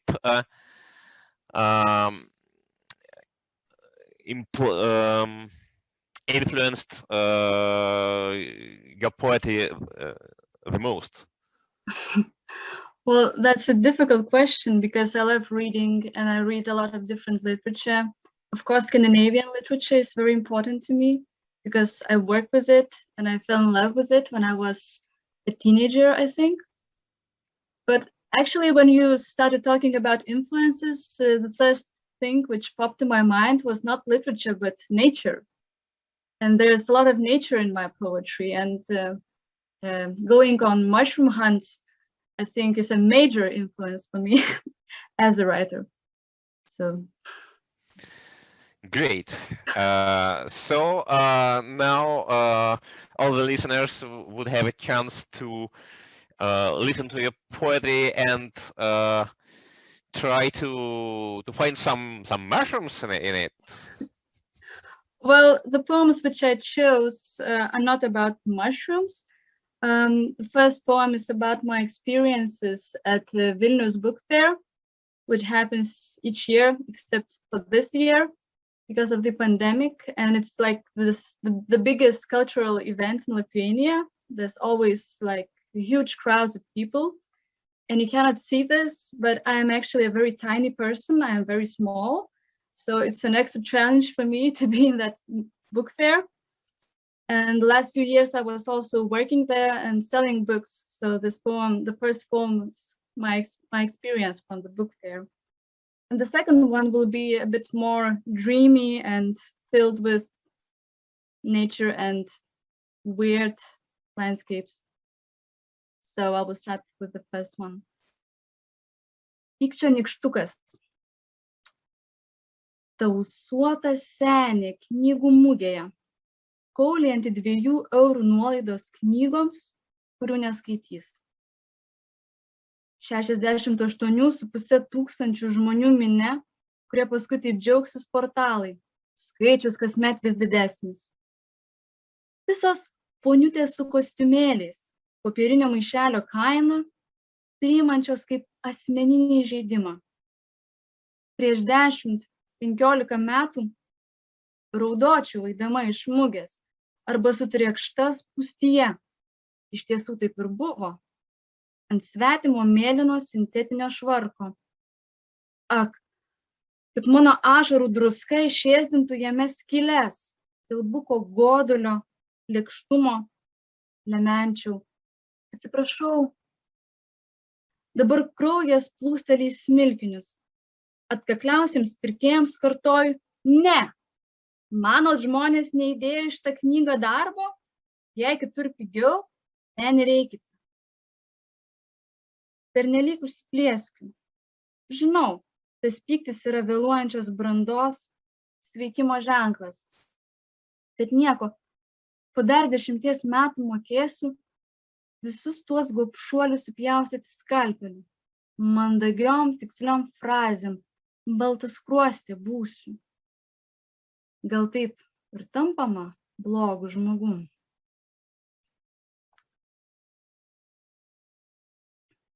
And the second one is from my travel in Morocco. Asmeninė patirtis. Sausio mėnesį keliavom naktiniu traukiniu Marakešas Tanžeras, kupė su kušetėmis. Mūsų melsvos akys džiūgavo, kušetės, šiluma, per visas ląsteles vilnijant bėgiams, baigiau skaityti Kenzaburo Oją asmeninę patirtį. Per miegus krūpteldavau nuo minties, kad griūva pasaulis. Prabudus nervingai krovausi daiktus. O jei nespėsiu išlipti ar pasimesiu ir daugiau niekada nesusitiksim. Nebuvo jokio balso, kuris pasakytų, kur ir kada. Kai iš nosies pasipylė saldus, minkštas kraujas, užvertus galvą, stovėjau prie lango. Buvo juoda, tyloje rangėsi salotiniai ir žydri kopūstiniai vikšrai, kuriuos paskui pamatysim, eidami per pievas ir šiukšlynus, pro išmirusius daugiabučius ir karvių ganyklas, maus raumenis, ir aš prisiminsiu, ką reiškia sapnuoti. Švelniais sapnų taukais, išteptas lėtas dienas. And I'm also going to read another poem by another poet, Sabina Brilo. She's a Belarusian poet, and I really like her poetry, which is always like very simple, but very strong, I think.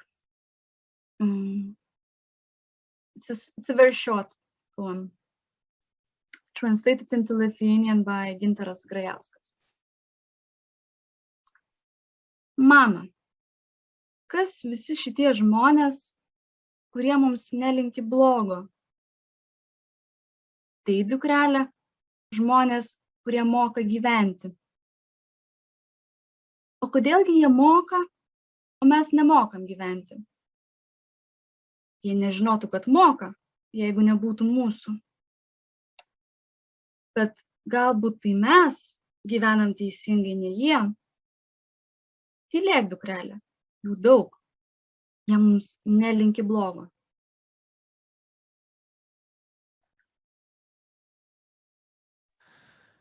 Thank you very much, Eva. It's important nowadays to support independent poetry from Belarus. And it's quite evident that there is a special relationship between these two neighboring countries, Belarus and Lithuania. Our next participant, again, we are moving through half of Europe, is Josef Straka from the Czech Republic.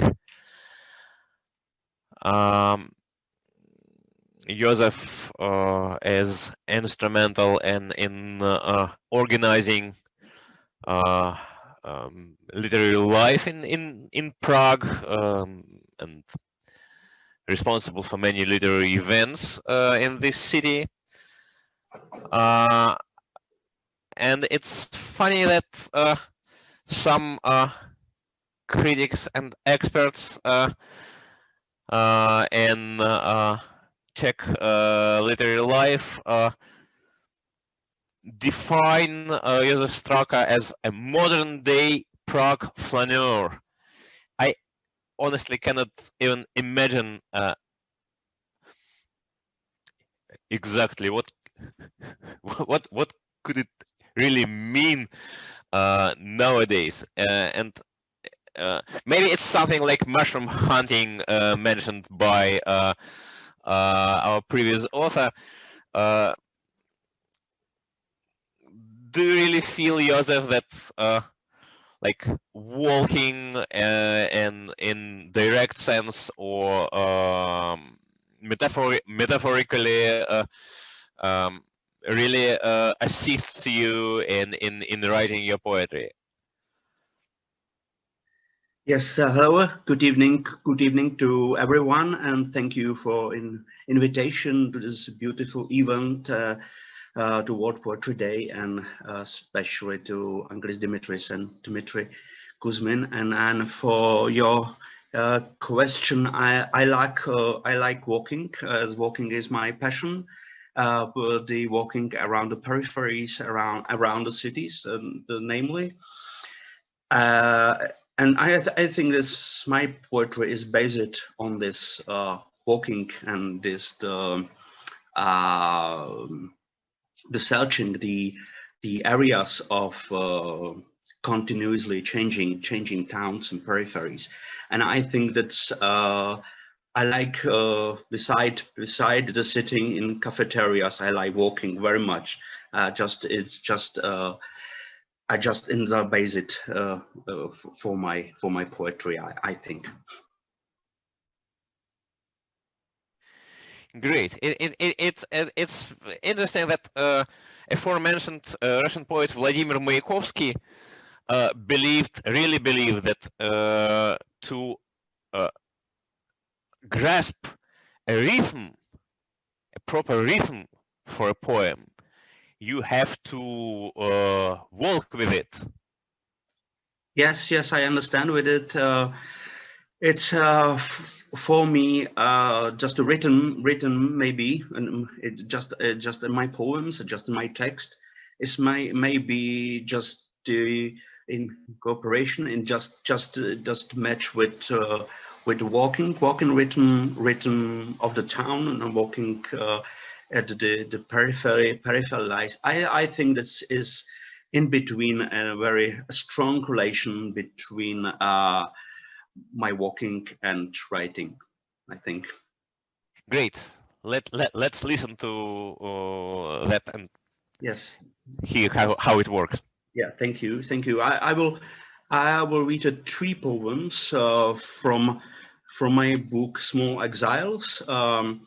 The 3 texts is named by the feeling of exiles, and I will read in Czech and in English, translated by David Wichner.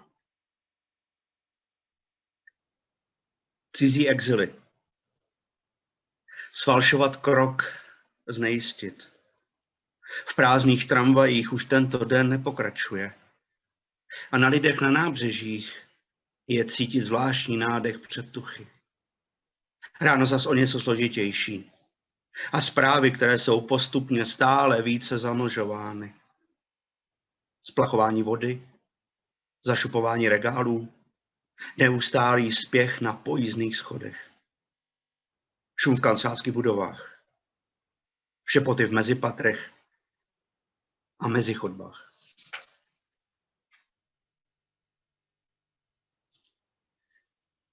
Cizí exily 2.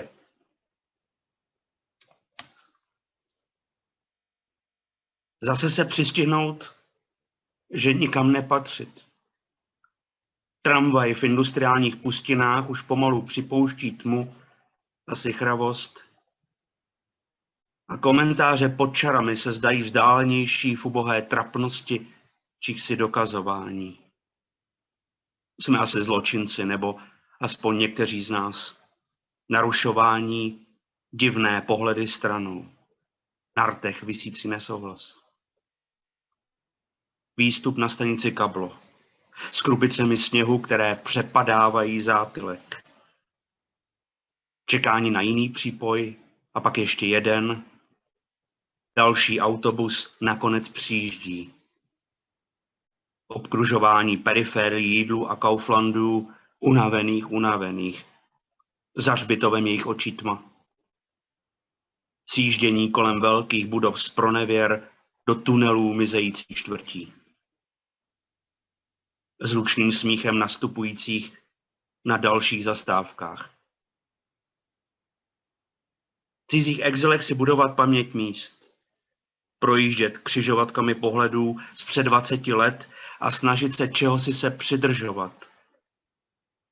Než se to zas rozplyne v šedivých, chichotajících se tmách.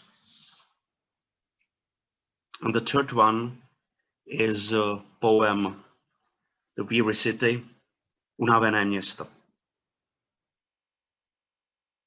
Ponořovat se, zatím a bezlučně, už hodně nastavené souvislosti, které pak ale odnímat s jistou dávkou noblesy.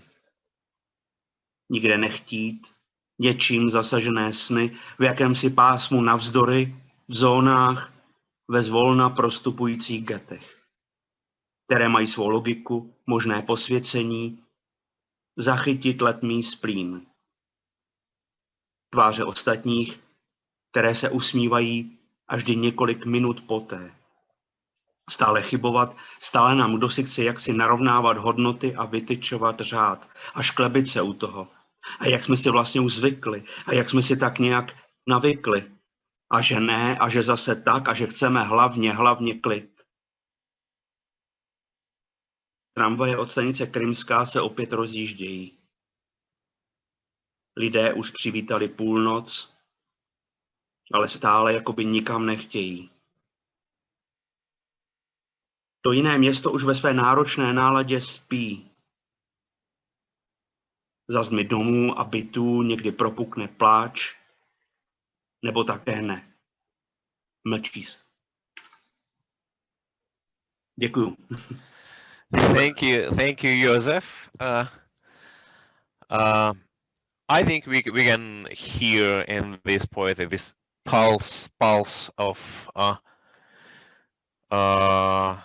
steps, and at the same time the pulse of like urban life in general. Thanks a lot. Thank you again. Now we are moving in the neighboring country of Hungary to our next poet, Anna Szabó. Again, she's prominent translator, besides writing her own poetry and prose and plays and many other things. And the range of her translators' interests is very wide, from Shakespeare's sonnets to the poems of Yeats and James Joyce, and then further to Sylvia Plath. Very wide selection of wonderful names of English writing authors.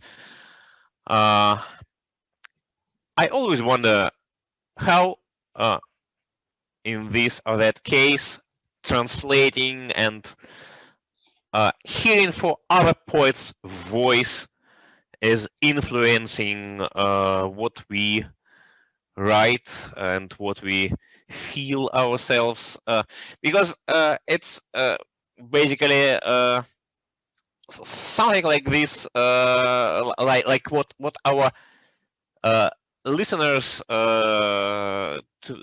today, so many languages, so many voices, how to find your own place and your own message. Anna, you're welcome. Hello. Thank you for this wonderful day. I was following you, so I'm really amazed and wonderful it was. And I was born in Transylvania as a Hungarian, and Transylvania is a part of Romania. And I didn't really use three languages as a child, but I was part of it all. The languages German and Romanian, and I went to kindergarten, to nursery school, first to German nursery school and then to Romanian, and then to Hungarian. 3 years I spent in different language environments. So the magic of language is somehow inbuilt by now, and finding voices is not easy. There are some tasks which I couldn't complete because I couldn't find the voice. You have to hear, as you know. First, I can complete a job, okay, but I have some beloved authors that whom I couldn't translate yet, because I couldn't find the relevant Hungarian voice. And also my favorite pastime, one of my favorite pastimes or whatever works, was taking part in workshops, translation workshops in several countries, including Hungary. And we translated via English, and we discussed with each other. And yesterday I discovered that there is that I've stolen something from a viewpoint, not a voice, not a tone, but a viewpoint from Samira Nagrouche, an Algerian poet, and I translated her. She was writing about different cities in the world, her travels and the cities, the sounds of the cities, and I translated her. I loved this. Quite long a poem it was, and I loved the work, and then I forgot, and somehow I wrote about different cities, and it was the atmosphere which I used up from translating Samira, and it's a nice thing to discover that you are using some other viewpoint. It's wonderful. Translation helps a lot, building into your work tones and parts of voices. So translation is a vocation for me. That's really great, because that's exactly what we are here for today, to change, to exchange our voices and to get something for our own thinking and feeling and writing from that. You're welcome. Okay. So I'm reading 3 poems, and I've chosen all of them because there are many translations. Of course, partly because of these wonderful seminars we had together, translating each other's work. And the other thing is that they are all very rhythmical, so you can enjoy Hungarian as a very rhythmical language. Hungarian poetry is passionate, especially classical Hungarian poetry, and you will hear classical Hungarian passion. The first is about a mother and a child. The title is Elhagy.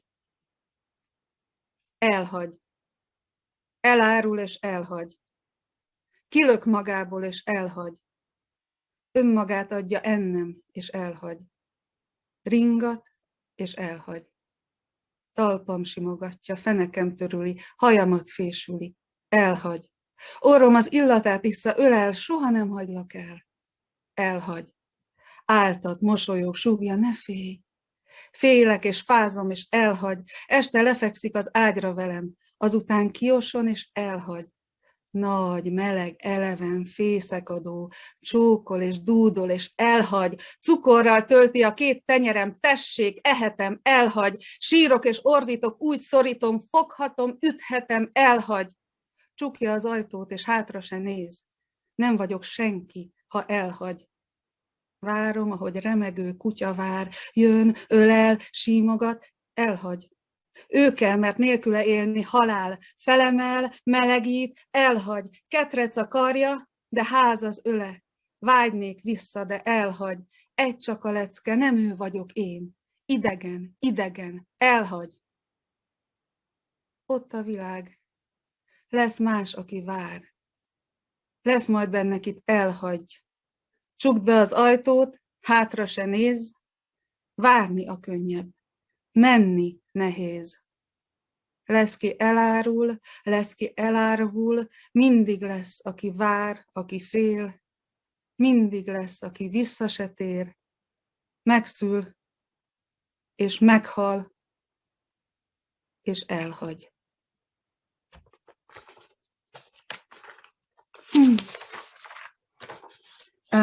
Sorry, I have to think.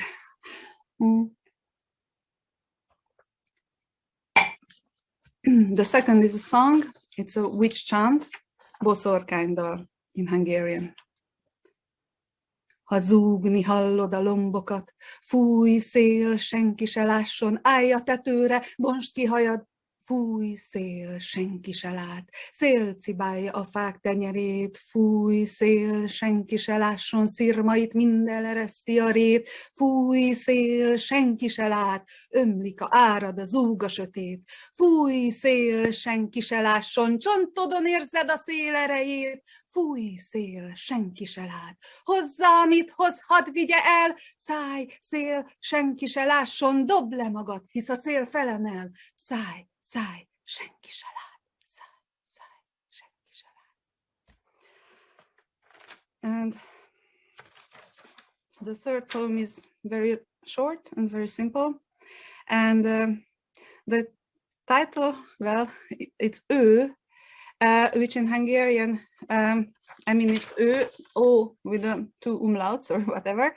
And the difference between O and Ö makes the difference between the number 0 or nil and someone. For me, I'm a very visual type. So the non-existence and the existence of God in one, a number and a letter as well. So it's very short. Ő. Ha nincs, miért tesz úgy mindig, mintha lenne? Miért születtünk hitre, félelemre? Miért, hogy minden lélegzettel újra? Miért a sírás és az alleluja? Valamit tud, még akkor is, ha nincsen. Nincsen segítség. Segítség, ha nincsben. Köszönöm szépen. Thank you very much. Thank you very much. That's fascinating. You have so distinctive way of reading. Very impressive. Thank you. Fantastic. Thank you very much. And this unexpected entering of the theological field is a funny and proper bridge to our next participant, Tomas Petrulis from Lithuania again, who happens to have a degree in religious studies besides writing poetry. And it's interesting how these two fields coincide nowadays in the activity of the same person. Is religious poetry possible today? It is, obviously, somehow, but how? Or maybe it's not necessary to write religious poetry, being an expert in religious field. Tomas Petrulis, Lithuania, you're welcome. Hello, Dimitri. Hello, others. It's nice to be here. And answering your question, I have to say that it's an open question for me too. How it is impossible to write religious poetry, because it's difficult interconnections between poetry and religion. For example, Kierkegaard says that it's impossible to be a poet and be a religious man, and so on. It's quite a difficult problem, really. So yeah, and I would say that every my poem that I write, it's sort of small research into that problem. So if you let me, You're welcome, of course. Yeah, read a couple of texts from my second book, which is called Sterile, in English, in Lithuanian Sterile. So, the first poem. Per klaidą. Nukryžiuotasis tarsi marionetė rankose, kurios lietė visaip jo motina, tačiau per angelą lietė. Glamonėjo per jį lyg membraną, kol užsėjo jos kūną. Šiek tiek kitaip gal užsėjo kažkas irgi kūną tos motinos, kuri per klaidą didžiulę palaikė teksto šią autorių. Per patį dienos užtemimą buvo 3 valanda, kančiose pagimdytų palaikė jos pačios sūnumi. Išvydus tenai, kur varstosi automatinės duris, nešdamas gūsį po gūsio, ir dega dienos šviesos lempas, per patį dienos užtemimą, per patį kalėdinį išpardavimą, palaikė teksto šią autorių. Buvo 3 valanda. Kol pirkėjai stoja pro šalį, skalaujami gūsių bangų, supami vitrinų šviesų, judėjo ir galbūt netikėjo, kad visa tai baigsis. Ko gero negalvodami apie to abejotiną pradžią, kurios tarytum nebuvo, nes rodos jos niekas nepamena ir net nesupranta, kad ilgisi, ir net nesupranta, ko ilgisi, bet būna toje pradžioje, kur viskas sutampa ir tampa ir tarsi netyčia prasideda.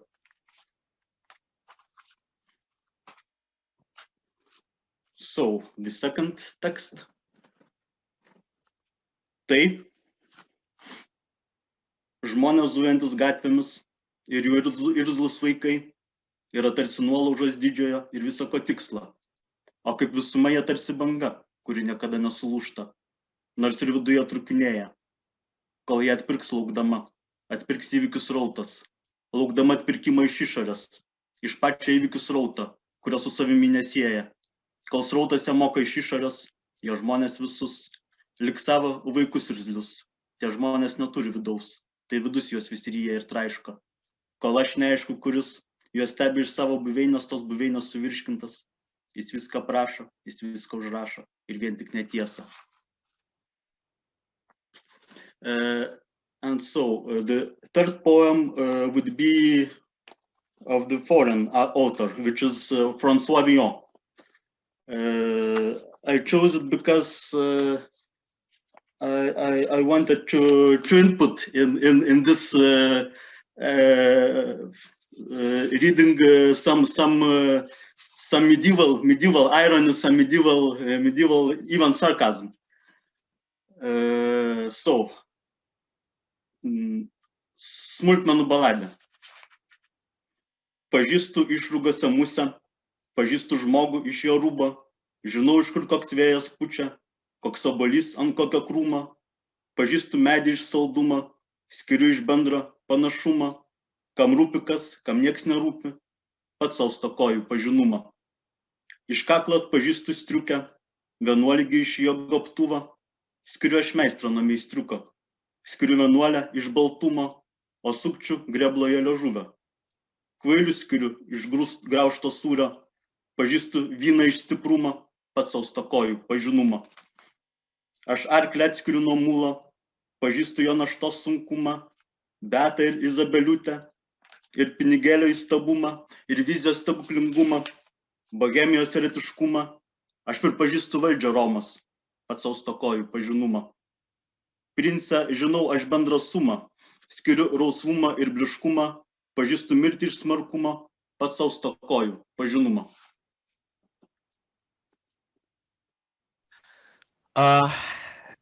Thank you, Thomas. Yes, a slight tone of medieval, as always, a good thing to get. Now, our next poet is from Germany.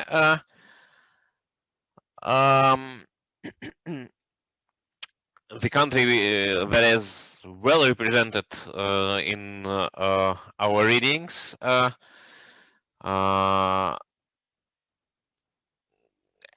And it is not mere chance, because it is a great national poetry tradition, rather versatile, rather rich in different trends and aesthetical preferences. Görkles is a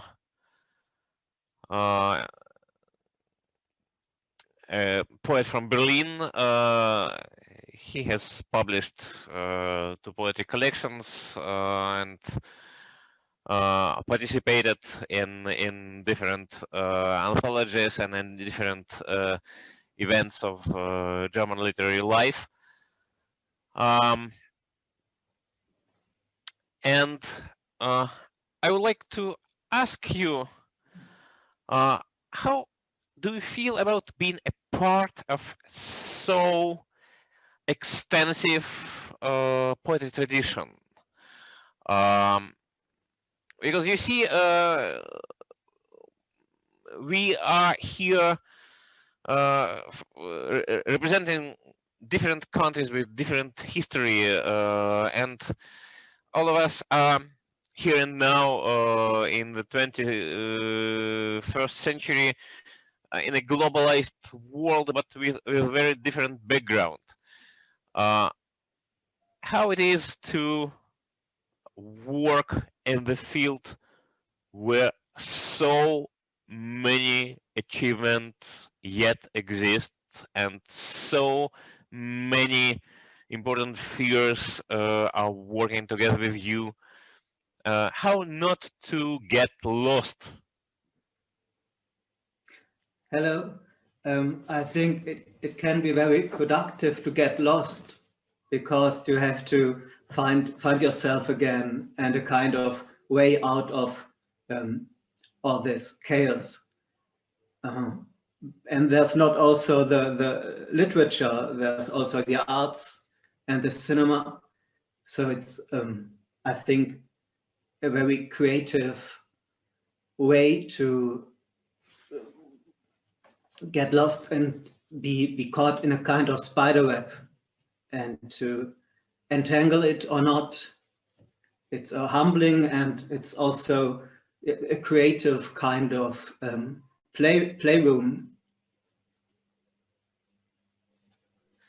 Sounds quite optimistic.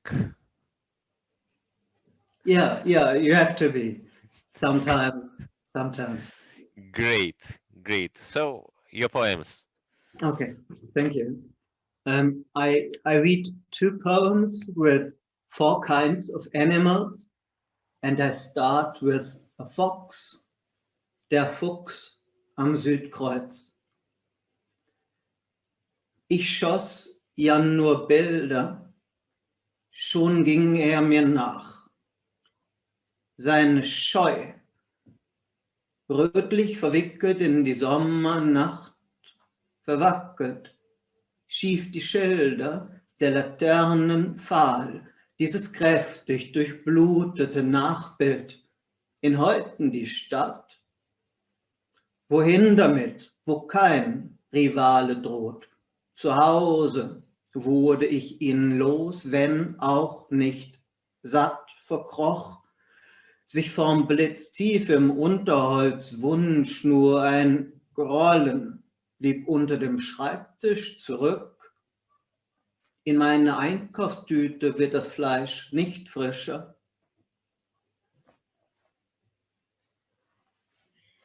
And the second one contains a peacock and 5 shrimps. It's called 10. Wirbel, Arche, die Sorge. Des Rauchmelders füllte die Küche zu 2/3 aus. Die Relation vom Rad zum Vogel V, vom Glanz zur Angst. Kein Wohnungsbrand fände hier Platz, also Vorsicht, wenn ich, was dich nicht betrifft, irgendwann ausfalle oder ein kraftloses Glühwürmchen sich in der Nacht finster auf einen Lichtschalter setzt, um auf den Finger zu warten, das Licht. Im Lederhandschuh stecken 5 Garnelen. Die dickste fragt, wo sind die dünnen? Ich höre eure dünnen Stimmen, wir brauchen dich. And the third one is from Mir Wieseltier. It's translated out of the Hebrew from Nili Mirsky and Jörg Trubitius. And it's called Nimm. Nimm Gedichte und lies nicht. Tu diesem Buch Gewalt.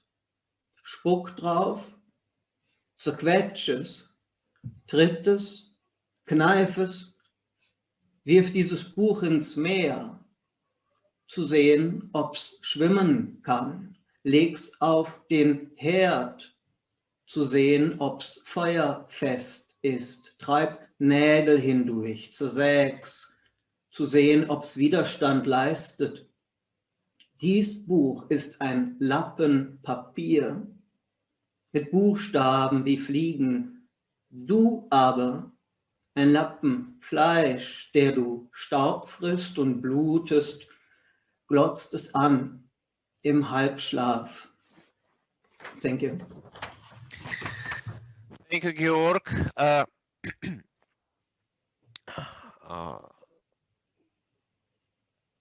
Powerful poem of Meir Wieselter, by the way. He's really big figure in Israeli literature. Then we are moving to France, where Linda Maria. Linda, by the way, what's the more correct way to spell your surname? In French, we should stress the last syllable, but in your native country, probably vice versa. Hi, Dimitri. Let's pronounce it Linda Maria Barros. So kind of French way. Kind of my way. One between Romanian and French. So in French, of course, you'd say Linda, but Linda, that's not important. So let's say Linda Maria Barros for the music. Yeah, great. Linda Maria Barros is an outstanding figure in kind of two national literatures, in French one and in Romanian one.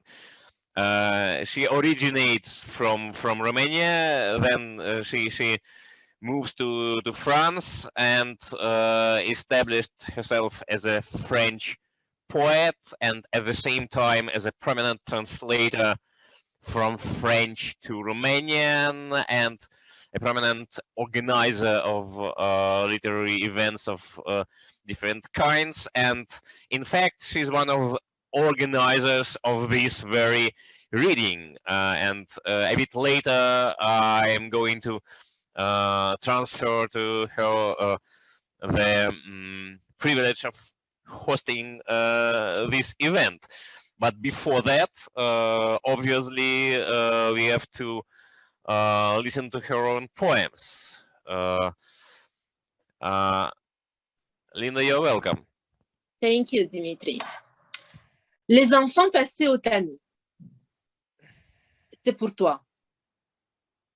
Pour que tu sois plus grande et plus belle et plus droite. Que je me suis coupé le cœur en deux, comme un sabot d'agneau. J'ai volé et j'ai menti, j'ai craché du sang.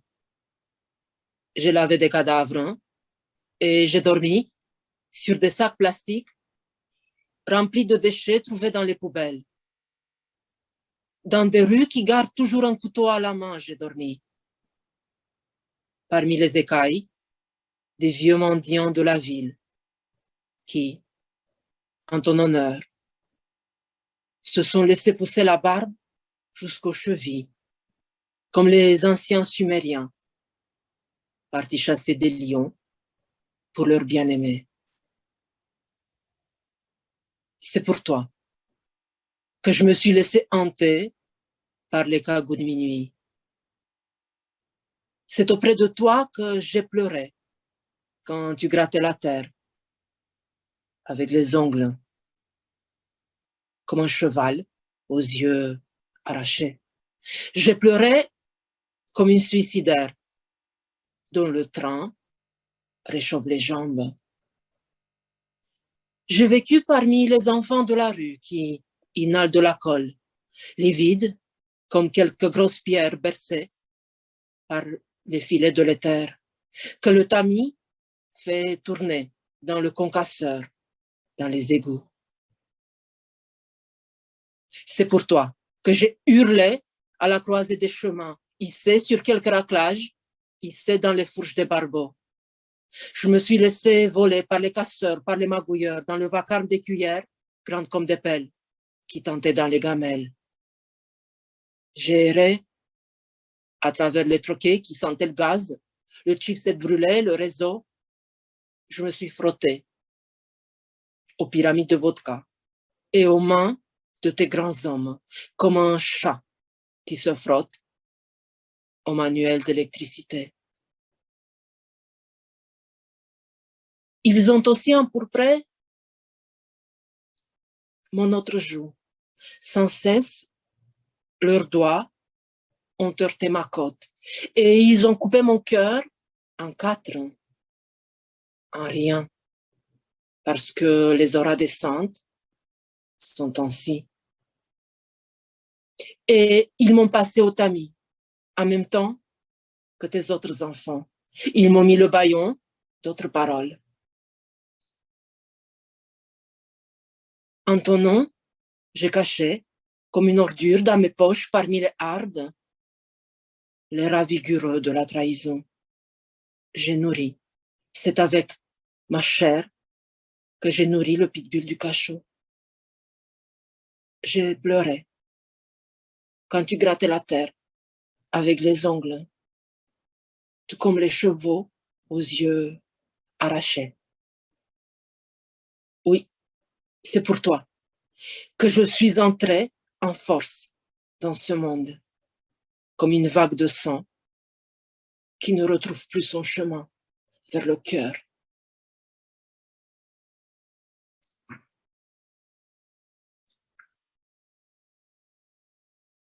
And now the second one, réalité touchscreen. Nous avons hurlé, nous avons pesté, nous nous sommes roulés par terre.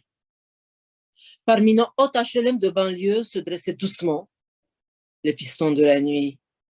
Et nous sommes montés dans des camions et nous avons bu. Dans les rues, les filles se déployaient comme des drapeaux. Nous avons dansé et craché. Nous avons bu jusqu'au matin, jusqu'au kilomètre 0. C'est là que sont venus les chasseurs et ont frappé à notre porte. Nous ne nous réveillons pas. Ils râlaient. Ils ont aiguisé leur bec sur les murs. En pleurs, dans de sombres couloirs, ils ont chargé leurs armes et se sont masturbés. Peut-être quelques bâtons noirs en caoutchouc ont-ils éclairé de près nos contusions, ont-ils séparé nos pommettes lorsque nous dansions comme des sauvages. La réalité nous est montée droit dans la gorge. Et sont venus ceux qui étaient en réanimation, mais ils ne nous ont pas reconnus. Ils n'ont plus tendu la main, ne nous ont plus demandé un peu de lumière à travers les vitrines touchscreen. Peut-être les tireurs d'élite qui pourrissaient sur les toits. Ce sont eux qui ont déguisé leur bec sur nos côtes de verre, qui ont soufflé dans nos draps de tuberculeux et appuyé doucement sur les pistons de la nuit. Et nous, enveloppés dans quelques drapeaux, nous ne les avons plus reconnus. Thank you. That is very interesting for me.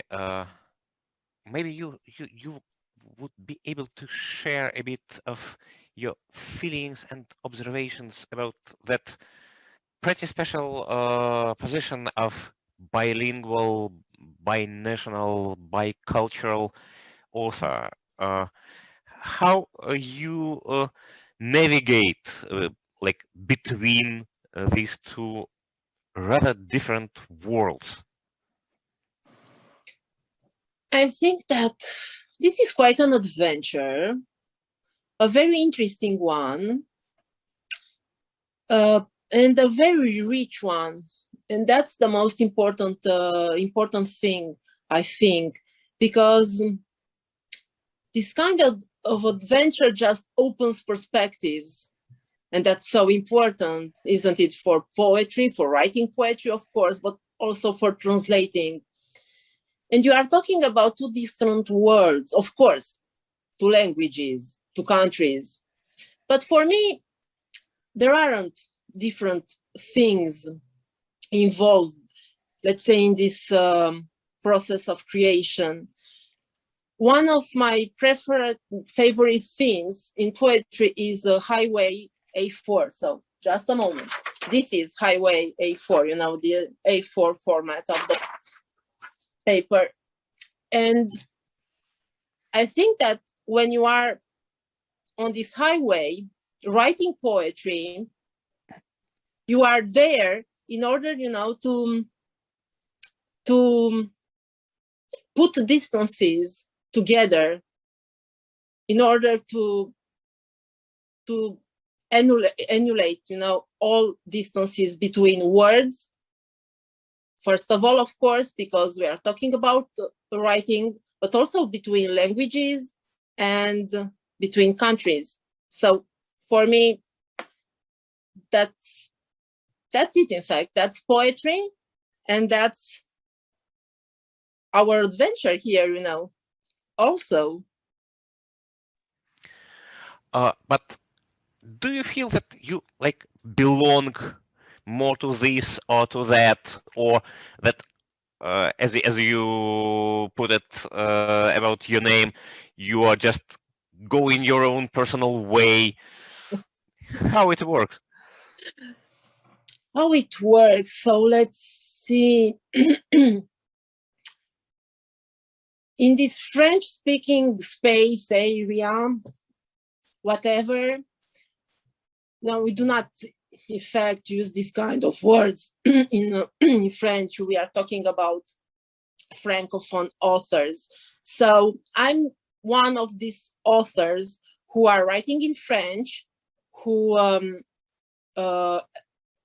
want to write in French, but who have somewhere in their imaginary also another, let's say, vision about the world. And the most interesting thing in bilingualism is that the first vision, first isn't a right adjective, I think, but the vision that we're born with is there just near this new vision, and they are just put together. So you do not have to choose. I think that's not very interesting, you know, to choose when you can have two things at the same time. And for me, in a language which isn't very far away from Romanian, isn't it? So that's much more interesting when you write. I am fascinated with this idea of like rejecting, abstaining from choice, from choosing. Like we are not obliged to have one of two options. We can have both, in fact.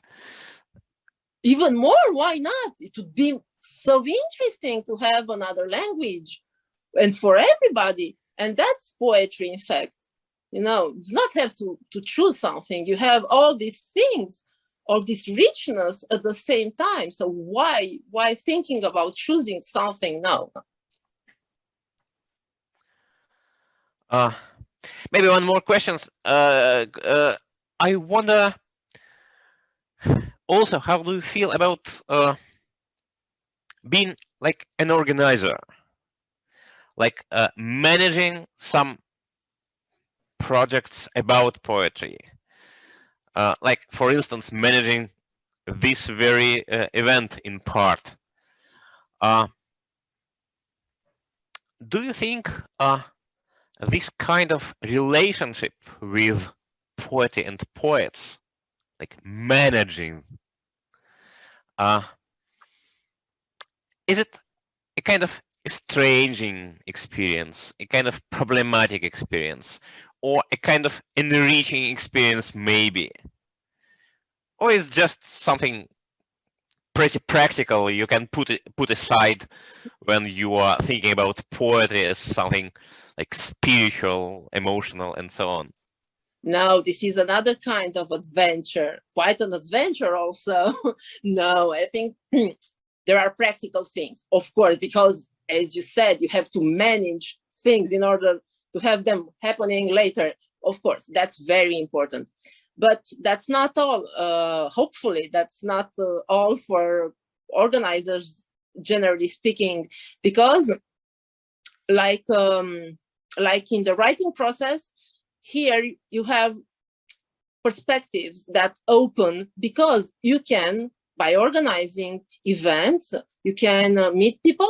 Of course, you meet people, first of all, you meet poetry, and then you can even meet people that you are going to work with, because you are going to be part in a project, you know, like this project, or people you are going to work with because you are going to translate their poetry, or they are going to translate your poetry. So this is once again about meeting, let's say,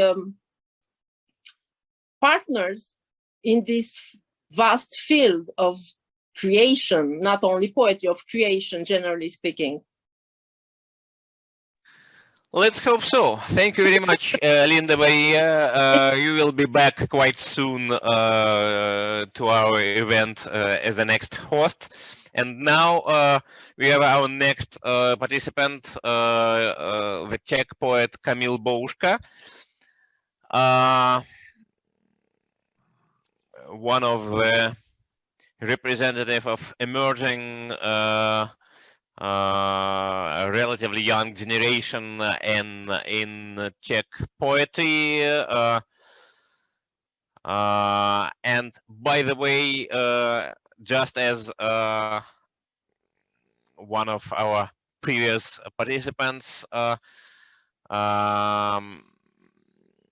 he has a certain religious and theological background,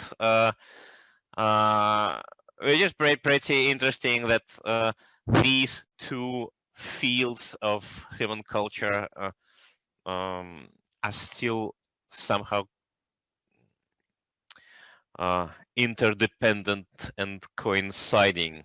Kamil Bouška, you're welcome. Hello, greetings for you all. Excuse me because this computer is not mine. This computer is from the school of my wife. Monica is me now, and I am Kamil Bouška. Can I read? Yeah, of course, you're welcome. Thank you. One poem, Avatar.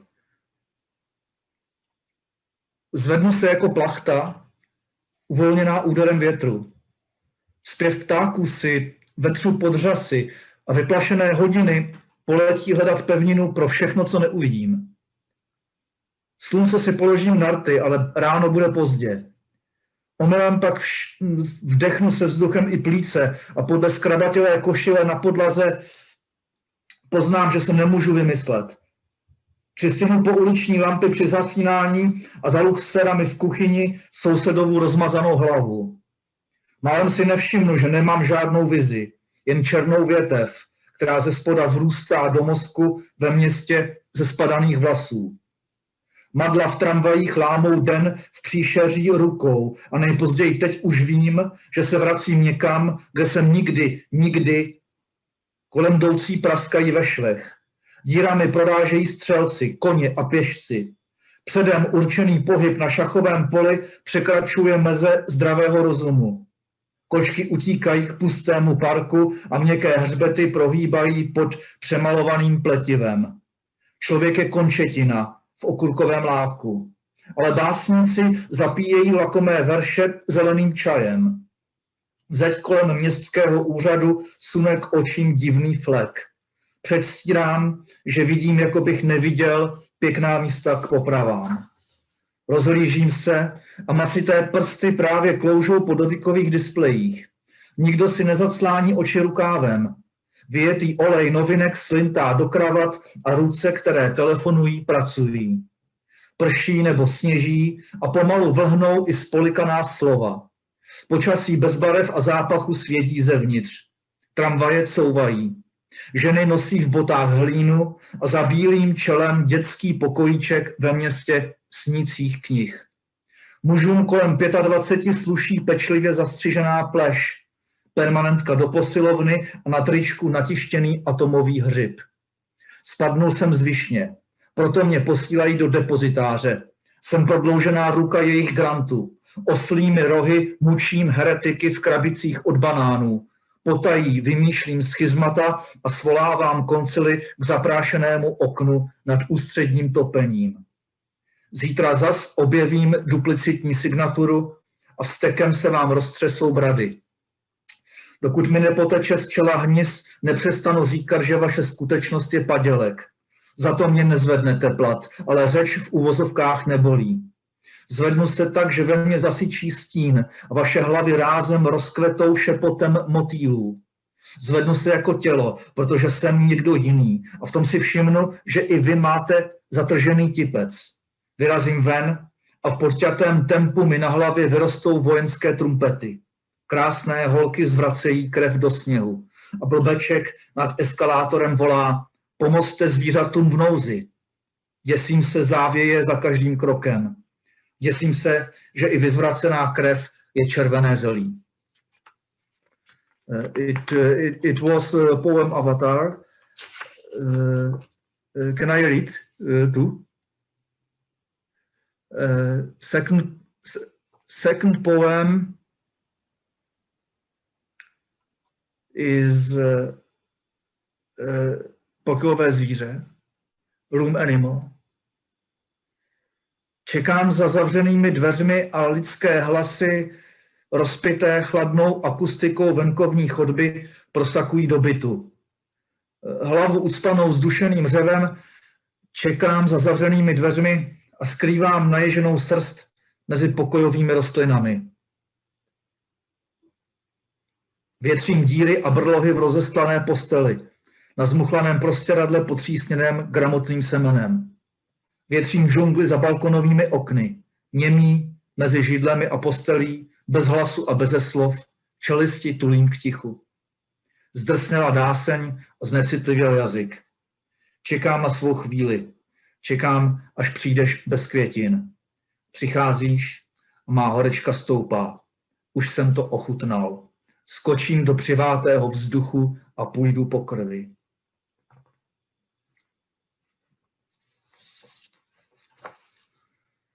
Silueta. Když otevřu oči v hlavě, vidím hudební salon se zaprášenými trumpetami. Kvetou z rozbité podlahy jako tulipány a vzduch nad nimi se papírově kroutí. Pod vetchou střechou. Na velkých bílých zdech ještě září světlo. Plochý nátisk ticha v divoké zahradě.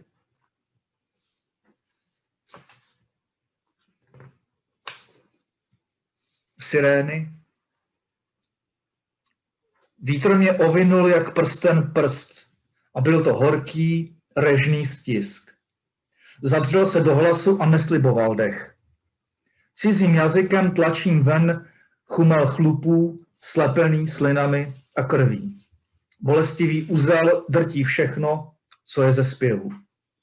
Hladit jen proti srsti, slova proti hlasu.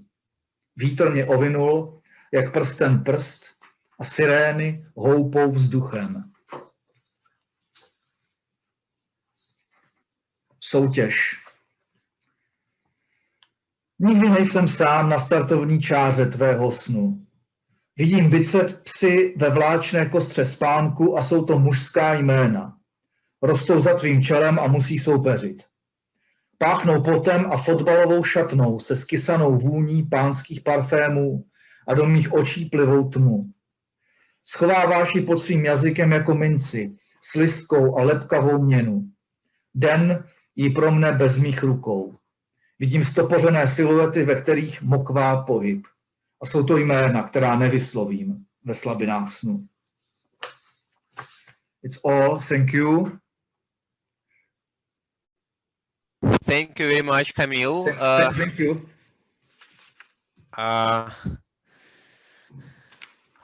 So, our next participant is not so far from Prague. It's Adam Wiedemann from Poland. So Adam is rather well known as a poet and prose writer in his country, and her books were published also in London, in Germany, in Moscow, in Ukraine, and so on. Am I visible? Adam? Yeah. You are here. Can I see my You're welcome. Just read something and then we shall see. Oh, just read. I can't see myself. Okay. The first poem is about music.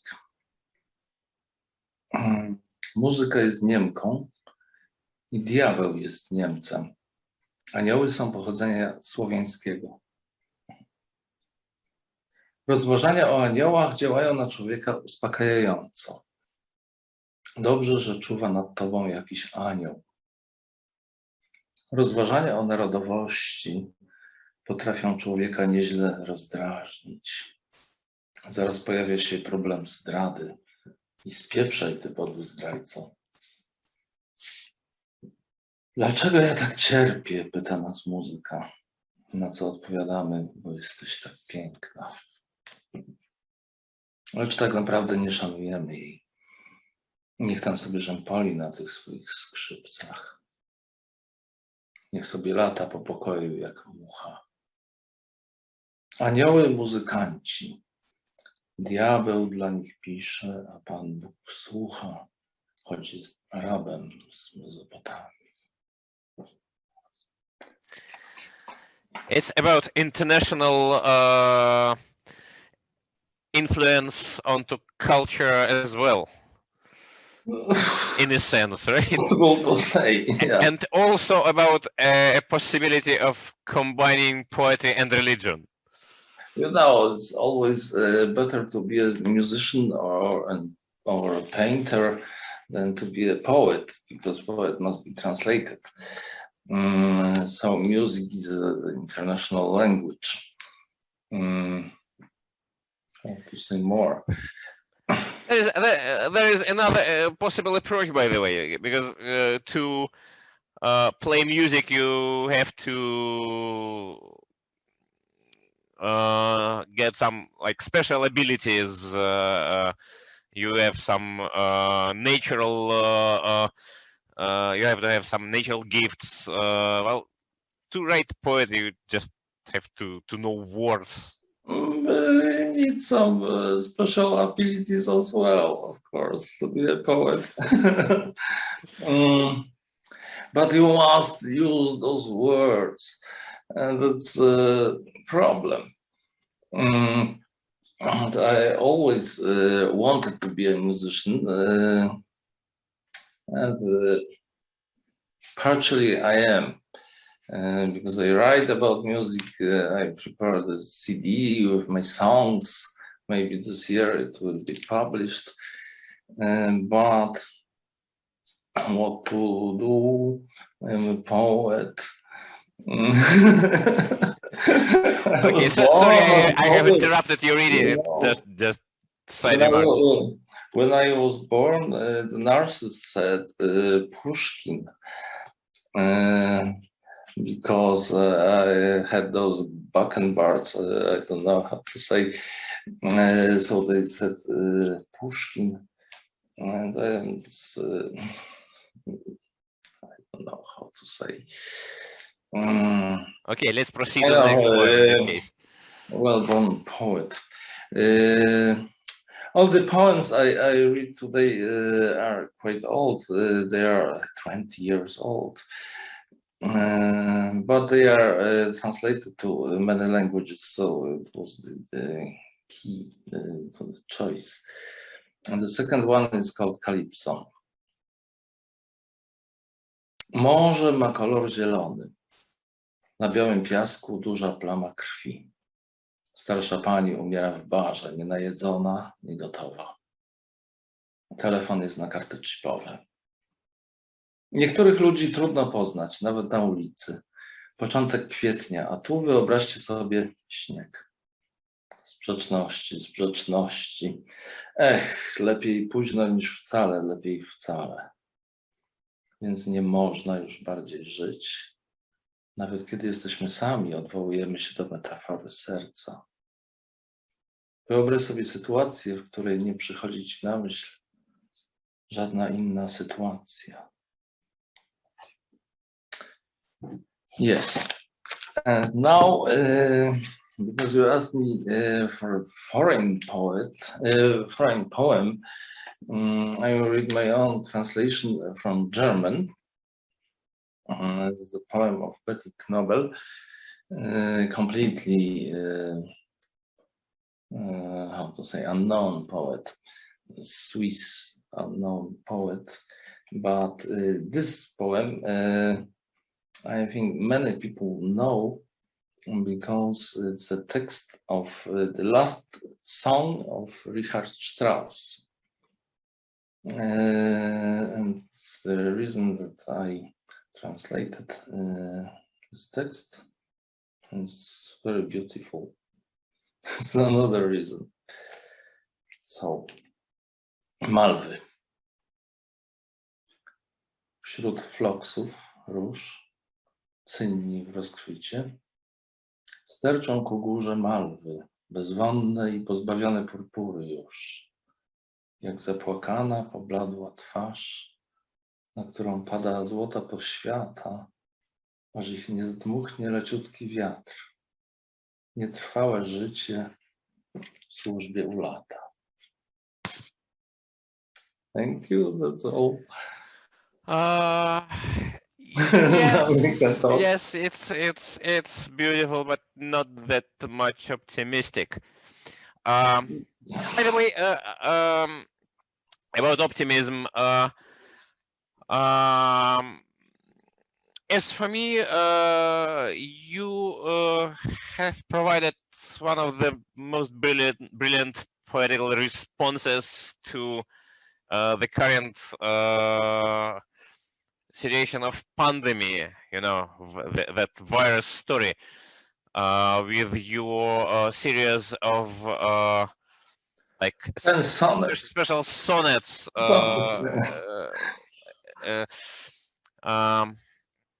like if it would be music, it would be Danse Macabre, I guess. This kind of feeling. So I mean, do you feel this situation all of us have found ourselves in as a kind of productive for a poet, a kind of inspirational, making us make efforts to invent something to get rid of, well, not as a despair, but you know, thank God we have this festival, and I am very thankful that you invited me here. But for poets, I think it's an empty time because we can't meet to each other, and you know, exchange the experiences. Everyone is lonely and sits, and maybe it's the opportunity to develop their own, how to say, poetics. But I think it's a kind of empty time, unfortunately. And my cycle of 10 sonnets, it was written on the first day of lockdown in Poland. And it was like a registration of all the reactions, all the first reactions which people did. It was interesting. Now, for me, it's completely uninteresting. And of course, I like this situation of being, how to say, something like a monk. Now I'm more like a monk than an ordinary person. Special, that's quite romantic. Romantic, of course. Yes. Let's say as late romantic as Richard Strauss. But you know, Strauss, he was very, how to say, person who liked to be surrounded by the people, and his last works are really like a relation from time when his whole world was crushed, and this last song, Malven, is about flowers, and it's so flowers are still with us anyway. Yeah. Flowers don't react. Just as mushrooms and colleagues prefer. Last year was very, how to say, I have no word, but very many people were collecting mushrooms last year, and it was a very special year for mushrooms, I think 2020. Okay, thank you, Adam, for sharing with us this like a small dose of despair. It's a good thing to feel once in a while. Not bad for poetry sometimes. Our next participant is a Swedish poet, Ellis Burau. I'm absolutely sure he's pretty far from despair, even at present circumstances. Ellis, you're welcome. Thank you very much. Can you hear me? Exactly. Yes. So I'm going to start my reading. You're welcome. I'm going to read 4 short poems, new poems, and then I will finish with a poem by Frank O'Hara, translated into Swedish by Gunnar Harding. So I'll start with my own poems, and they are short, so I'm going to read them very slowly, and I'm going to have a pause in between. Okay? Let's go. First one. Jag vill ha högt blod. Jag vill ha högt blod, eller jag vill att blodet ska vara högt där uppe. Second one, coming now. Jag har aldrig följt min egen väg. Jag har aldrig följt min egen väg. När jag var barn så älskade jag säkert 4, 5, 12. Det var naturligtvis ohållbart, men jag tror verkligen på ödet. Now it's number 3 here. De apatiska barnen. De apatiska barnen sköt statsministern. Barn och cancer hör ihop så nitiskt. Time for number 4 here. It's called Mamma skriver. Mamma skriver om de vackraste syrenerna ever. Hon skriver vackraste syrenerna ever. Hon har övernattat i skogen med en massa barn. Hon har övernattat hela natten med en kritisk massa barn. Yes, and now it's time for Frank O'Hara in Swedish. One of my favorite poems, by the way. My Heart, it's called in the original. Mitt hjärta. Jag har ingen lust att gråta jämt, inte heller kan jag skratta jämt. För mig är den ena tonarten lika god som den andra. Jag vill vara omedelbar som en B-film. En oväntad publikknipare eller ett gigantiskt uppblåst totalfiasko, det kvittar. Jag vill vara minst lika levande som det vulgära. Och om någon aficionado säger om mina grejer, det där är inte alls likt Frank, desto bättre. Jag har väl inte brud och kostym jämt heller. Ofta har jag samma skjorta på operan som på jobbet. Jag vill gå barfota. Ansiktet ska vara välrakat. Och hjärtat, ja, hjärtat är svårt att förutsäga, men den bästa delen av det, min poesi, den är öppen. Thank you very much. Oh yeah. I'm great fan of Frank O'Hara as well, but also I'm a big fan of very small and short poems. My doctoral thesis, by the way, was dedicated to one-line poems. But I cannot do it myself. Okay. Just cannot stop, you know, in time. How do you manage to stop after 3 or 4 or 5 lines? It's unbelievable. How it's a good question.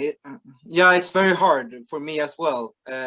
But I think because I have written a lot of poems on Twitter, you know, so you can only write a certain amount of words, and then you have to stop. You're forced to stop. So that's been a good school for me. But I can say otherwise you can just cut the long poem up afterwards. So you don't stop, but you cut it up afterwards, so it looks much like many small poems. That's my recommendation. True. That's absolutely true. I have studied the question.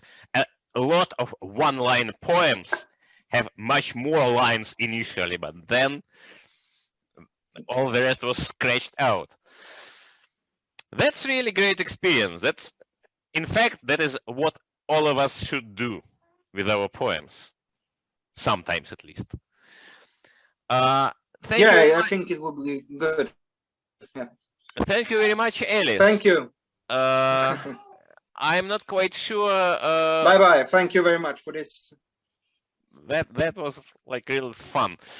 I'm not quite sure what we are doing now, because Linda Maria, who is going to host the next part of our event, is here, but I don't see if we have the poets going to read after that? We have only one poet, an iPhone. Yeah, that's a good point. I wonder what.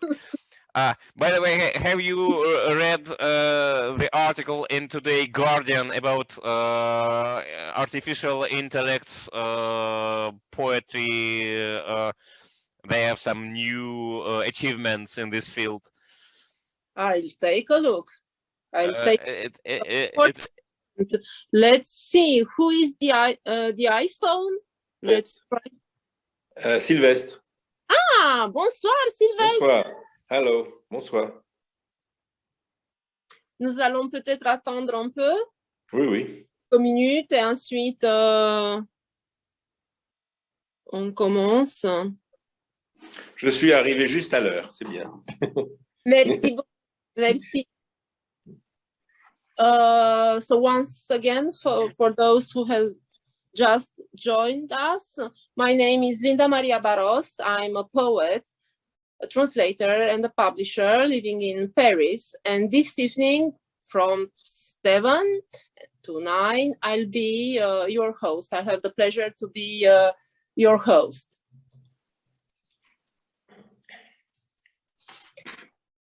Our first guest tonight is Sylvestre Clancier, a very renowned French poet, but also one of the most dynamic poetry promoters in France. He has published more than 30 books, both poetry collections and essays, which have been translated in many languages. For years, he was a PEN International board member, and currently he is the emerite chairman of the French PEN Club, as well as the president of the Mallarmé Academy, l'Académie Mallarmé, and of the Poetry House, la Maison de Poésie, in Paris. Cher Sylvestre, c'est à vous. Merci Linda. Je vais donc lire lentement dans le temps qui m'est imparti. Bonjour à toutes et à tous. Ombres et lumières. 1. Peu de mots et du sens. Serait-ce un jour possible qu'une voix s'élève, palpitante et sonore, qu'elle célèbre la beauté de ce monde, les enfances innocentes et les blés de l'été, le flux et le reflux de la mer Océane, le soleil qui soudain paraît au fond du pré, dissipant la rosée et les peurs de la nuit. Que le chant du poète ravive l'espérance, qu'il anime la flamme d'un monde plus humain. La femme serait l'aimée et l'homme son allié, l'enfance serait reine et ses rêves adviendraient. Que n'as-tu essayé pour qu'il en soit ainsi? 2. Lumière dans l'arbre, lumière sous l'écorce et dans la sève, dans la graine et le bourgeon, lumière exaltée dans le ciel. Je me désaltère de toi comme de ma langue maternelle. Je te vénère comme un fanal, lumière des yeux, lumière du regard et du don, lumière sur le chemin. J'ai chanté dans ta langue, j'ai découvert en toi le premier alphabet. 3. Il faudrait nommer l'herbe, le vent, la rivière, nommer la source et le caillou, donner aux mots la senteur de l'herbe, le souffle des vents, l'eau du ruisseau, pour qu'enfin du poème renaisse le monde oublié de la présence au monde. 4. Entre les paroles et leurs nerfs, il y a place pour l'attente, pour le secret, pour l'indicible.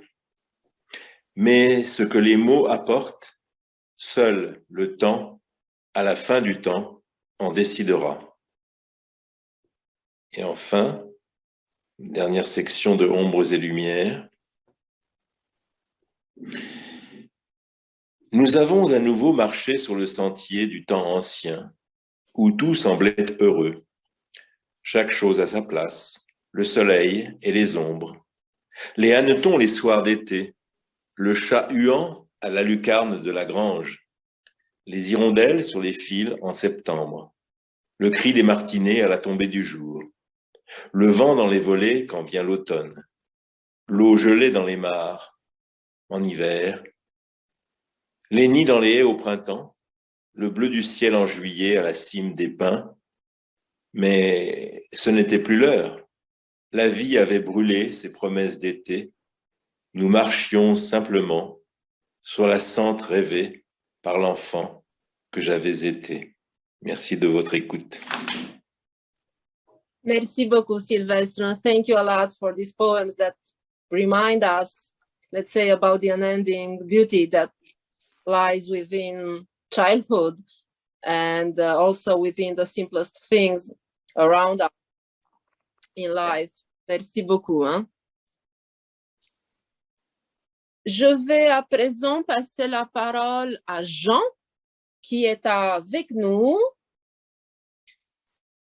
I'll now give the floor, this virtual floor, of course, to Jean Portant, who had just a small technical problem. So I'm so happy that he's with us right now. Jean Portant is a very well-known poet from Luxembourg who lives in France, in Paris, more precisely. He has published 40 books, not only poetry collections, but also novels, essays, and dramas that have been translated in many languages over the world. Multi-award-winning poet Jean Portant has received, among others, the far-famed Mallarmé Prize, le Prix Mallarmé in France, and the National Betty Weber Opera Omnia Prize in Luxembourg. And I must add that Jean is also a great, great translator. Cher Jean, c'est à toi.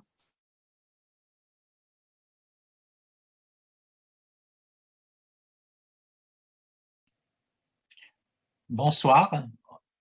Est-ce qu'on m'entend? Très bien, Jean. Très, très bien. Formidable. Hello, everybody. Bonsoir, les amis francophones. Je vois Yves et Sylvestre et Linda, bien entendu. Je vais lire 2 poèmes. Dans ce jeu-ci, l'acheteur c'est toi, moi je suis le vendeur. Dans un autre, je suis une rue piétonnière et toi tu mets de l'essence dans le réservoir de ta tristesse. Puis vient la vague, l'immense vague, et moi j'entre dans la loi fuyante du contrat. C'est ainsi que nous subjuguons, devenus mortels, à part entière, le mystère de l'existence. Il y a des morceaux de tempête dans les jours ordinaires. J'entre dans la transaction comme on entre en quarantaine. Mais je rentrais chez moi après le chaos et allumais une bougie au pied de ta photo. Cela faisait trembler tes lèvres. Tes lèvres tremblaient et l'essence sortait de ta bouche avec son odeur noire prenant toute la place. Dans ce jeu-là, tu partais et moi je restais et toi tu partais. Et un deuxième poème.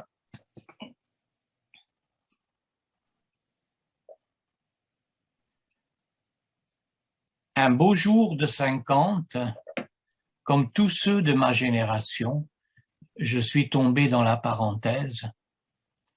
Ceux qui avant tuaient industriellement étaient encore là, je veux dire, il y a eu un moment dans ma vie où, côtoyé par des tueurs aînés, j'ai continué à croire à l'innocence génétique.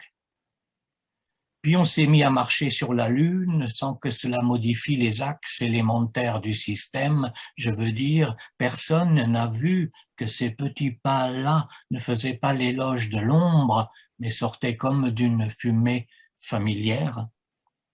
Quelqu'un s'est alors mis à raconter les étoiles et parvenu à la tienne, plus brillante que jamais. Il a dit ce qu'on dit toujours en pareille situation, je veux dire, si après les charniers la nostalgie est encore possible, ce n'est pas une parenthèse lunaire qui arrêtera la poésie.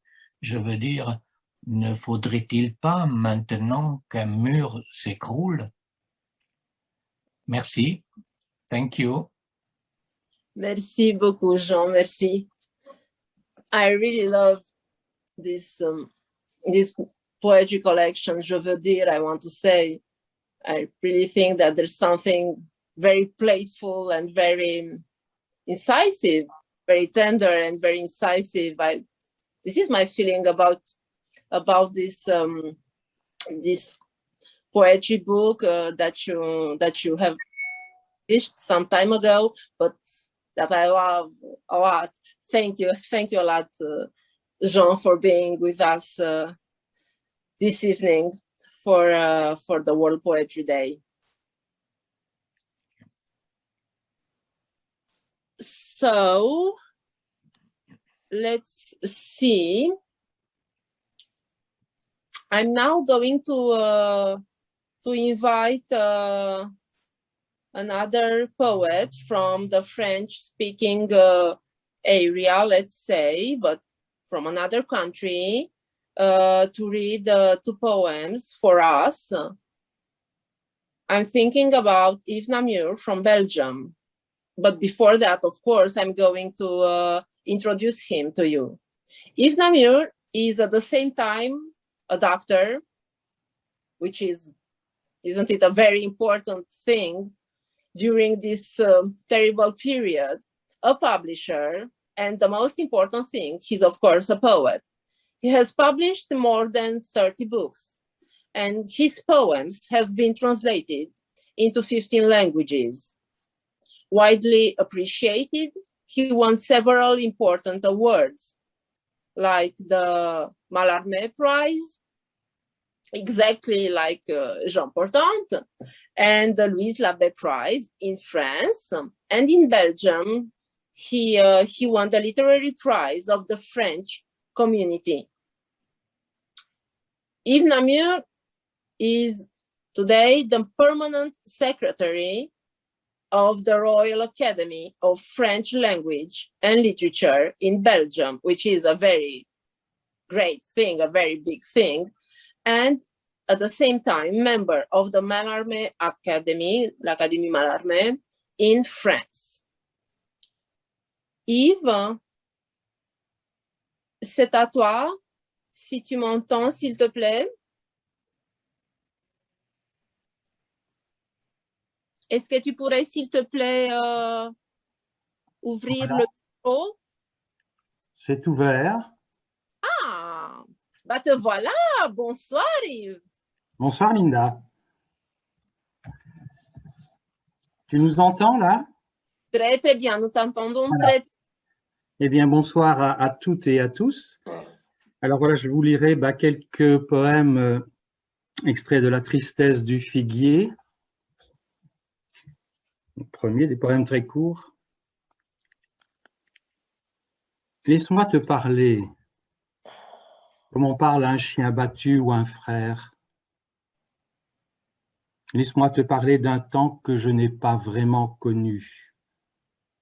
De ce temps où on creusait jusqu'à ne plus savoir ce qu'était le fond de la misère ou la honte, où on mangeait son peu de poing noir avec la mort et l'étoile jaune, où vivre n'était même plus une mince affaire, où vivre était tout simplement un mot de trop.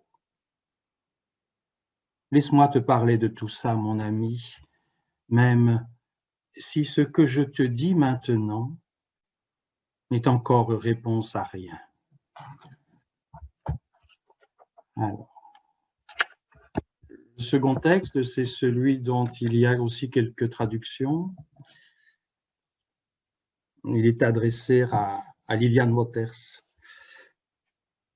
Ah, mon ami, c'est toi aussi qui écrivais « J'habite un jour dont je ne suis pas maître ». Moi aussi. Il m'arrive de penser que je ne suis décidément maître de rien. Pas plus maître de mes mains que du temps qui passe dans cette maison de misère, pas plus maître de mon destin que cette eau qui coule sous les ponts et dans mes histoires, sans queue ni tête. Pas plus maître de moi que ce poème où je n'ai décidément pas rendez-vous, ni avec l'amour, ni avec la rime. Alors ça, c'était les deux textes traduits. On voit deux, trois très courts. Un pour Jean-Claude Pirotte. Que ce soit d'un côté ou de l'autre, où que je regarde, c'est toujours la même chose. Les mêmes difficultés, les mêmes besognes impossibles, les mêmes troubles, les mêmes agissements fourbes et inutiles. Mais y a-t-il vraiment là matière à poésie? Car tu le sais, depuis longtemps, la poésie n'est vraiment pas une affaire.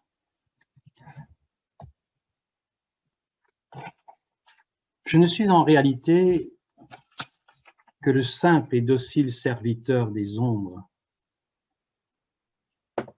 Je marche avec elles, je cours avec elles quand il faut courir, et je m'arrête quand elles s'arrêtent.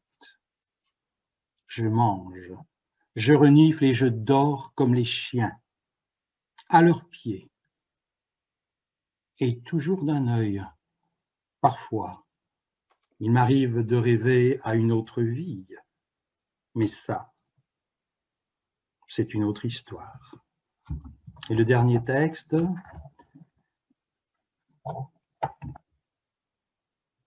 demain, dis-tu, est un autre jour, où mourir n'est pas une mince affaire, et où vivre ne sera pas non plus chose facile. Demain est tout simplement une autre histoire, où il n'y aura peut-être pas de place pour Dieu et ses amours, où regarder devant soi relèvera peut-être de l'exploit, où nous chercherons, comme tous les hommes, à savoir qui nous sommes ou qui nous devenons, où on dira peut-être ce que j'ai peut-être fait et comment je suis mort. Voilà. Alors si je peux, je voudrais vous lire quelques lignes d'un poème, puisque c'est la journée du poème dans le monde, de Antonio Ramos Rocha. El misterio no tiene dos extremos, tiene uno. El único extremo del misterio está en el centro de nuestro propio corazón. Sin embargo, no dejaremos nunca de buscar el otro extremo, el extremo que no existe. Roberto Ruaros, Poésie verticale douce. Merci. Merci beaucoup, Yves. Thank you a lot for reading your poems to us, which are, as always, very deep and full of sensitivity. And thank you also for reading this poem in Spanish. I didn't know that you know that you know Spanish so well. Wonderful. Yes. Wonderful. Great. Thank you a lot for being with us today, for accepting the invitation. Bye-bye. Bye. And for now, we are going to leave for some time, but not for a long time, the French-speaking area, and we are going to move to Iceland. I think that Gerdur Kristni is with us right now. Hello, do you... Bonjour Linda et bonjour tout le monde. Bonjour, bonsoir. Bonsoir. But bonjour, it's quite fine, huh? It's perfect. Merci. On essaie. I'm very happy to see you because you had some small technical problems with the link, the passcode, and all this, isn't it? This is always part of the adventure. Poetic adventures, human adventures, and so on. So before inviting you to read two poems to us, I'd like to present you, of course. Gerdur, I I hope that I do pronounce well because I'm so, no. Okay. Perfect. Gerda Kristni is one of the most prolific contemporary writers in Iceland. She has published collections of poetry and short stories, but also novels, books for children, and a biography, which was very much acclaimed. And for this biography, she received the Icelandic Journalism Award in 2005. 5 years later, in 2010, then she also won the Icelandic Literature Award for her book of poetry, Bloodhoof, which was published by ARC Publication in 2012, and which is based on an ancient Nordic myth. And I think that you are very attracted by mythology, generally speaking, and by the impact of mythology on the contemporary world, or in fact on our lives. Let's put things like this. Gerda? Alors, j'aimerais vous lire deux poèmes. Et le premier s'appelle Frank Hurley á Suðurpólnum. Ísinn gnísti tönnum svo áhöfnin fékk ekki sofið. Engin leið að losa skipið. Kvöld nokkurt reis skolturinn yfir skrokkin og bruddi hvert bein. Reiði og rár fjallu saman eins og klippt hefði verið á spotta. Frank náði öllu á mynd. Skipverjar héldu fótgangandi yfir breiðuna, strengjalausar brúður. Þeir tóku 3 báta með sér. Jafn margir menn fórust á leiðinni. Laumufarþeginn komst lífs af, þó varð að taka af honum tær. Frank náði mynd af félögum hans inni í helli þar sem þeir höfðust við meðan á aðgerð stóð. Litlu síðar tók hann þessa mynd í stríðinu. Hermenn horfa stjarfir út úr sviðnum skógi, brunnar greinar benda upp í himinin, seglausar siglur. Et ensuite, bréf frá Fríslandi. Gömul kort sýna Frísland fljóta Atlantshafið. Stundum það austan við Ísland, stundum eilítið sunnan við sig. Þótt Frísland hafi aldrei verið til, eru bæir, firðir og flóar merktir inn á eyjuna. Oft finnst mér ég búa í einum þessara bæja og horfa út úr djúpum firði. Ekkert sé raunverulegt nema ískalt hafið umhverfis mig. Voilà, merci pour l'invitation. Merci.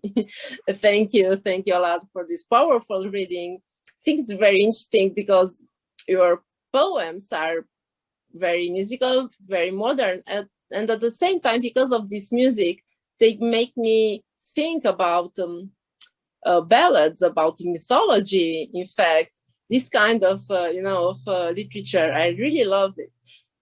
In fact, I must say that I'm quite fascinated and passionate about mythology, generally speaking. So that's quite normal for me, and that's very peculiar, because normally I speak French, and now I speak English, and you speak French so well. Wonderful. Yes. I'm so happy. Thank you for accepting the invitation and for being with us this evening. Thank you a lot. Thank you.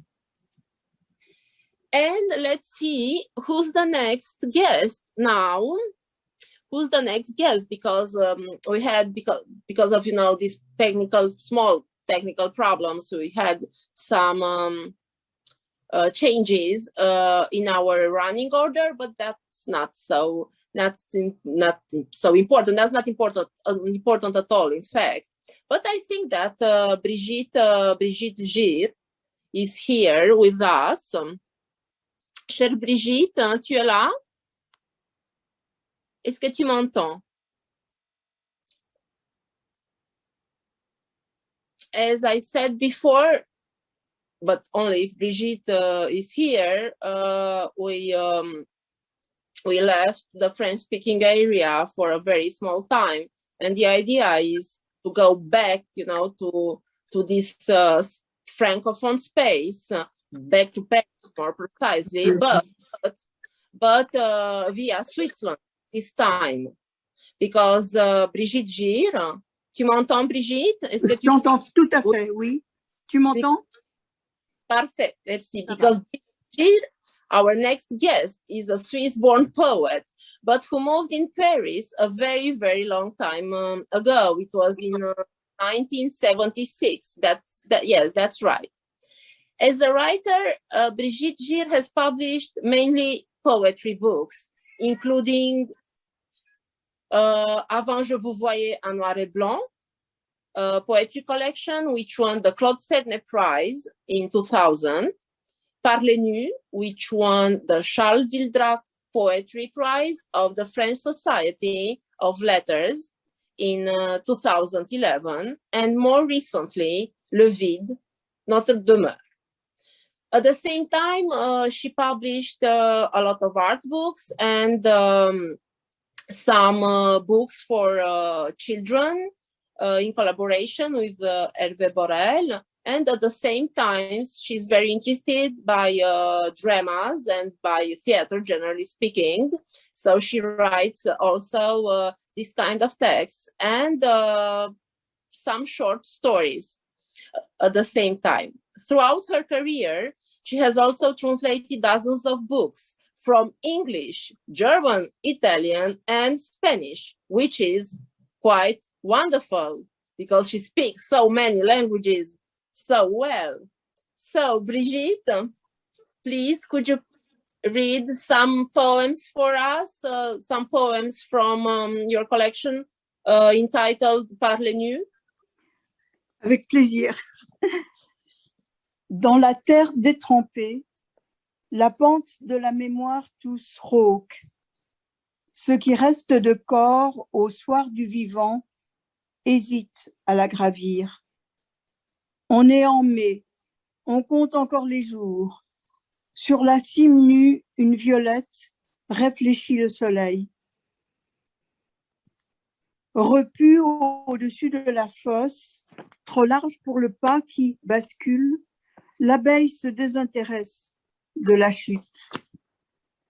En bas, le lit est trop étroit pour deux. Tête éclatée, membres désarticulés. L'autre, son double, tapis dans le noir, rêve d'eau, se dessèche. Avant, où s'écrivaient les choses, l'aiguille de l'horloge a cassé. Une sirène d'ambulance s'époumonne dans les rues, désormais rouges. Il y pleut, on ne sait quoi, balle rendue, balle perdue. Il y pleut, la terre gonflée comme une lèvre plie sous le désir. On est si tristement mouillé. Malgré tout, on continue. On ne sait pas pourquoi, on ne sait que rien, on ne veut que... On continue parce qu'il n'y a rien à faire, rien qu'à se rappeler autrefois, entre nos jambes, écartelées. La cloche annonçant le repas, la prière entre cheval mort et odeur de noix de coco rance qui nourrissait notre faim. Se rappeler ce matin de janvier la glace qui figeait les mots avant qu'ils ne tombent en eau au chaud de la coupure. Cette odeur d'éther, le 4 d'un mois oublié, une naissance, les témoins disparus, le manque. Réveillés par une ombre les jours de soleil, l'insupporté du bégaiement, les lettres de nos noms aplaties de moiteur au bout du chemin, l'inaccompli, or écaillé, Madone vieillissante, l'Italie peinte en blanc, une mauvaise connexion. Pourtant on recommence, la traversée des ondes, coïncidence sous la treille, l'écriture délavée, la douceur du vin, un chant éteint dans la mâchoire du chat, clé de sol de l'abîme. Non loin de là, une tête flotte dans la rivière. Il y a des femmes en crue sous le bleu de l'air, et cet éclair qui incise ce qui demeure en nous de printemps. Un feu de Saint-Jean trop vif, un baiser près des tranchées qui fauche les pères, minutes précieuses englouties dans la bouillie des jours. Et encore et toujours, la stagnation du soleil, voix enferrée, départ brisé, l'interminable jeu de loi de l'enfance avant retour à la case départ, l'ailleurs, frôlé, un matin noir, impression en muet d'un avant concassé, fausse sortie, partie remise. Aujourd'hui, les tabliers du souvenir sont sales. Ils saignent bleu sur la page. Je continue un peu? Bah, si tu veux, oui, bien sûr. Continuer encore un peu. Encore. Notre enfance n'est qu'un jouet cassé. Sous les décombres du jardin, parfois on rit. Entre deux éclairs, on parle de tout et rien, de la fille qui se recoiffe dans un miroir piqué, du rose sang de ses lèvres dans la lumière du bar, du dernier livre de X qui, à force de s'étaler partout, se cassera la figure. On parle, on rit de tout et rien, les bouches sont baguées de fil noir. Merci beaucoup, Brigitte.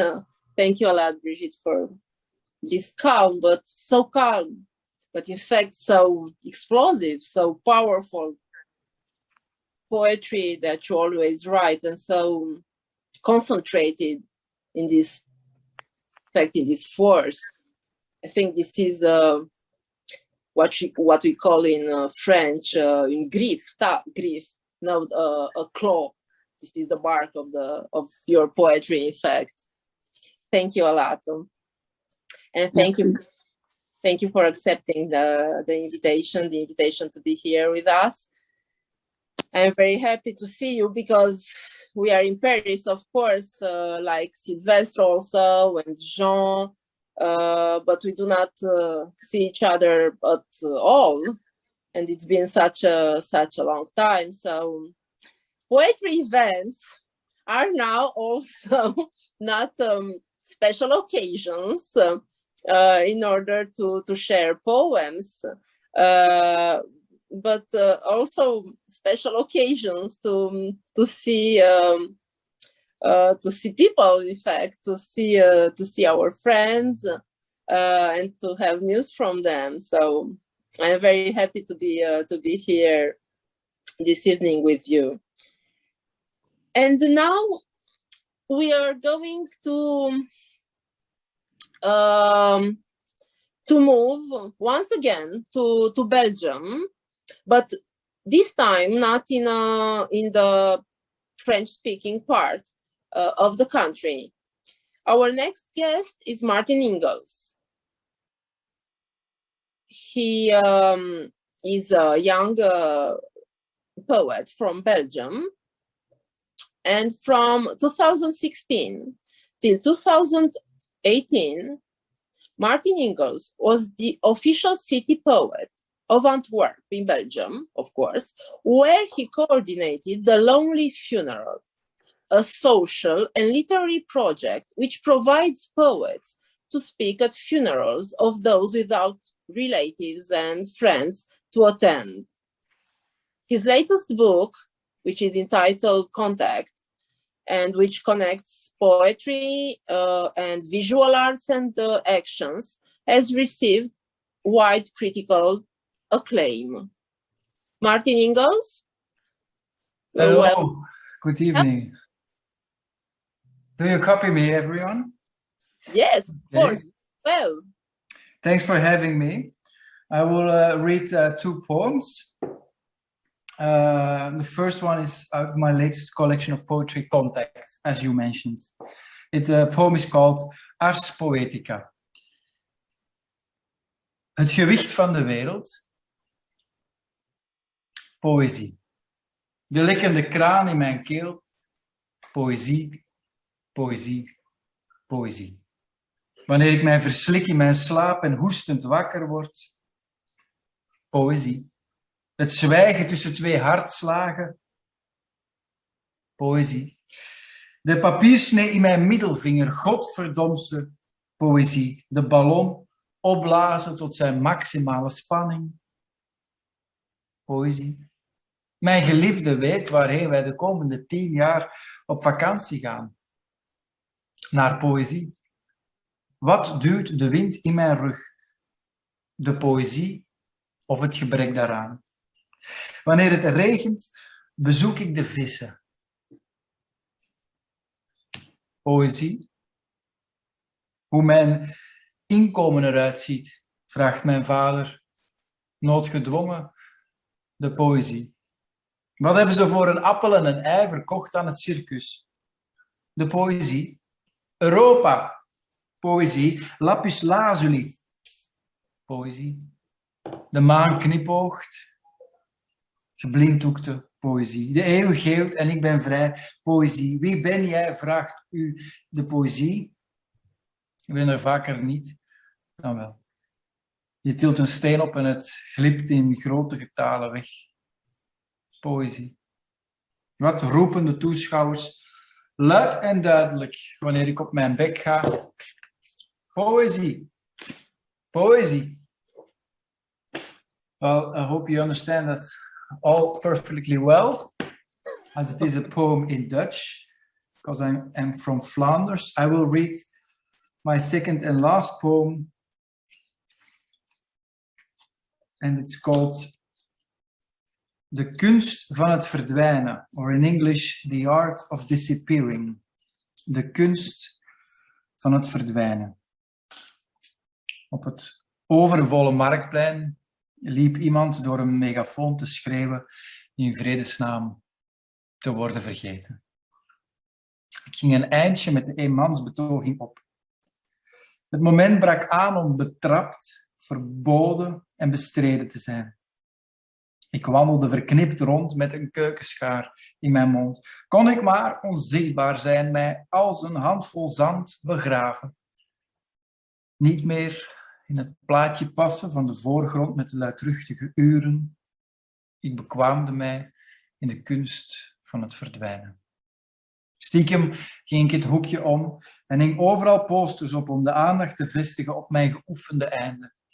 Sommigen zijn hun leven lang zoek, verstoppen zich in de kronkel van een schelp of liggen reeds onder een verweerde steen. Maar nu ik eeuwig weg ben, betreur ik dat niemand zag hoe mooi ik verdween. Thank you all for listening and have a nice evening. Thank you a lot. I'd like to ask you a question. Could you please tell us a little bit more about this this special and wonderful project that you had in Antwerp? About yes, the project is called The Lonely Funeral, and it originally was started in the Netherlands, and I started it in Belgium. And it's a project where poets write a poem for those who deceased without friends or relatives, or are buried, or their ashes are spread out without friends or relatives. So I searched for some personal information, and then I provided it to the poet, who writes a very personal poem in a few days, and then reads the poem at the funeral. There is I made it together with the other poet from the Netherlands, an international anthology published by ARC Publications, and also in German about this project, with all the poems, with the selection of the poems and the stories of those lonely funerals. And it's also, I noticed there is a Swiss poet was attending. There is also the project is also started in Switzerland. It's a wonderful, really wonderful project, yes. And so simple, but so human, just human, you know. So yes, a wonderful initiative, I think, yes. And thank you for your Ars Poetica, perfect poem, of course, for today, but a perfect poem, in fact, I think, in order to present poet's life. Very playful, but so true, in fact, at the same time, and even the art of despair, of this disappearing thing. So nice, very subtle, I think, and very deep at the same time. Thank you a lot for being with us tonight. Thank you for sharing with us not only your poems, but also this wonderful idea about the lonely funeral. But you shouldn't call it lonely, in fact, because the idea is, of course, that they aren't so lonely anymore, in fact. So yes, thank you a lot.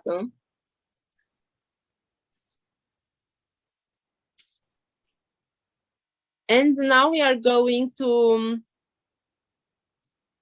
because we are in Belgium, we can stay a little bit longer, I think, in this country with another young poet, this time a French-speaking poet from Belgium, who is called Sébastien Févry. Sébastien Févry published his first collection of poems 3 years ago. It is entitled Solitude Europe, and this collection was quite successful. The book received indeed 4 important prizes. The first one in Belgium, and that's a prize of the Royal Academy of French Language and Literature, and 3 other prizes in France. The first one was the Apollinaire Prize for young poets, le Prix Apollinaire Découverte. Then le Prix François Coppée, the François Coppée Award from the French Academy. And the last one is the Revelation Prize of the French Society of Letters. And as Sébastien Févry got the Apollinaire Prize, I had, of course, the opportunity to meet him in Paris. And the very day I was proposed to be part of this project and to invite very well-known poets from Central and Northern Europe, but also young and important young voices, let's say, from Northern and Central Europe. I thought about Sébastien. In fact, he has just published a second book of poetry, which is called Bref, Deluge. But this evening, he's going to read us 2 poems from his first collection of poetry, entitled, as I have already said, Solitude Europe. Sébastien Févry. Bonsoir, est-ce que vous m'entendez? Très bien, Sébastien. Parfait, merci pour l'invitation, Linda. Bonsoir à toutes et à tous. Je vais vous lire 2 poèmes. Et en fait, le premier est extrait de Bref Déluge. Alors voici.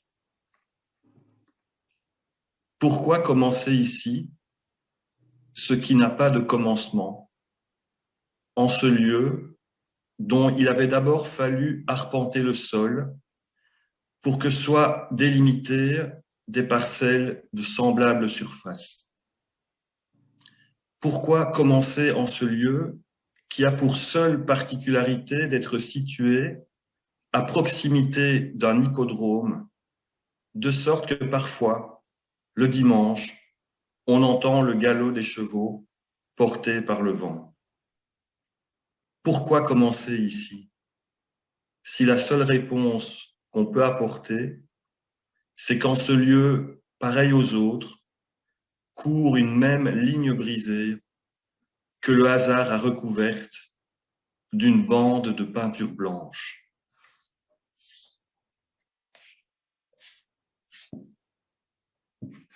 Le deuxième poème est extrait de Solitude Europe et s'intitule Solitude Europe.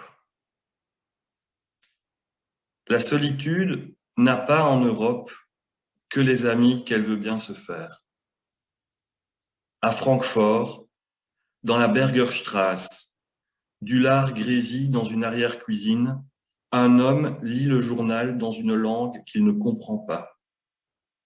À Newcastle, tôt le matin, non loin de la tour des poètes, une femme, attendant le bus, adresse une prière au Très-Haut ou au Très-Divin, ainsi qu'elle l'appelle à part soi. À Turin, un homme sort du restaurant, des dizaines de roses sous le bras, et croise dans la brume les fantômes de Nietzsche et de Pavese qui marchent ensemble sous les arcades. Dans la plaine d'Arras, un homme gare sa voiture sur le parking du champ de bataille. Il neige. Quand il ferme les yeux, il voit des chevaux et des soldats avancer au pas.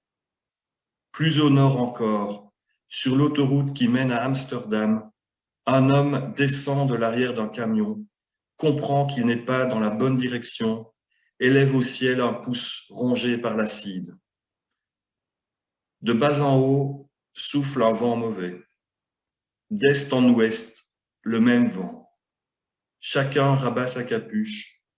Chacun se hâte au cœur de la forêt. La solitude n'a pas en Europe que les amis qu'elle veut bien se faire. D'autres mains touchent le bas de son manteau et demandent l'aumône d'une aumône. Merci.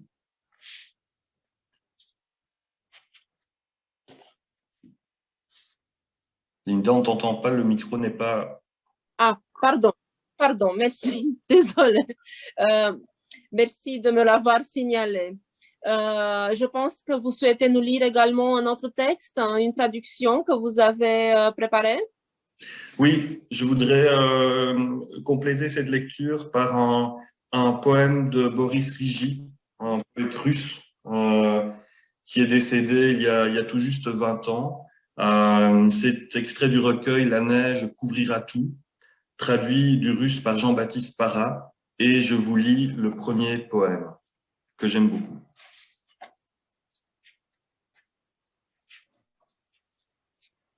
La Russie est un vieux cinéma. Qu'un souvenir ou l'autre te revienne, le fond du décor est toujours le même. Les vétérans assis jouent au domino.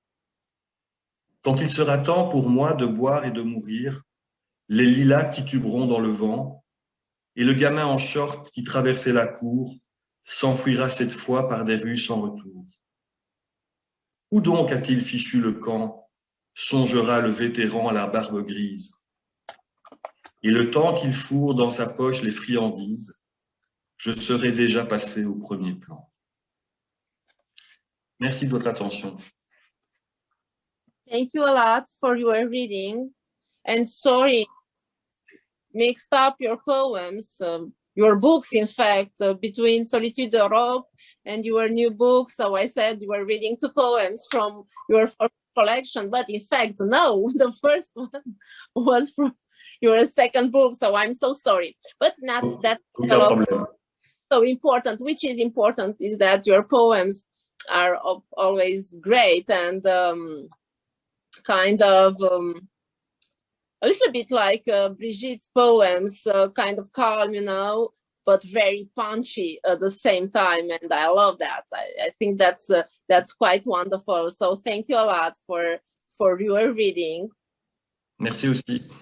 For being with us tonight, and for reading, for presenting us this wonderful Russian poet. I saw the book last year, but very quickly I saw it in Switzerland during a translation residence, but I'd really love to read it. Could you please tell us once again the name and the title in order to be able to see it better? Est-ce que vous pourriez nous montrer encore une fois le livre pour que nous puissions le voir mieux et retenir, parce que c'est très beau. Voilà, La neige couvrira tout, publié par Chaîne Éditeur, n'est-ce pas? Voilà, merci beaucoup, hein? C'est très gentil. Merci. Hein? And for now, as Ellen is here, I think. We are going to Ireland directly. Ellen, do you hear me? Ellen Gillis? Is there a technical problem? No, can you hear me all right? Hi, how are you? I'm very well, thank you. Nice to see you.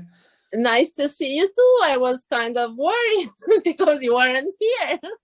And we are kind of, let's say we are in advance, which is a very peculiar thing during poetry readings, I think, because normally we are always late. So, yeah. So how are you? Long time. Very well, thanks. Work. Yeah, been in this room for a year now, but I'm hoping I'll get out soon. Yes, I see. So before I invite you to read some poems, I'd like, of course, to present you, to introduce you to our public. Just a moment, please. Sorry, I speak a lot. So, Alan Gillis is from Belfast, but he now lives in Scotland, where he teaches English at the University of Edinburgh. His most recent poetry collection, The Readiness, was published last year by Picador, following 4 collections with the Gallery Press: Scapegoat, Here Comes the Night, Hawks and Doves, hope so for the pronunciation, and Somebody Somewhere, which won the Strong Award for Best First Collection in Ireland, which is quite nice, in fact. So, Alan Gillis. Do you want me to read the poems now? Or? Yes, please. Okay. The first one is from Here Comes the Night. It's about 10 years old now. And this is from a poem called Approaching Your 2333rd Night. Little head, tired arms, speedy mind. Let yourself flow with the thrum of the engine. Driving through the warbled night, we can find our way home and then worry about heaven. If there is a heaven, it is chained to the earth, like flight to the air, a mirror to light, air to the ground, rigor mortis to birth. And if you could look down from the height of heaven, you would see us as loose grains of rice or sand, scattered in small, crisscross scars in the face of the earth. We've been sifted through an impassable wall we will pass through twice. That is all. You ask what we are for? I'd say, imagine. And my second poem is from my first book, and it's called Progress. They say that for years Belfast was backwards, and it's great now to see some progress. So I guess we can look forward to taking boxes from the earth. I guess that ambulances will leave the dying back amidst the rubble to be explosively healed, given time. 100,000 particles of glass will create impossible patterns in the air before coalescing into the clarity of a window, through which a reassembled head will look out and admire the shy young man taking his bomb from the building and driving home. Thank you very much. Thank you for this reading. I really love your poems. They are so refined and so powerful, really powerful, but in a very calm way. I was just saying that also for Brigitte and Sébastien for their poems in French, of course. This, calm thing happens in the poem, but in fact, that's a real explosion for the meaning in a meaningful, way. Wonderful. Thank you a lot for Thank you very much indeed. For being with us this evening. I just realized, I guess I forgot about the hour time difference from the email. So I apologize. I just didn't think at all. There's no problem. This is also, my mission, because I have to manage things. So I'm trying to present, of course, to introduce poets. And at the same time, I'm sending emails. To be sure to have the poets with us. Yes, because you aren't used to this kind of differences from one country to another, but that's not a problem. I'm so happy to see you after all years and to hear you reading these poems. Wonderful. Great. Thank you. Thank you a lot. Very much. Cheers. Yes. And now let's try to move once again to France, because the poet, translator, and musician Alexis Bernot is here with us. Hope so. Yes, he is here. I can see him. Do you hear me, Alex? I can hear you loud and clear. Wonderful. Great. Thank you. Thank you for being here with us. As you can see, we aren't late once in a lifetime. No, that can't be. So wonderful. So Alexis has published 2 poetry collections. The first one is entitled Au matin suspendu, and the second one, Un miroir au cœur du brasier. The second collection, which was recently published, in fact, in France, was shortlisted. That was last year, for the most important poetry prize in France for young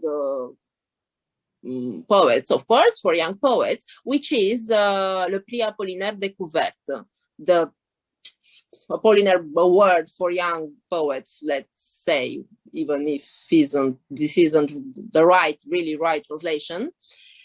His poems are translated into English, Hebrew, Romanian, and Korean. At the same time, he is very interested by translation, especially from English to French, but also from French to English. And this is a wonderful thing, because we work together within the frame of translation projects, and he's also working, for example, with Brigitte Gir, who is also with us tonight.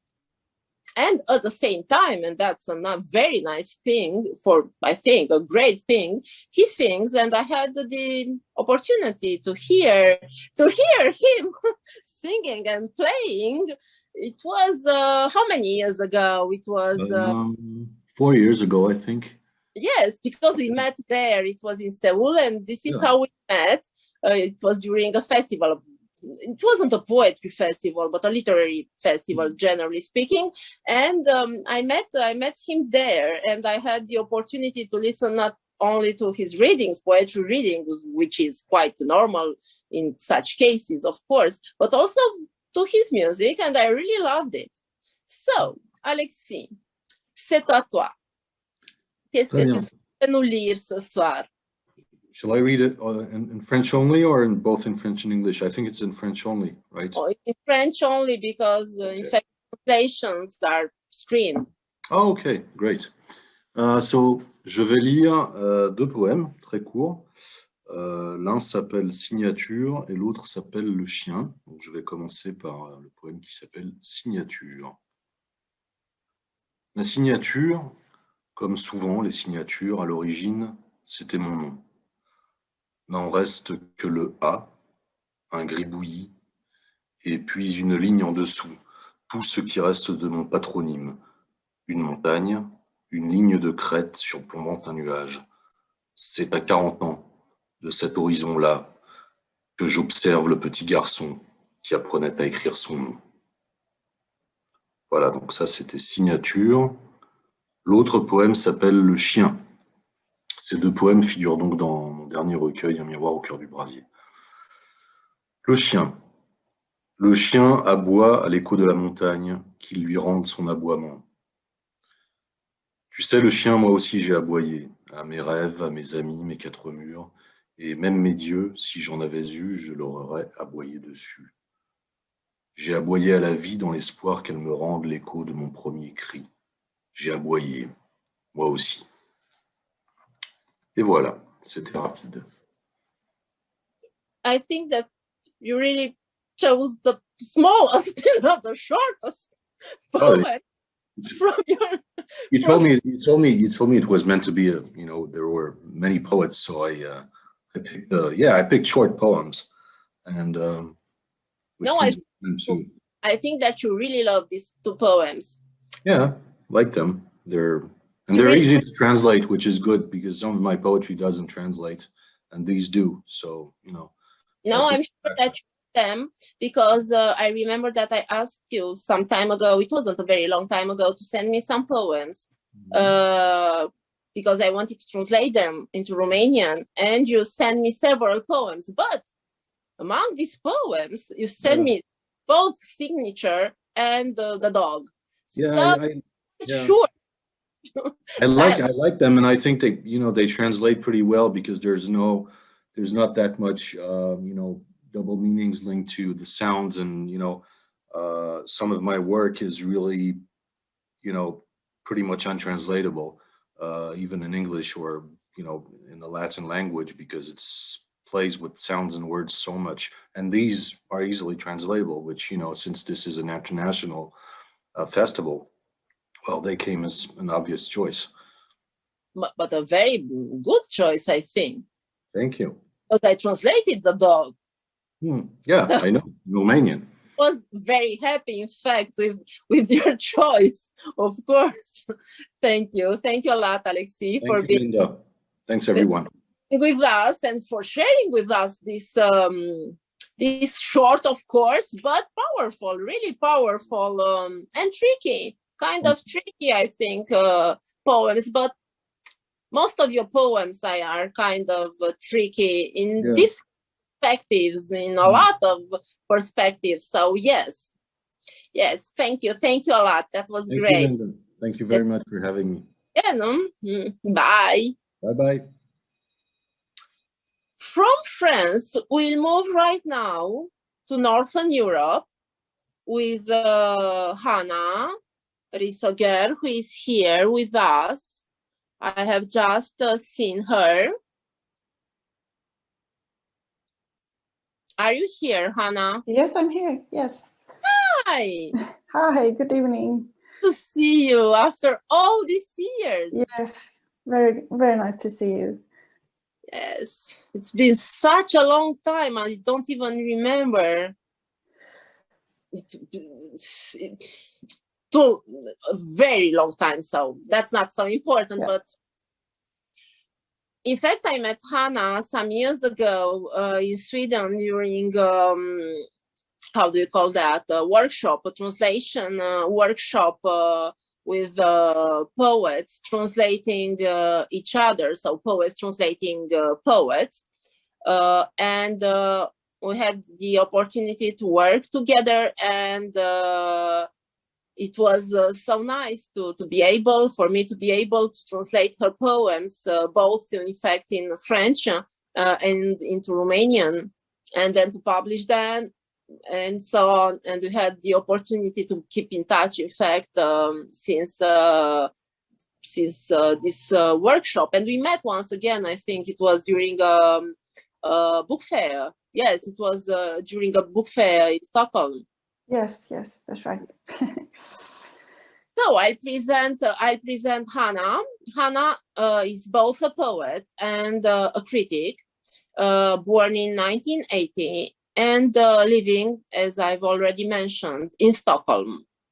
She is part of the feminist publishing collective, and I must... Dockhaveri. So, Ted, I really need your help because that's a publishing house, a militant publishing house for women. So that's very important for the pronunciation. It's kind of hard. And I looked for the pronunciation today. I Googled it, and it was kind of hard to find it. But even when I finished by finding it, I couldn't really pronounce it. So thank you. And I'll invite her to read us 2 poems from her first poetry collection, which is called For Gvalia. And this is exactly the collection that we had the opportunity to work together, as I said before, in Stockholm during the translation workshop. You're welcome. Thank you. Yes, so I'll start with the first one. Jag, ett av alla namn du klär dig i, strålar. Gränsen för denna värld som svallar hårt mot din vita läpp, en optisk förvillelse. Det kallas hud men betyder fonem. Ett aspirerat utrop, som om stämbanden verkte av min signatur. Eller av den munterhet du svalde. Ha! Här sätter jag ett bo i det gapande svalget. Du sitter tyst med ditt vackra ord på tungan. Lungsäckars kollaps utsäger mitt gränslösa omfång. And the second one. Les incertains fuchsia. Nästa gång frågar du som en dask, vad är skam? Rodnadens index, handavtrycket, djuret med 2 ryggar som slinker mellan semiotikerns fingrar i en smeksam lek alla kan se. Marmeladsmörgås, vad är det? En bit bröd att vakna för. Margarinet, apelsinet, sockrad macka mot morfinsömn, lik förbannat ska du det. Från taket hänger en blyertsblank skog av flikiga lilablommande buskar som doftar artificiellt och dräller av sprickfärdiga och ömma knoppar, svullnader, abscesser, dunörtsbär av blod och var. Semiotiker i gröna munskydd skymtar bland skälkarna, går i salarna och samlar vida fång, flyttar med pipett tjocka savar från den ena prunkande kalken till den andra. Ditt lilla överflöd av kropp ska dö i sömnen, ur liv skrapas. Och du ska vakna i lyftet mellan bordet och lakanet, så lätt, så utskriven. Skäms inte för din sorg. Skäms inte för den tyngd som kommer ut av dig. Ut i blyertsskogens djup och glans. Där hekatomber av blåskimrande foster redan glimmar i mossan som granatäppelkärnor i cirkelformation, rosenkrans. I semiotikerns vidöppna hand, utslagen, ett kroniskt eksem, droppens ikon. Thank you so much. Thank you, Hannah. So nice to hear you reading these poems again. Wonderful, wonderful memories also. Thank you. Thank you for accepting the invitation and for this nice reading. And now I have a question. I see in the list of participants an iMac, and I'm wondering, is that Martin Den Houden? Salut, c'est toi l'IMAC? C'est moi l'IMAC, ouais. But Oui. it's not my name. c'est ça, the name, the surname. Yes.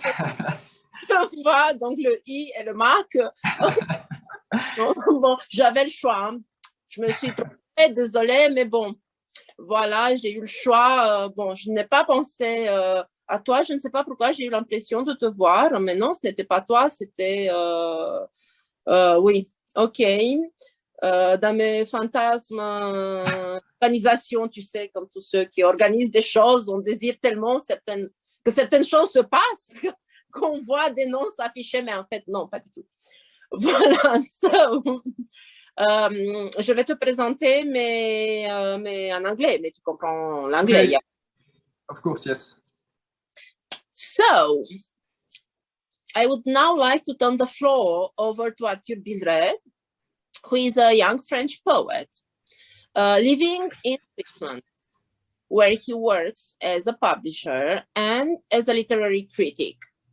Arthur Bildret follows indeed very closely the literary scene and has just created Trusp. Is that Trusp? Yes. Trusp, a YouTube channel dedicated to books.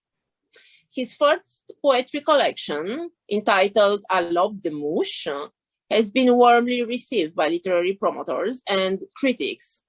And in fact, I had the opportunity to meet him once again because of the Apollinaire Prize for Young Poets. So he was equally shortlisted for this prize 2 years ago, I think. Was it 2 years ago? No, 3 years ago, because now we had the pandemic year, so 3. Yes.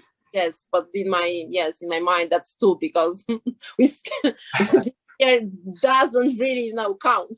So 3 years ago, and so the book was shortlisted for this important poetry prize, not only in France, in fact, but in the whole French-speaking area.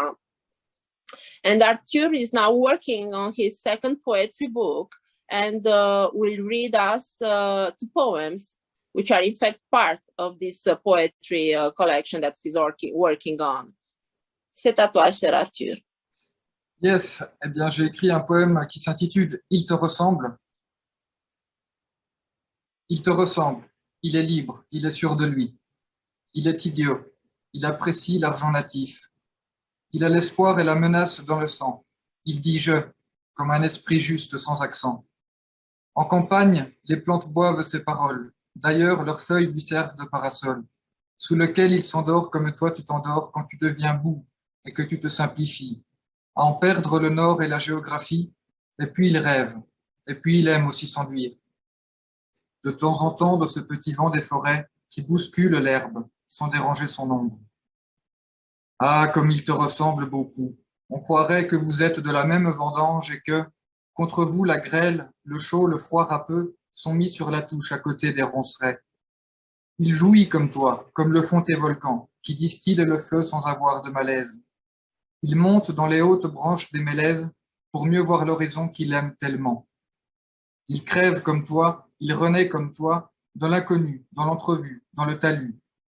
Des petits rayons que l'aube égare le matin. Il ouvre toujours un œil sur l'irrésolu. Vous êtes comme cul et chemise, ou alors comme le sang et la horte, et quand l'un a peur, l'autre tremble. C'est bien connu, l'homme et la terre se ressemblent et s'assemblent jusqu'à la mort, dans le tremblement. Voilà, donc ça c'est le premier poème. Et puis le deuxième poème dont tu parlais est beaucoup plus court et s'intitule « Demain ». Demain, ce sera la surchauffe. Les sapins ont viré au rouge. On dirait une couleur fausse, une cendre en herbe qui nous singe. Cette détresse qu'on ne peut éteindre. Les sapins, peut-on les repeindre? Il est écrit dans le journal qu'il faut changer drastiquement nos modes de vie, nos habitudes, la viande saupoudrée de sel. L'avenir sur ta main que j'aime et le vieux pourquoi sous le comment. Voilà. Ce sont 2 poèmes qui sont extraits d'un deuxième recueil que je suis en train d'écrire et qui s'appellera Le réchauffement syllabique. Voilà. Oh, le réchauffement syllabique, tu as changé de titre la dernière fois. Ah oui, Ouais, enfin, le premier que j'avais écrit, c'était À l'aube des mouches. Et puis là, le deuxième, ce sera, j'ai pas encore terminé, mais ce sera le réchauffement syllabique qui tient compte un peu de tout ce qu'on traverse, c'est-à-dire le réchauffement climatique, etc., quoi. Mais tu n'avais pas une autre proposition pour le titre, ou bien je me trompe, hein?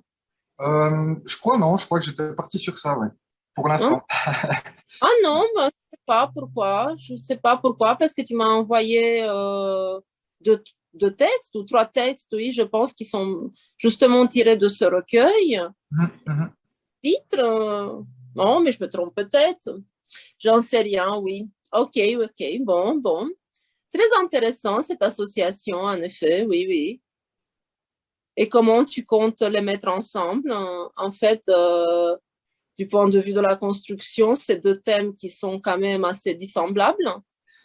Disons il y aura plusieurs thèmes dans ce recueil, notamment aussi le fait qu'avec le réchauffement climatique et des tas de choses qu'on est en train de vivre et de traverser, et qu'on traversera encore demain, il y aura, disons, un sentiment vis-à-vis de l'ombre qui est très différent de tout ce qui a eu lieu en littérature, en poésie jusqu'à maintenant, parce que l'ombre est quand même quelque chose d'assez négatif et de néfaste dans la littérature en général.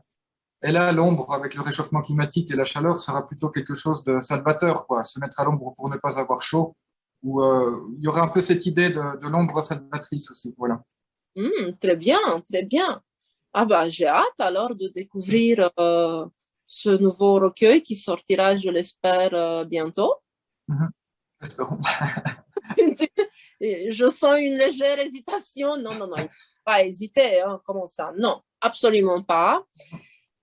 So looking forward, as I said in French, looking forward to reading your new book. And thank you a lot for this fine and exciting poems that you have just read for us. Thank you for accepting also the invitation and for being with us this evening. Thank you. Thank you a lot. Thank you a lot. See you, Linda. See you. And now I think that we lost one poet. Unfortunately, I can't find him anymore. And we are now going back to Ireland. Once again, in Cork, in fact, because I like to present you Patrick Cotter. Patrick Cotter has published 3 poetry collections.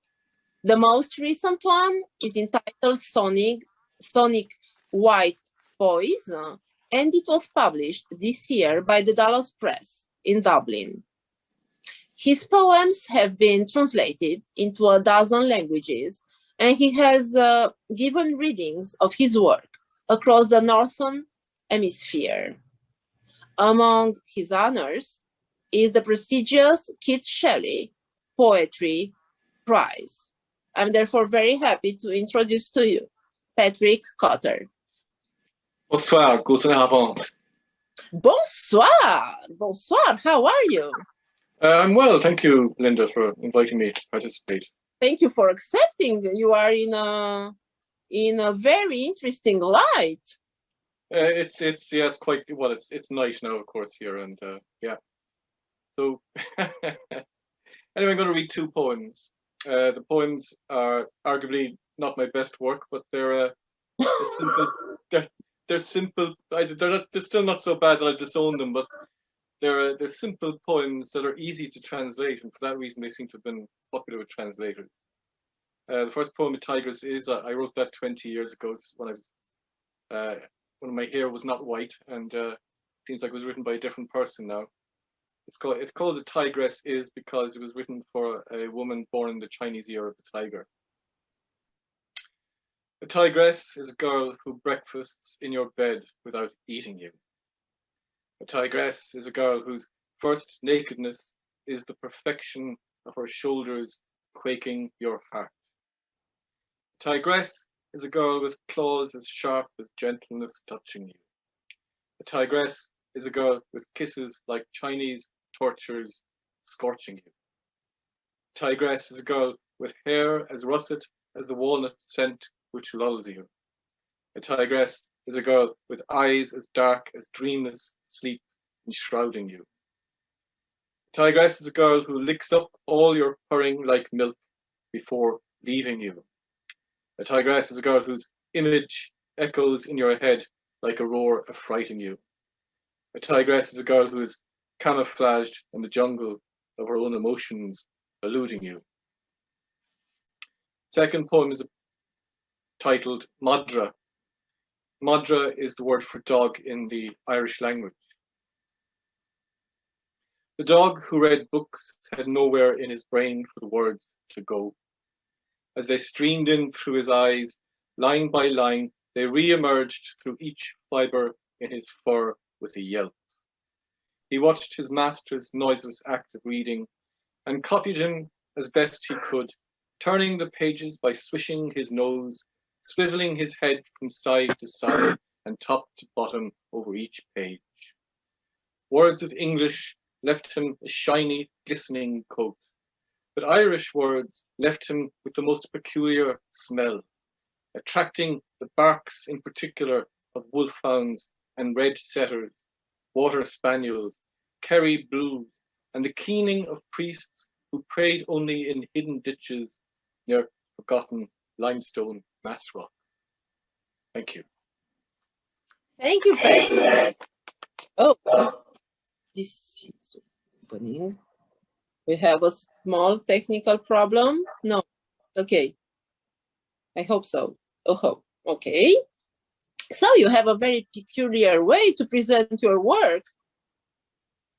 Well, it's just being realistic that one a poet writes all kinds of poems, and this is a poetry event where we were asked to provide poems that were translated, and these are two poems that are translated quite a lot, but they're not, as I said, they're not necessarily my best poems, but they're poems that for one reason or another attract translators quite frequently.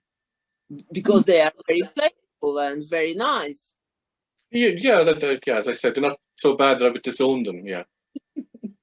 I hope so. No, they aren't bad at all. No, but thank you, Linda. They are playful. Yes, of course. And this ludic dimension really attracts, I think, translators. Generally speaking, I can see that in the works of the translators I have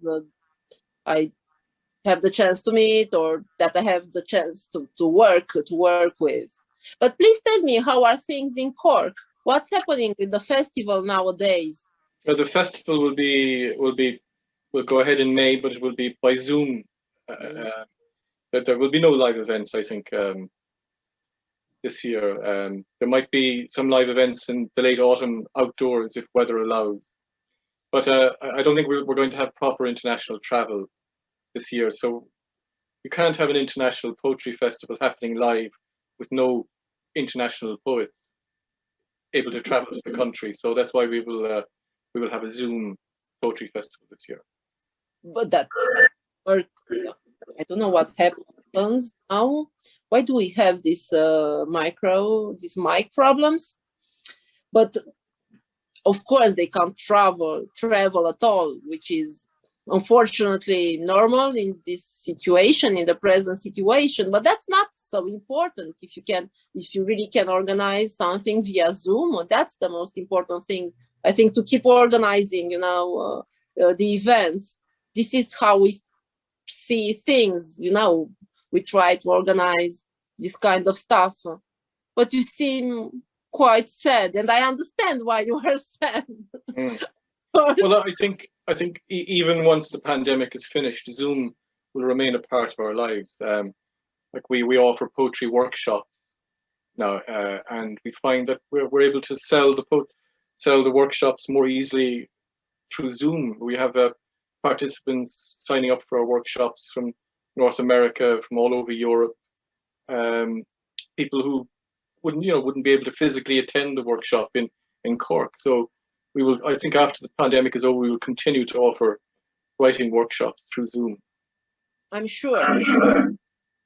There's a huge Is it better now? Yeah. I hear strange things when I speak. Really strange things. You do not hear them? No, you're clear.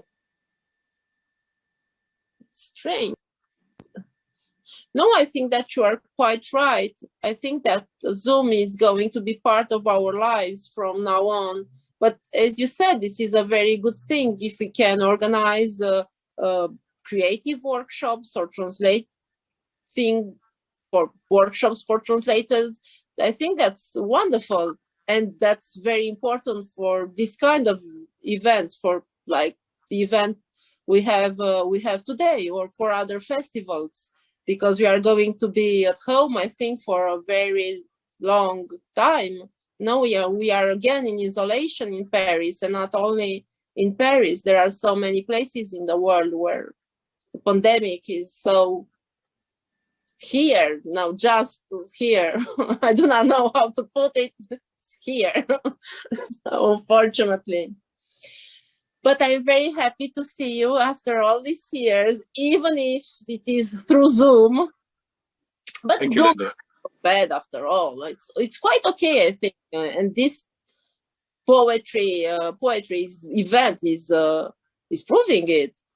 So that's so important. I'm really happy to see you, and I want to thank you for your reading and for your playful poems, which aren't so bad at all. I really like them. Yes, thank you, Linda. Merci beaucoup. Merci. And now I'll find our missing poet, because we have a missing poet. How about now? I do see you.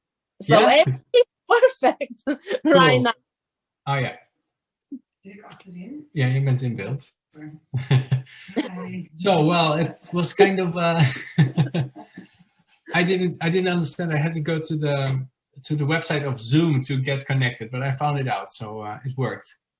I'm here. Hopefully. I was worried.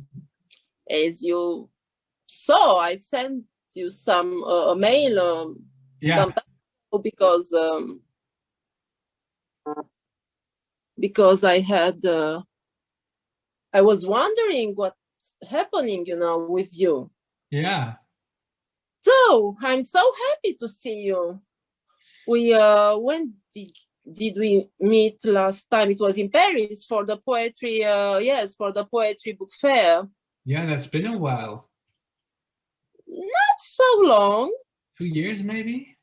2 years. Yeah. Years, yes, but that's not so long. It's not too long, that's right. Not too, yes, you are right, not too long. Nice to see you. Nice to see you. Even if it's through Zoom, but yeah. But that's an important, in fact, occasion to get together in order to celebrate poetry today. So I'm really happy to have you for this reading. Thank you. For inviting you to read your poems. I'd like to present you, of course. I want to say some words. So, as you already know, our next guest and our last guest for this reading session, the last but not the least, of course, is Martin den Nuden, who is a Dutch poet and visual artist. After his debut in 2010, which was highly appreciated by the Poetry Club Foundation, he has published 3 other poetry collections. But I can't pronounce the titles. Sorry, that's not possible for me. But 3 other collections, and that's very important, that have been all acclaimed by literary critics. Currently, he lives and works in Amsterdam, and he works, of course, in the poetry field, but also in the visual arts, let's say, field, and he's taking also part in short films projects and things like that. Even your photo, I think, the picture that you sent is kind of a project, isn't it? Is that the Polaroid that I sent? Sorry, I didn't hear you. Which one did I send? I forgot which one I sent. If you forgot, I can't answer this kind of difficult questions. But sorry. But when I saw your picture, I said to myself, "Wow, that's a part of an artistic project. That must be from my point of view." Huh? I guess. Yeah. Probably thank you. I know that you appreciate special, let's say, special pictures, because I do remember that when you were part of the dossier of the anthology that Jan Mishkin translated for La Traductière, you sent me a picture which was great and so artistic and very. It was obvious that the artist worked a lot on it. So this is why when I saw, it was 2 weeks ago, when I saw the picture, I asked myself if it is part of or not of an artistic project. So, but for now, we are going to concentrate, of course, on poetry. So could you please read us the 2 poems I will. Chose sure. For the reading. Yeah. Okay. Here we go. Ik dood de zeep in het heerlijk koude water. De wastafel is een bron van plezier. De duif waarmee ik me de ogen tep, wordt meteen met een zweetdoek afgemaakt. Bidden gaat niet meer. Nu hij op de grond met zijn gevoelens worstelt, realistisch blijft. Versmolten met de mist dooft het geloof. Ik schreeuw. Een beetje lawaai in naoorlogse kamers doet een man goed. Problemen zijn zo eenvoudig opgebouwd.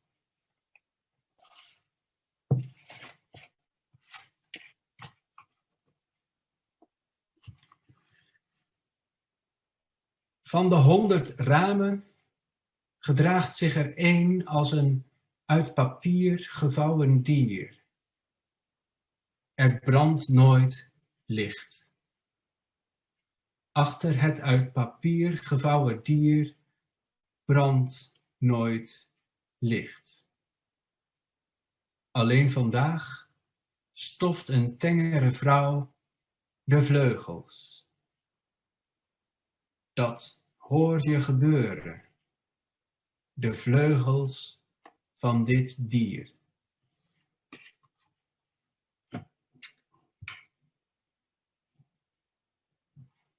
I don't hear you. Sorry. Now, as I have to answer to mails and I'm on WhatsApp at the same time, wow. Adventure, organizing the stuff, and sometimes, sorry for that, I forgive that I have to, No worries. Yes, so I was saying a very important thing, of course, because it was about your poems. I really love them because they are so refined, they are so playful also. I really like them. They are part of which book, in fact? The second poem was from my debut, Melktanden, Milk Tea. Mm-hmm. And the other one, where I started with, there was the second poetry book, De Beloofde Dinsdag. Okay. So I really think it's so interesting this way that you have to say very harsh things, very tough things in this very playful and in this very playful way. Mm-hmm. I think kind of Martin Ingalls used this expression for the title of one of his poems. This is a kind of ars poetica for your writing. If I do remember well the translations that I have the pleasure to publish 2 years ago, the translations that Jan made of your poems, you have this very harsh style, but always smiling or laughing, in fact, sometimes. I really love that. Great. Thank you for that. And thank you for being with us in spite of the technical problems and so It was my pleasure. For being with us this evening for the reading. And unfortunately, this is the end of the session, of our session, because in fact there's another session, hopefully, so there are good things happening at the same time. So I think that Matthias is already here. It's well, yes, absolutely. Sorry to interrupt you. Good evening. Yes. Good evening. So you are here for the last session.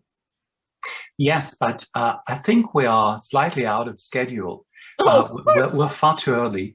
And Erika Kronabitter, the poet from Austria and Liechtenstein, of course, has arrived as well. So how shall we proceed? Yes, as I already have the occasion to say, this is a very strange thing happening, you know, because we are always late for poetry readings. And today we have wonderful poets who send, you know, only 2 poems and short poems, who wanted to respect, you know, the schedule. So we finished earlier, but I think that I'll say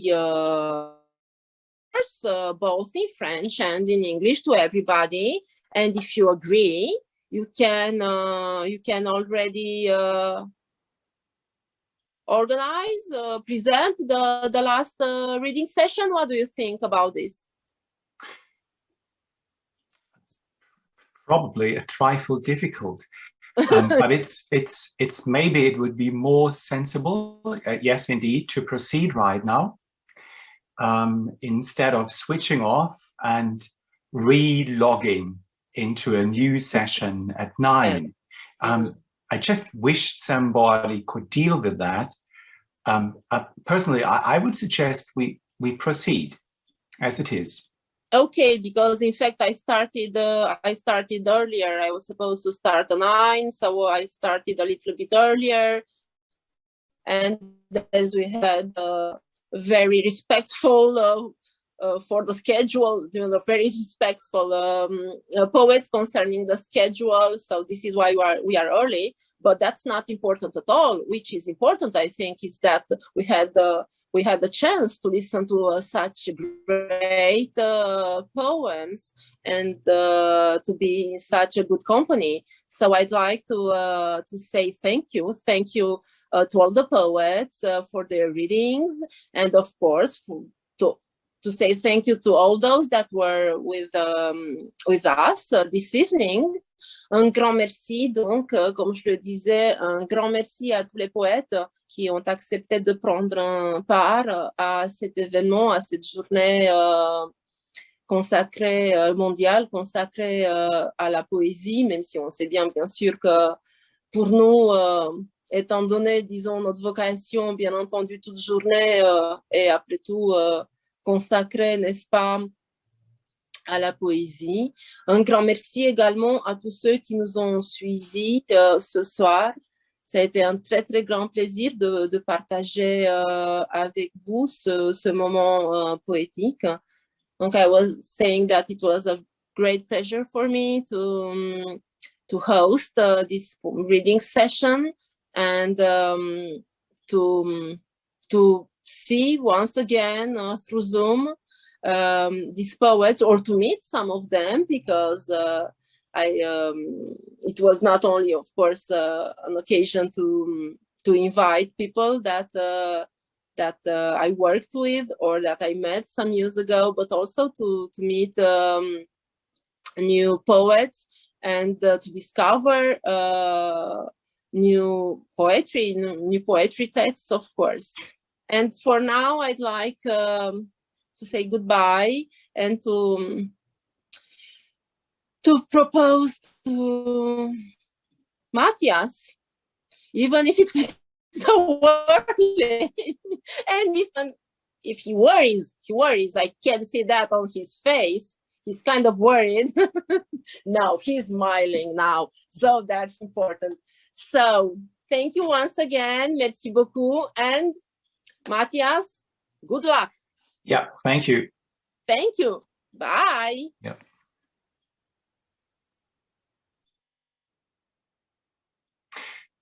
Yeah, okay. So, well, good evening once again. And I'm happy to have you here for the last session of the World Poetry Festival. And the first poet of that session, Erika Kronabitter, has arrived. And to introduce Erika Kronabitter, I would like to ask her to switch on her video on the screen. And yes, here she is. Excellent. And I'll introduce you and your poetry, and then we'll just proceed without a break. Would that be all right, Erika Kronabitter? Yes. Hello. Yeah, okay. So Erika Kronabitter meanders, as she has written in her biography, between Vienna and Bregenz on Lake Constance. But she also moves between genres and disciplines. She has had numerous exhibitions and publications, most recently an exhibition at Werkstätten und Kulturzentrum in Vienna in Alsergrund.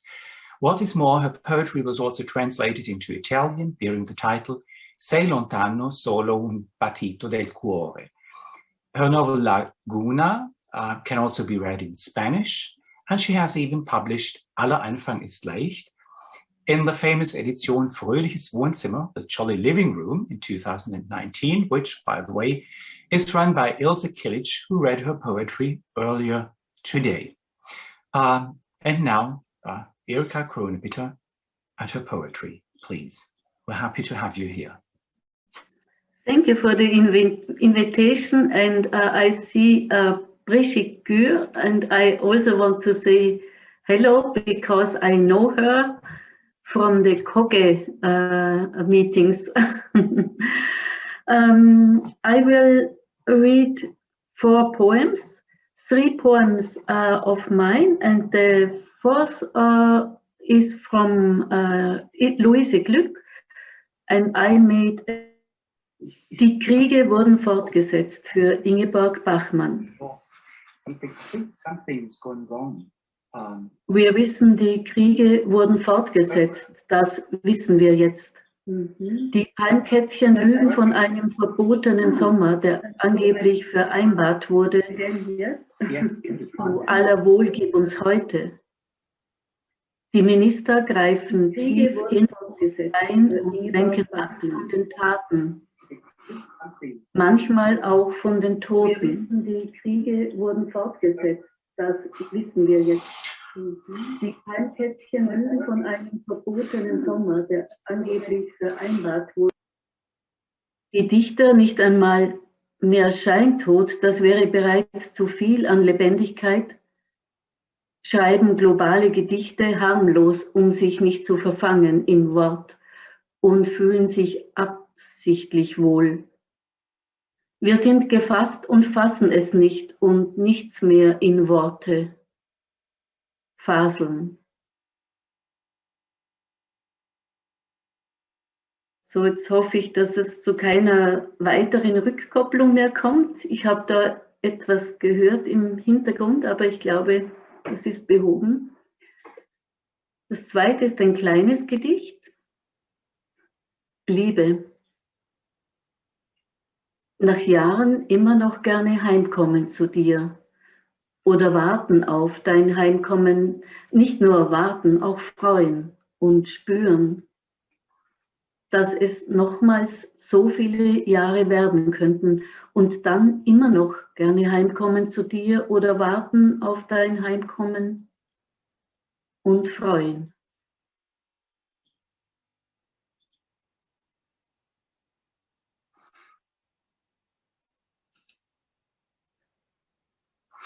Zu wissen, heute beginnt. 1.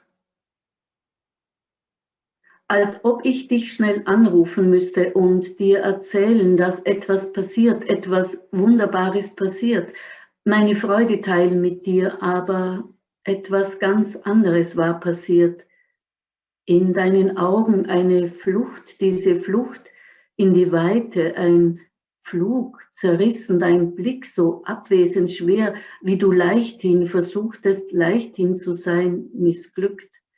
Deine Ablenkungsversuche, Versuche nur ausweichen, versuchtes Ausweichen, unsere Blicke zu täuschen, nicht erkennen zu geben verborgenen Schmerz, der innere Aufschrei in uns, als ob ich dich schnell anrufen müsste und dir erzählen, vom Entsetzen, dich so zu sehen, vom Erkennen und Wissen, Ahnung der Zukunft und Entsetzen in unseren Augen, zuerst in unseren, dann in den deinen. Und zu wissen, heute beginnt das Abschiednehmen. 2. Als ob ich noch schnell bei dir vorbeikommen müsste und dir erzählen vom Tag, von heute und gestern so sprudeln und über so von und stehen bleiben vor deiner Tür. 3. Als ob ich dich noch mitnehmen müsste und dir zeigen und dies und jenes, so viel hast du versäumt, noch nicht gesehen, erlebt. Trag dich von nun an immer in mir.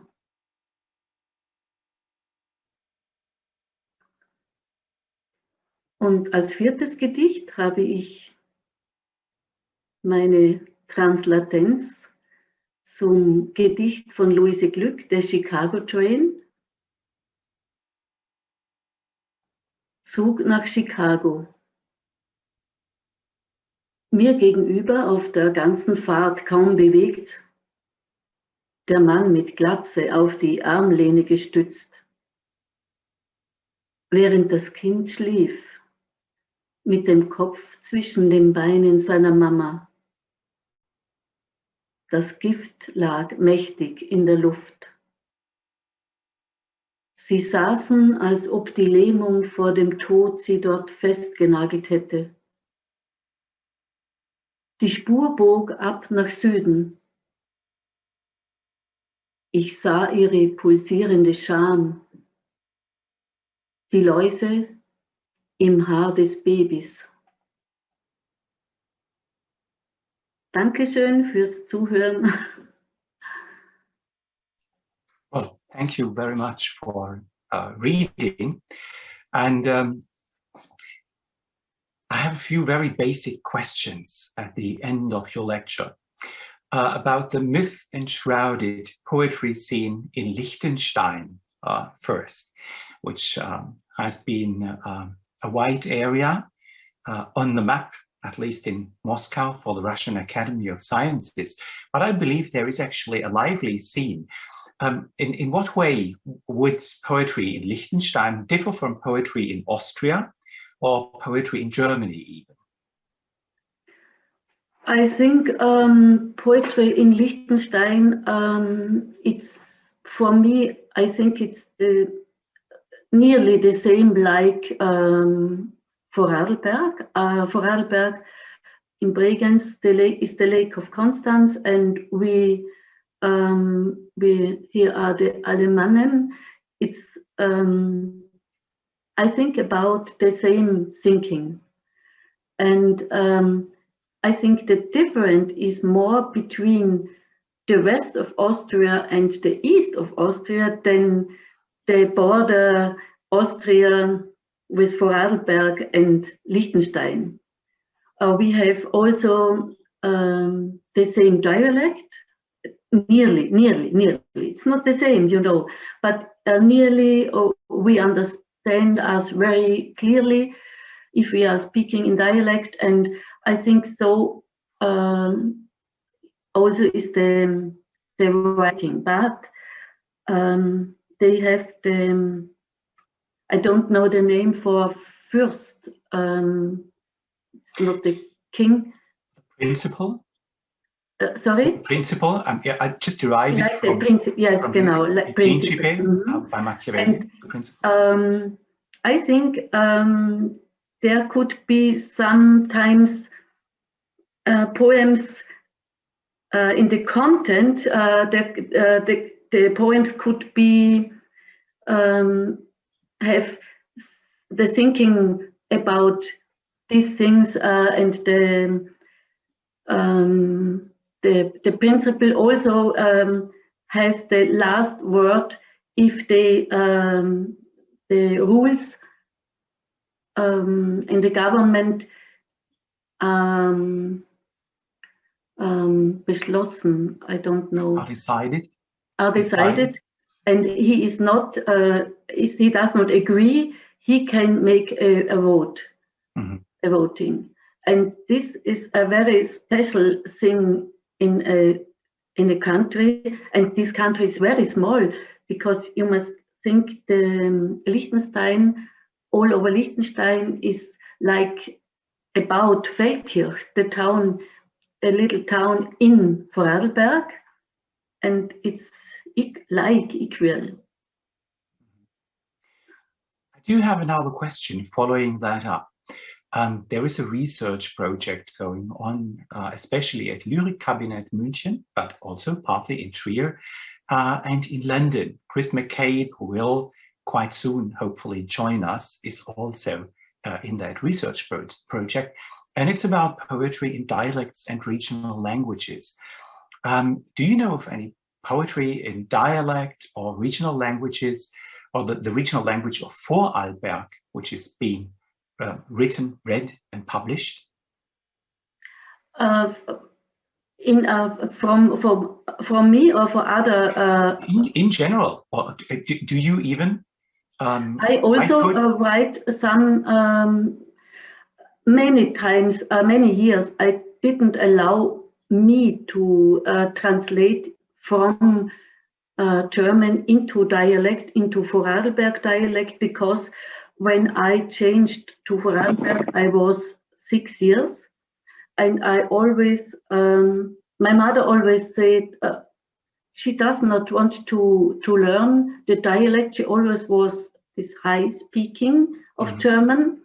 And so as child, you also have the problem to be not the real part of this country. And I always did not allow me, because I am not born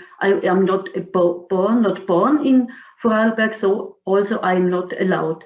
But then I made a workshop for dialect and for translating into dialect, and now I'm also I allowed me to translate, and so I have many. I translated some, and I also translated Bernhard Bünker. Do you know? He is is dead, but the brother of him and the friends started a translating a big session for translating, and there I am involved to translate his dialect from Kärnten into Vorarlberg dialect. It's the Austrian big way. That's really most fascinating, because in general, people don't know about it. And it's mostly done on at a local level. But there are some absolutely brilliant poets who I know from my own home region, which is not Trier, but which is Swabia or Württemberg, or as you say, Alemannic. I speak Alemannic too. So yes, indeed. But the other poets are joining us right now.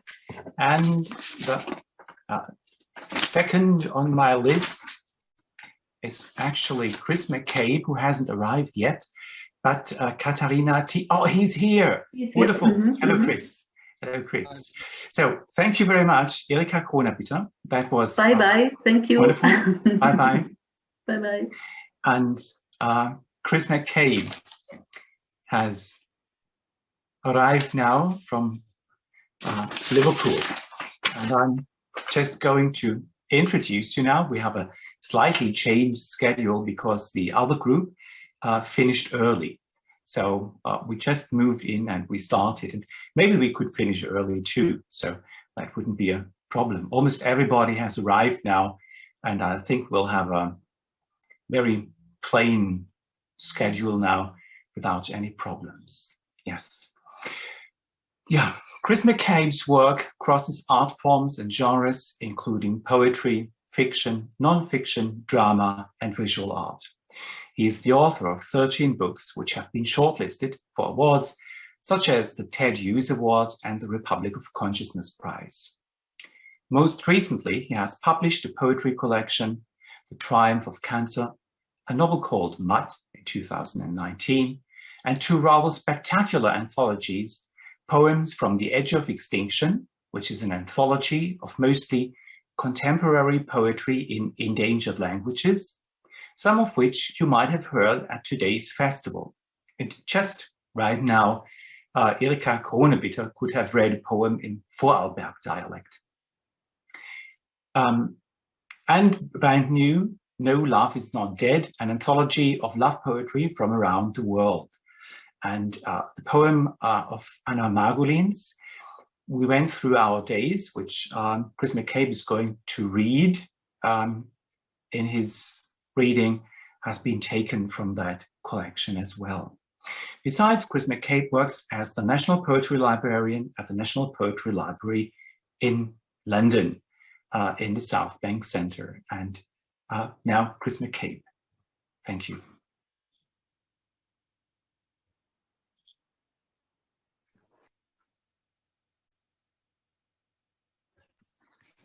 Thank you, Matthias. This is the first poem I'll read. Been living like this for days. Been living like this for days. Same thoughts, same things. Been prowling these floors looking for a loophole.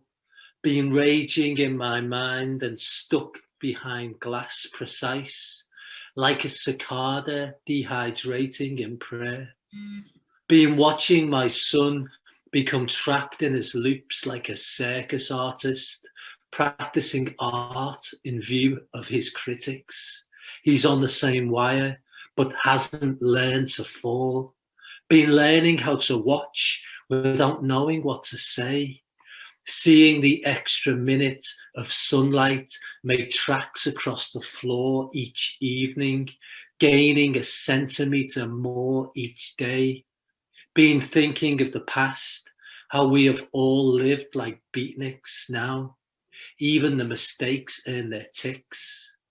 Been watching the world outside as if it's a cover. Been waiting for it to change, for the hours to start to race like untrained horses through the streets. Been learning new words each day, wondering when I'll use them. Been trying to read, been trying to listen, even tried to write something down. Stepped into the shadow song of a blackbird, met my mother in the park, walked through the graveyard. Been around this way before, and know I could fall, and know I could pull through, watching my dreams instead of the news for some kind of prophecy. Been wondering who will be when this is over. This next poem, it's written in an invented language, which is a mix of my local dialect of Scouse, Liverpudlian accent and dialect, and German, which I've been trying to learn over the past year. And also it draws on Middle English as well, particularly Chaucer's Pilgrim's Progress, Canterbury Tales, sorry. And the poem describes a journey with a father and a son from Liverpool to Manchester with the aim of collecting the new PlayStation. So it goes like this. Lockdown Aventura, a mid-pandemic journey towards the new PlayStation. It was the 100th day of lockdown, and we had to travel 100 million from Porter City of Liverpool to the canal town of Manchester. Our greile was klar. Te vinden for my zonne the new PlayStation, digitale modellen, mijn zonne lijken die downloaden. We risen like the zon itself, ze taken die raile aan boden with spirits good. Then the aventure beginning to changing as the trainer manager making a godin voice on the tannoy and explaining that the passengers traveling from the Tower 2 of Liverpool to the Tower 3 of Manchester, making themselves liable to criminal charges for traversing the latest virus restrainings. Mijn zonne and me looking across the table and blush, doing the PlayStation make an excuse. Mijn zonne looking into the pixely sky of his phone as I concocted a long spieling to say as to the reason for our surveilling. To our greater relief, no manager machen to ask us of our zonne, and we arriving then in Piccadilly as like in 2 parts to 1 piece. Now for the tramwagen to the town of Altrincham and the store named Argos. The tramwagen was boozy with like-minded surveillors to the grossen retailer park in the aforesaid Altrincham. And there were birds above the Matalan and the carpet warehouse, a crowd of black-tipped gulls like in dead sailors returned to lead us ever onwards to the Argos. We waited at the place called the checkout for the PlayStation to working as alchemy for the ordained number to the material goods of the thing itself. And lo, like a tabernacle of the holiest ranker, a maiden of the Argos appearing from the back of the store with the PlayStation, this holiest altar that is a man's honours to take him forth as his. We standing and see it shining like the star as the Argos maidens and the shoppers staring at the box. Then coming forward the maiden of Airforce and asking, how did you retrieve the PlayStation when so many failing? Manazona explaining the trick in the Chroma browser. To clarin the cash and finding click and collect and calling down from the great and God Argos the PlayStation. Where do you vagrants living? She asking, and we reply we abiding in Liverpool. Then she forewarning, do not returning on the tramwagen through Altrincham, for the scallies and poachers of Manchester will maken of the PlayStation their owner. Instead, coming in my wagon and I driving you to the airport.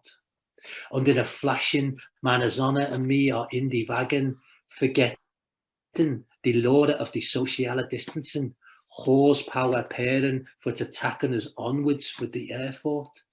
But lo, the engineer keeping cutting out, and the maiden starting to text into her phone, and I machen to panic, thinking that she arranging for her husband and men to intervening on our aventure and taking the PlayStation for their owning.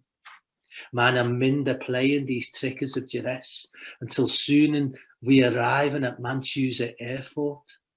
And it is like in the bleak landscape of Ballard, this place that hath no planing in the heaven, nor no passenger on the ground. We thanken heartily die Maiden and walking into die white landen of the airport for te vinden die trainer te Liverpool. It happened the next that die trainer not departing for an hour, so we machen for die spar to quellen die appetite that growing like die bearer for victuals. We machen with die flapjack and pretzels and deepen ridgen snacken for die trainer. But lo, due to various restrainings, we be forbidden to eat on board, so we finden die bench for to snacken. At last, we boarden with the Fleistation. This is not the ending of the tale, for now boarden the vocal mouth of the phoner, who pronouncing the entirety of his mind into the wagon from Manchester to Liverpool. I hope by making to be sectioned, he pronouncing, in order to receiving the gift of free renter. And so on he going. I need to sorting out my life and taking a bath, and so on until mein Sonne and I must texten to each und explaining that this is the parting of the lockdown that we missen not. And all the while the Fleistation lying between us, it minded not the window talking by the vocal mouth. Like the God, it looking only forwarding, as if for to unlocking its own dreaming. And I'm going to finish with a poem translated from Yiddish from this anthology called No Love Is Not Dead, which I recently edited. There's 50 poems in, several in endangered languages. And this poem in Yiddish is by Anna Margolin and was translated by Heather Valencia. We went through our days. We went through our days as through storm-shaken gardens. We blossomed and ripened and practiced our game of life and of death. Dark cloud and broad spaces and dreams were all in our words. And among stubborn trees in the summery rustling gardens, we branched and entwined ourselves into one single tree. And evening spread out with their heavy dark blueness, with the painful lust of winds and falling stars, with the wandering caress of the light over shivering grasses and leaves. And we wove ourselves into the wind, drenched ourselves in the blueness, like happy beasts of the field and like wise, playful gods. Thank you. And back to Mattis. Yeah, thank you very much, Chris. That was absolutely stunning and marvelous. And Lockdown Aventuri can't be translated by artificial intelligence, which I think is a very, very positive point. But my question would be, why did you choose to create your own language? Because lockdown is very strange, and you know, English has its strangeness, but I live inside English all the time, so it didn't seem to have the atmosphere as a language that, you know, living in this very strange state that we've been living in could possibly do justice to. And I love invented languages. James Joyce is my favorite writer. You know, Finnegan's Wake is Language of the Night, for example. And I think, you know, there's an argument to be made that we need a new language for what we've lived through over the past year. Mm-hmm. Thank you. I have a small follow-up question. Actually, it's a big question, and it's extremely blunt. But since you are quite audible as a person speaking in Scouse, do you think that the class society has obstructed the spread of poetry in Britain? Yes, undoubtedly. I see this all the time. There are many, many invisible ceilings, if you like, to the advancement of poets from working class backgrounds, particularly in the world of page poetry, if you loosely defined. You know, we're in danger really of having two worlds for poetry, a kind of spoken word, a stage world, where advancement via class is more easy to achieve. but where universities and their huge fees that they charge, and institutions which are often run by middle-class people, they obstruct. They have often unconscious bias to the poets they might select and they might choose. And we need to look back in the history of poetry, and we need to draw upon people like Dante, who wrote in dialect. The lyrical ballads drew on dialect. For me, the vulgar tongue, as Dante called it, is the real tongue for poetry. It brings us closer to our humanity, closer to our identity. I think, working class poets need to step into that place and push back, and definitely not try to write the way they feel that institutions might like them to write. Well, thank you very much. Thank you once again. And now we move to Katharina Thiewald. Thank you very much for being here tonight with us and sharing your poetry. I'm going to introduce you briefly, and then you read your poems. Born in 1979 in Wiener Neustadt, Katharina Thiewald studied linguistics and Russian in Vienna, St. Petersburg, and Glasgow. She made her debut as a writer in 2005 with the narrative collection Schnitte, Portraits, Fremde, Cuts, Portraits, Strangers.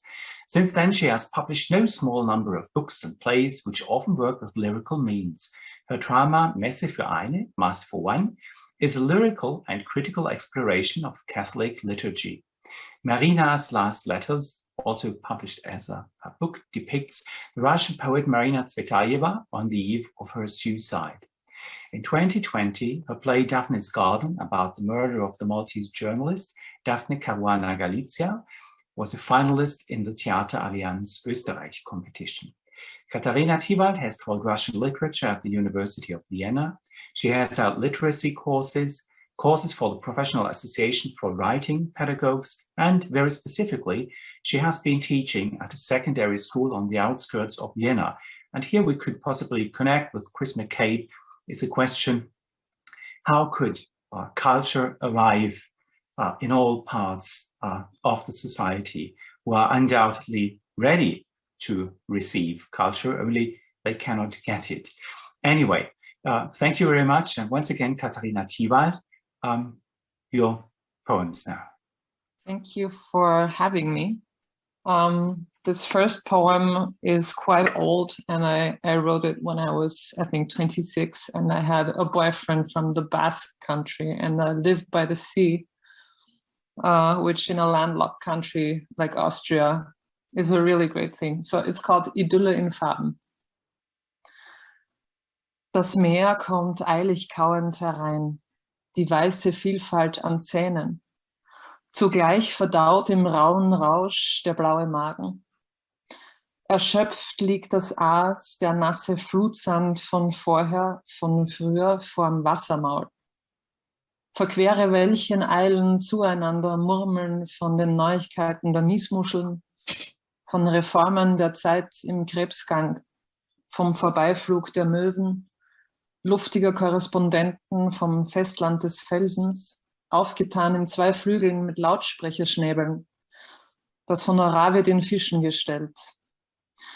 Das lose Gewässer am Ausgang des Meers, wie es aufs Ufer seine leichte Schlacke zieht, der Abfall der Mauer zum Strand. Ein Fernsehgerät, ein Bildschirm, er zieht seine grau-weißen Fäden und rauscht, aber trotzdem. Ein Junge in roten Hosen springt und verschwindet zur funkelnden Mattscheibe hin. And before I read the second poem, maybe something about the background of this. This is a little bit from the play I wrote about Marina Tsvetaeva's last night on Earth, basically. I think I learned a lot from studying the Russian poets, and especially Tsvetaeva. Okay, so this is just a little extract. Vielleicht hört man mich irgendwo, vielleicht meine Stimme und immer, was ich sage wie schreibe. Vielleicht hört man mich ab, vielleicht schreibt man mich. auf, vielleicht schreibt man mich ab und hört mich auf. Nichts von diesen Worten, dem Schwall, dem Geordneten, gehört mir, der Aufgehörten, der Ohrgewesenen, Ohrwesen. Ich hab der Welt, euch allen, euch Zukunft, euch prickelnden, lebenden, in eurem Jetzt mein Ohr, meine Ohren geliehen, geborgt, im Gehörgang bewegt. Denn wenn ich weg bin, dann bleiben die Gedichte. Und was ist ein Gedicht? Dicht ich gegangen und Laut an Laut gestickt, gepresst, gesteckt. Ich habe sie gestürmt, geentert, Buchstabenhaken, gebrüllt, gewartet, ersessen, erliebt und völlig geschafft, erschaffen. Im Stiftschaft gesteckt, mein Leben lang. And since I'm a total history buff and I also teach history in that school, I picked a poem by Johannes Bobrowski, who kind of unites a lot of the German 20th century in his person. He was born in what today is the Oblast Kaliningrad, so an old Prussian, and he spent his short life in the GDR and sort of is a great uniter, I feel. And it's a poem about the coming into being of humankind, I guess. Johannes Bobrowski, Ebene. See, der See. Versunken die Ufer, unter der Wolke der Kranich, weiß aufleuchtend der Hirtenvölker Jahrtausende. Mit dem Wind kam ich herauf auf den Berg. Hier werd ich leben. Ein Jäger war ich, einfing mich aber das Gras. Lehr mich reden, Gras. Lehr mich tot sein und hören, lange. Und reden, Stein. Lehr du mich bleiben, Wasser. Frag mir und Wind nicht nach. Well, thank you very much. That was very impressive. My questions would be rather banal. I hope that maybe some of the Russian guests would ask questions on your poem on Marina Tsvetaeva. But as in your literature, do you think the borders between genres have become more fluid in the 21st century? Because you write plays, you write prose, you write poetry. What is your opinion? Well, since I have a lot to do with young people, I think that this question is quite, it shouldn't be the first question, I think, that we ask ourselves, because the first question will be, how do we continue the art of reading, and how do we pass it on? And I think the question of genre is secondary. But also I'm quite outside the poetry circle, let's call it that. I work with a lot of poetic techniques when I write my plays, but I don't have the connections to,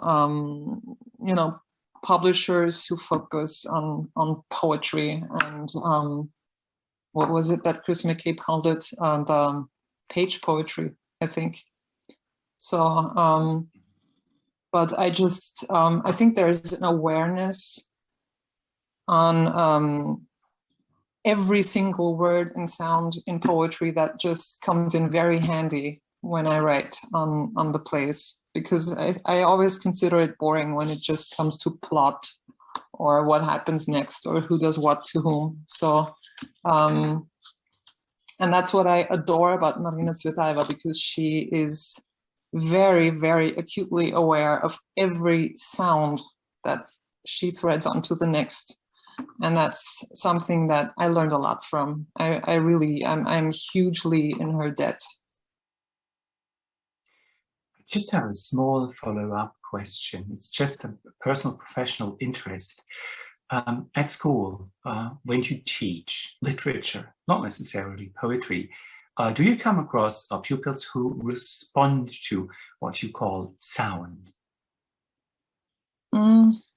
It's something that I try to work for, because I think I have a lot to do with kids who don't speak German at home, and to teach them to discern one sound from the other is also something that they need for other things, many other things other than poetry, grammar, for example. Mm-hmm. But I think there are artistic techniques that can be used to reach that, but we have very, very little space for that and time for that, especially now when, I don't know about the situation in Germany, but in Austria, our kids go to school 2 days a week. And the rest of the time they are basically at home with some tasks to fulfill. But that's something very much at the back of my head. And I try to work with poetry, and I try to work with literature per se. I'm very proud to say that the class that just finished 8th grade last year, we read Kafka together. The story about the colony, the penal colony. And we visited the house where Kafka died outside of Vienna. So they very much know their Kafka. I think Kafka is easily accessible even for middle school children. Die Verwandlung, how's it called in English? The transformation. I think that's quite easily understandable. Yeah. Anyway, yeah. Thank you very much, and we'll continue with the next poet, who, and this is probably no coincidence, Andreas Laudert. Who should be here, who has switched on his screen, and he actually is also a teacher. He has written plays, he has written prose, and he has written poetry, and he seems to have placed his poetry also in his screenplays. Anyway, Andreas Laudert, born in 1969 in Bingen on the banks of the River Rhine, is a poet, prose writer, and dramatist. Hello, Andreas. Hello. He studied German and philosophy for a short time, and from 1996 to 2000, scenic writing at the Berlin University of the Arts. His plays have been performed at Deutsches Theater Göttingen, Theater Bielefeld, and Sophiensäle Berlin, among others. Interestingly enough, while his literary language is poetic, Andreas Laudert has concealed some of his poetry in the screenplay for the coming-of-age feature film Caraba, which was released in 2019. Caraba is about school, or rather the absence of school, and we are thus not surprised to learn that Andreas Laudert also works as a teacher in the North German town of Lübeck and in Berlin. But this evening is about your poetry, and we are excited to hear it. Andreas, please. Okay, you can hear me? Wonderful. The first poem I'll read has no title. It's an older poem, but I liked it to choose it today. Warum das alles? Warum den langen Atem lernen? Warum über kurz oder lang wieder Sätze über Abschied, Glück, über kurz oder lang, inklusive Verwirrung, Verwundung etc.? Warum das alles, das Gejapse in Versform, das Ringen um Atem, um Menschen, die mein Herz auflesen sollen am Wegrand der Zeilen, Sprünge, Gedanken? Warum die Erregungen, dieses Frieren und Brennen am Schreibtisch? Brennt denn mein Herz nicht genug? Ist nicht ausreichend Kälte in dem Land, in dem ich lebe? Warum also diese Mühsal? Warum den langen Atem lernen? Überstehen die Abschiede, kurzes, langes Glück, inklusive des Aufruhrs, Rastlosigkeit der Liebe, alles gegen den Tod gesprochen, Ankunft.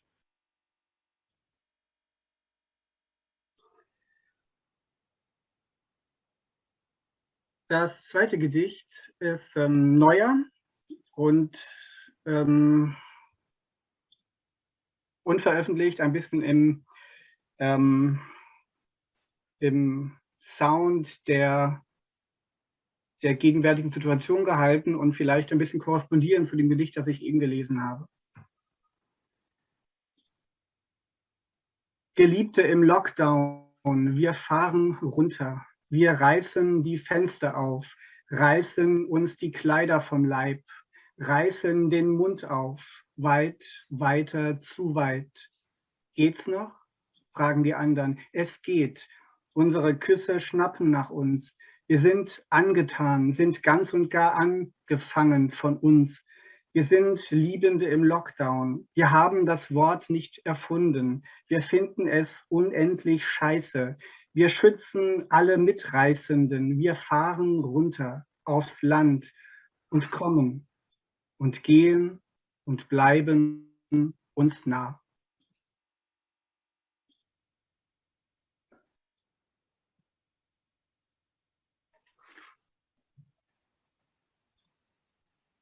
Das Gedicht aus der Weltliteratur, das ich lesen möchte zum Schluss, ist von Christoph Meckel. Er ist vor wenigen Jahren gestorben und ich hatte damals in den 90ern in Berlin Kontakt zu ihm und habe ihn sehr schätzen gelernt. Er hat damals auch mein erstes Buch illustriert auf Schädelhöhen im Merlin Verlag. Und ein Gedicht von ihm, das ich sehr schätze, heißt... Andreas, sorry, if I interrupt you, I just didn't notice. I think you should talk in English because most people present do not understand German. I mean, no problem. Some don't. No Okay, problem. thank you. I switched. Yeah. Christoph Meckel is a poet. He died 2 years ago. And I was in contact with him in the 90s in Berlin. I chose a poem about poems of Christoph Meckel, Rede vom Gedicht.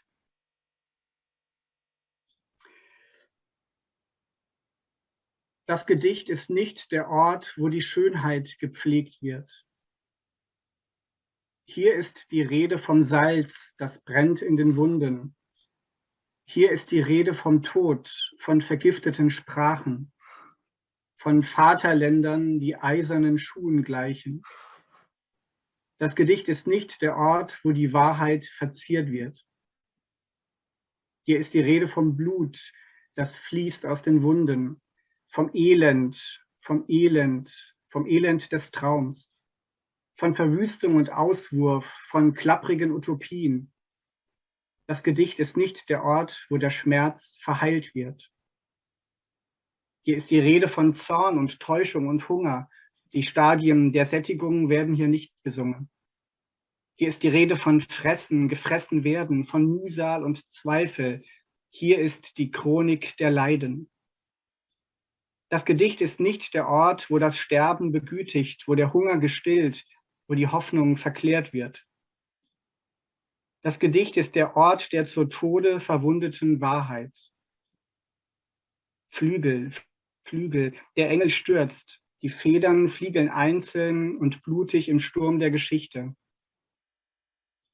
Das Gedicht ist nicht der Ort, wo der Engel geschont wird.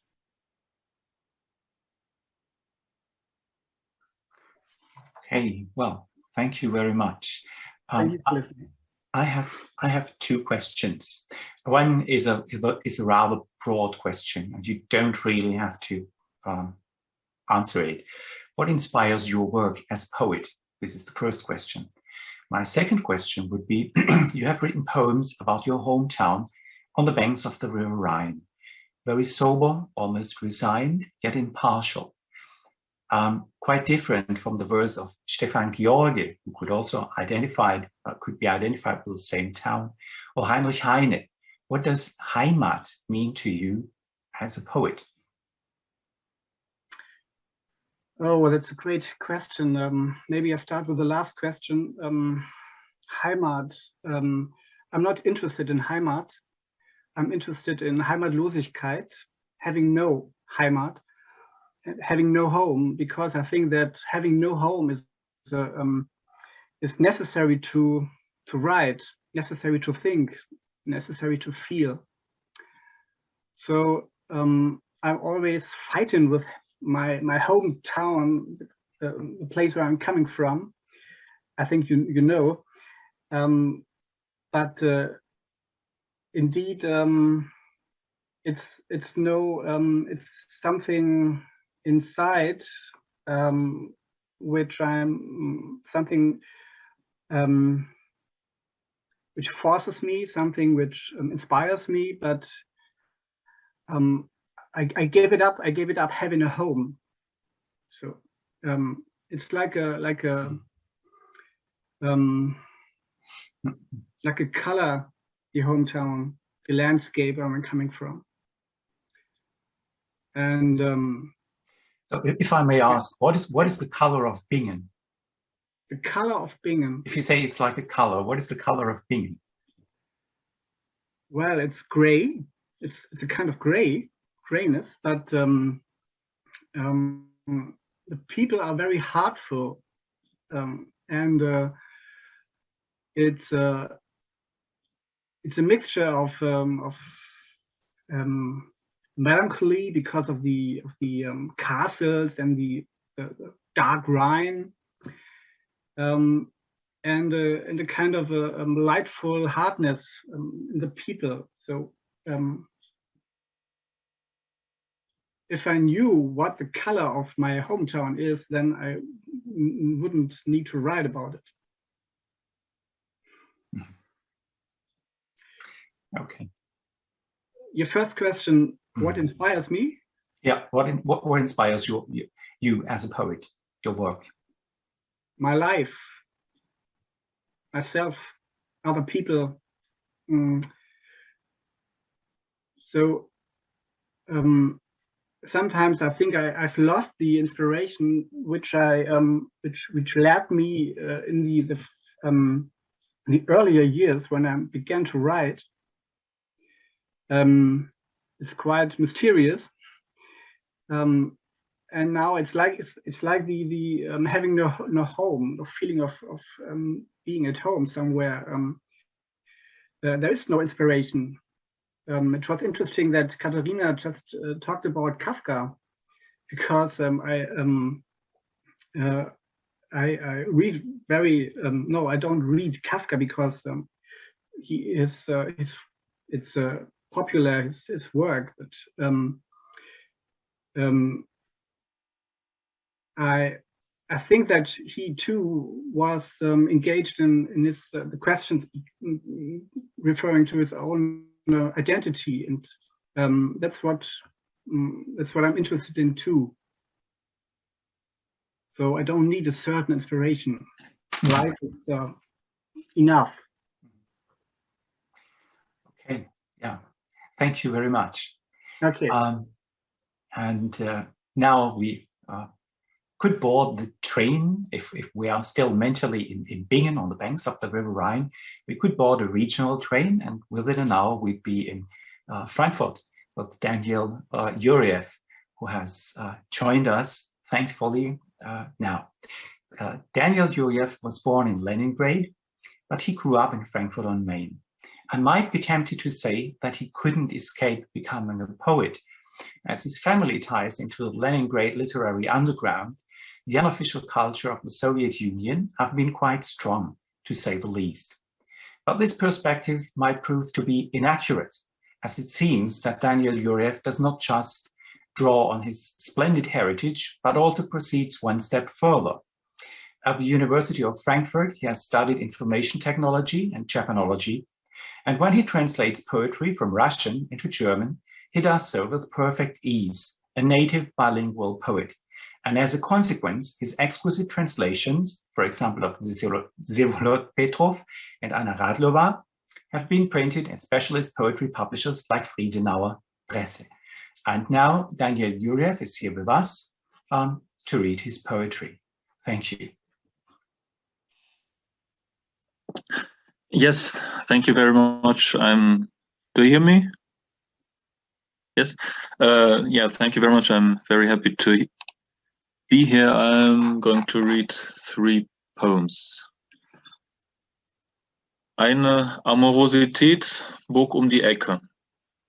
Auf dem Bürgersteig ein Quader, viel länger als breit, und eine Kugel.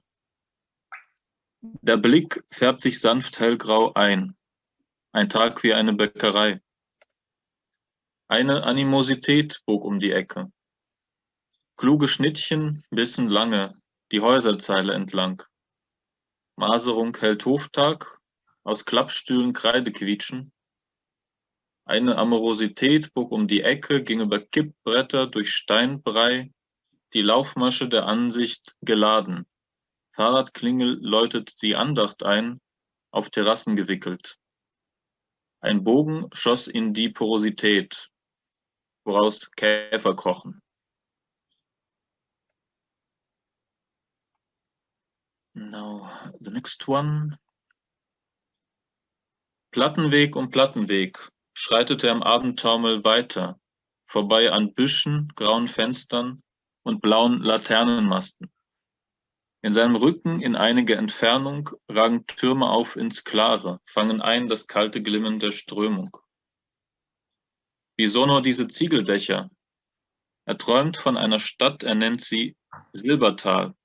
Darin sind Eitelkeit und Durst nach Geborgenheit in eins getrieben, und hohler Klang von Wissenschaftsempfinden spukt umher. Und Blumen, viele Blumen. Jäh aus dem Traum gerissen, kämpft er sich durchs Gebüsch. Ein Blick nach hinten offenbart, der Spargel zieht natürlich weiter seine Kreise.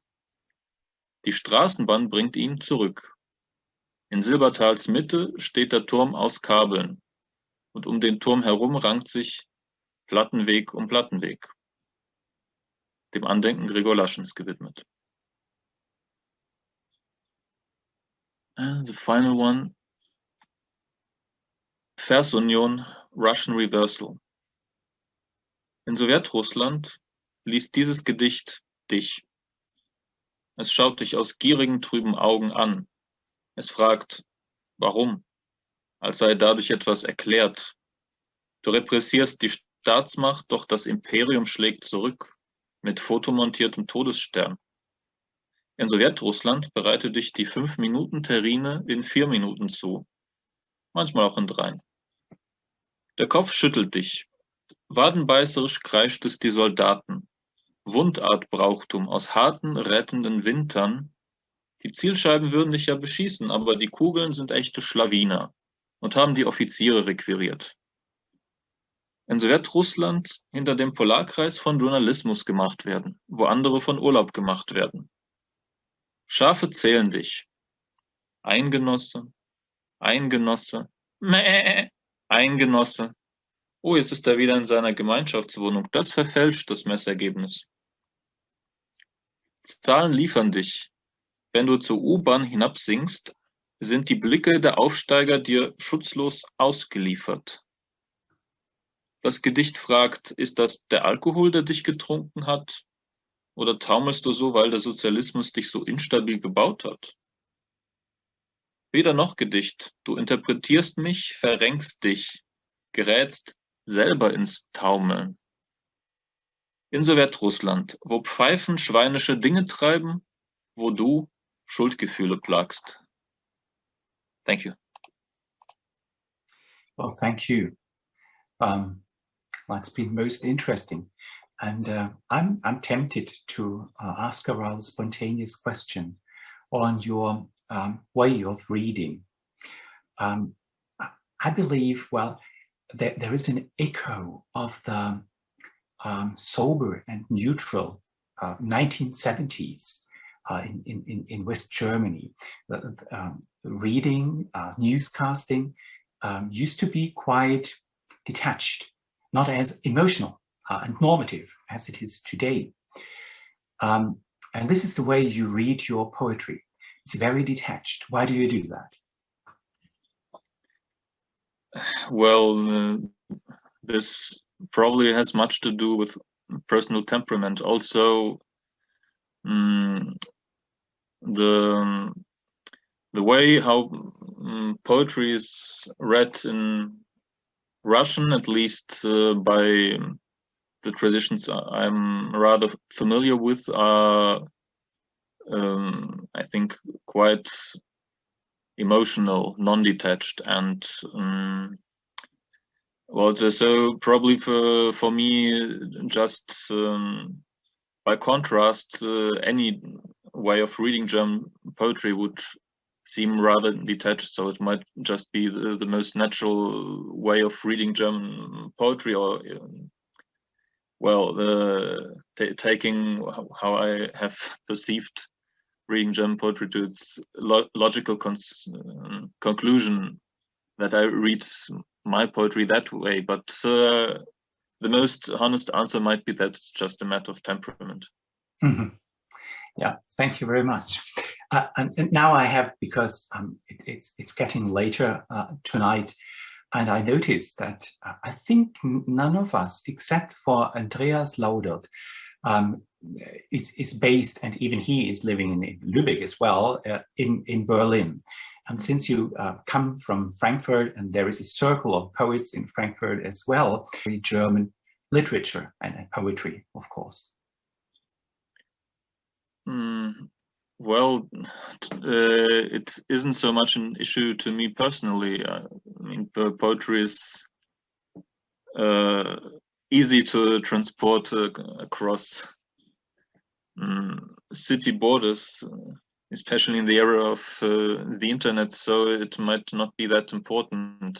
So personally, I don't perceive there so much of a predominance. Well, I think that might just be the answer. Okay, well, thank you. That's probably spoken from a position of strength. Yeah, thank you very much for reading and sharing your poetry with us. Yes, thank you. And as next, we also have from the city of Frankfurt, Evgeny Breiger. Yeah, thank you. I shall introduce you, and then we are going to read your poetry. Evgeny Breiger was born in 1989, and he has studied at the University of Hildesheim, the German Literature Institute Leipzig, and the Städelschule Academy of Fine Arts in Frankfurt on Main. In academic terms, he has all the makings of a poet. In real life, he spectacularly entered the literary scene with his debut volume, Flüchtige Monde, published by Cookbooks in 2016. And I might want to add that Cookbooks, I think, really has a predominance of Berlin-based poets, and they moved from the Rhineland-Palatinate to Berlin to be present, of course. The volume was selected among the poetry books of the year at Literaturhaus Berlin, of course, and among the best poetry debuts of the year at Haus für Poesie, again in Berlin, on the corner of Schönhauser Allee. In 2019, he won, to great acclaim, the Leonce and Lena Prize of the city of Darmstadt. His second book of poetry, Gestohlene Luft, was published by Cookbooks in 2020 and was supported by grants from the German Literature Fund and Eden Kohn. At the end of 2020, Evgeny Breiger was a fellow at the Schriftstellerhaus in Stuttgart, and presently he receives a project grant from the Hessische Kulturstiftung. As I've said, he lives and works in Frankfurt on Main. Thank you, Evgeny Breiger. Yeah, but I just start reading two poems from my new book. Königreich des kleinen Fischs. Der Tag wird von Scherben zu Abend getragen. Trockene Erde zwischen den Zähnen erinnert ans Lösen des Kalksteins von Klippen. Erfasst von vergangenen Zeichen der Hand eines Toten. Sie gräbt in Archiven nach Namen. Wie Tropfen von Säure, unnütz auf Stein, wird schwebend der Abend zur Nacht getragen. Die Toten sind nachts nicht sie selbst. Also schläft sie. Also denkt sie im Schlaf an die Adern in Blättern des Ahorns, durch die ohne Eile das Leben entweicht, in kleinen Portionen. An Schwanken magerer Körper, an Strömungen, die plötzlich verschwinden und Flüsse in Seen verwandeln, den Gestank, der sich bildet. Die Nacht, wie sie ist, wird zum Morgen getragen.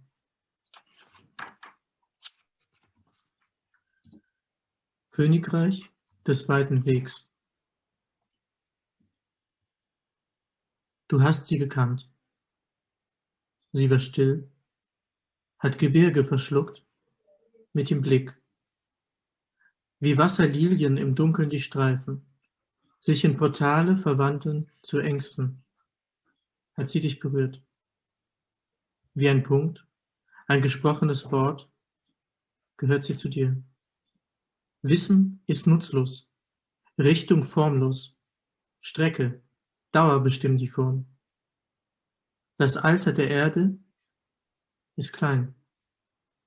Sie sagte, die Zählung beginnt mit dem ersten Gesang einer Kröte. Bewegung verdankt ihren Namen dem Weg. Noch vor Gott verkündet ein Schnitt die Geburten, hast du gelernt. Du hältst deinen Kopf unter Wasser. In deinem Gesicht liest ein Fisch die Brechung des Lichts und schwimmt fort. Im Fisch ist ein Zimmer, das du nie verlässt, eine Tür in das Reich, das sich öffnet, wie Blättchen im Frühling. Es ist kalt. Sie umkreist deinen Kopf als Trabant, kehrt im Kreisen zum Anfang zurück, ins Gestrüpp, zu dem Bau, der aus Grüßen besteht, bis sie geht, um zu wandern durchs Tal, zu durchstreifen die Luft, diesem Duft hinterher auf dem Rücken der Vögel, der dich so betört. Sie zieht aus mit verschlossener Lunge, offenem Mund, auf der Suche nach Holz für ein Nest. Weil sie fliegt, ist sie schwer. Dieser fremde Moment, wenn du wach wirst im Traum als ein Strich und der Traum dir gehorcht. Eine Inschrift sich fügt in das Bild ihrer offenen Hand. Sich erschöpft in der Frage, wo warst du bei deiner Geburt? Thank you.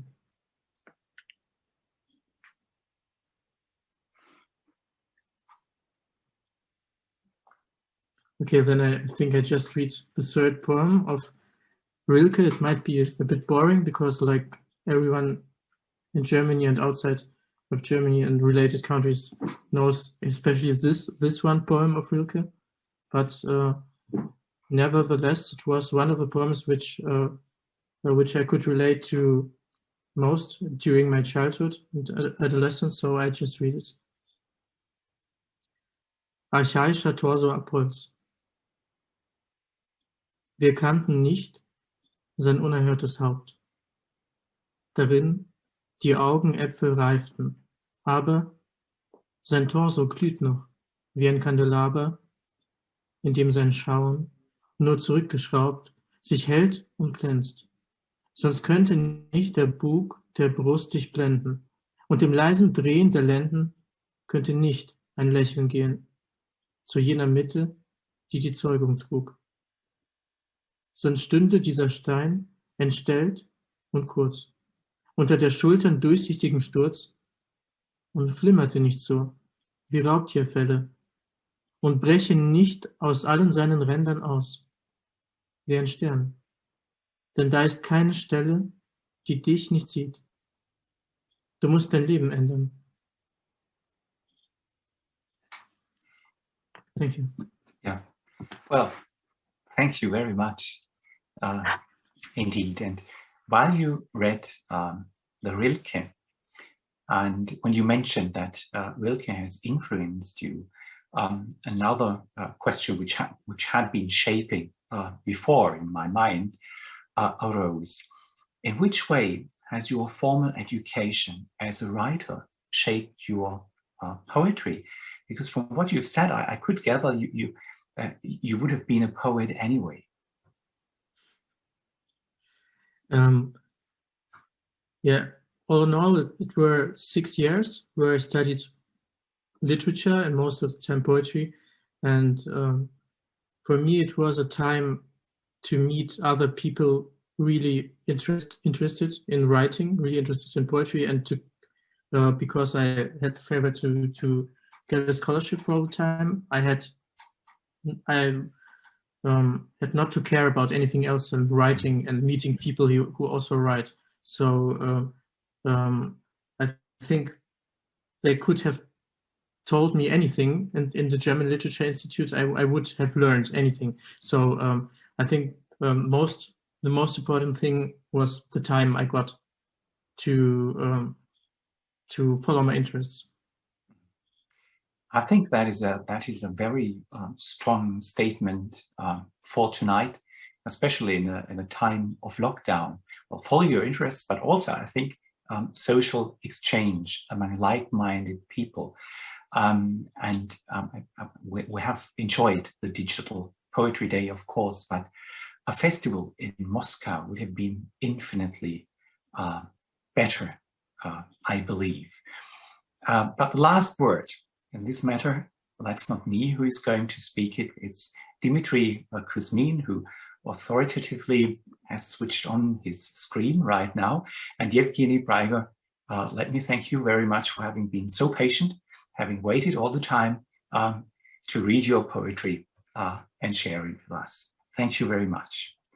And now it's Dimitri. And thank you very much, Matthias, for being with us for this hour and for a huge preparational work within our event in providing the authors and contacting the authors and making these things happen. We are finishing now the work of this European section of our festival.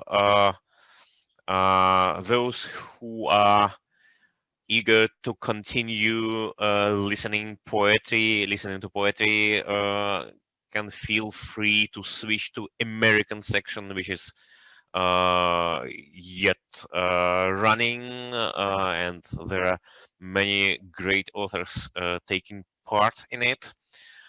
And on the other hand, I feel obliged to share with you sad news of the departure of the great Polish poet Adam Zagajewski, who has just passed away today.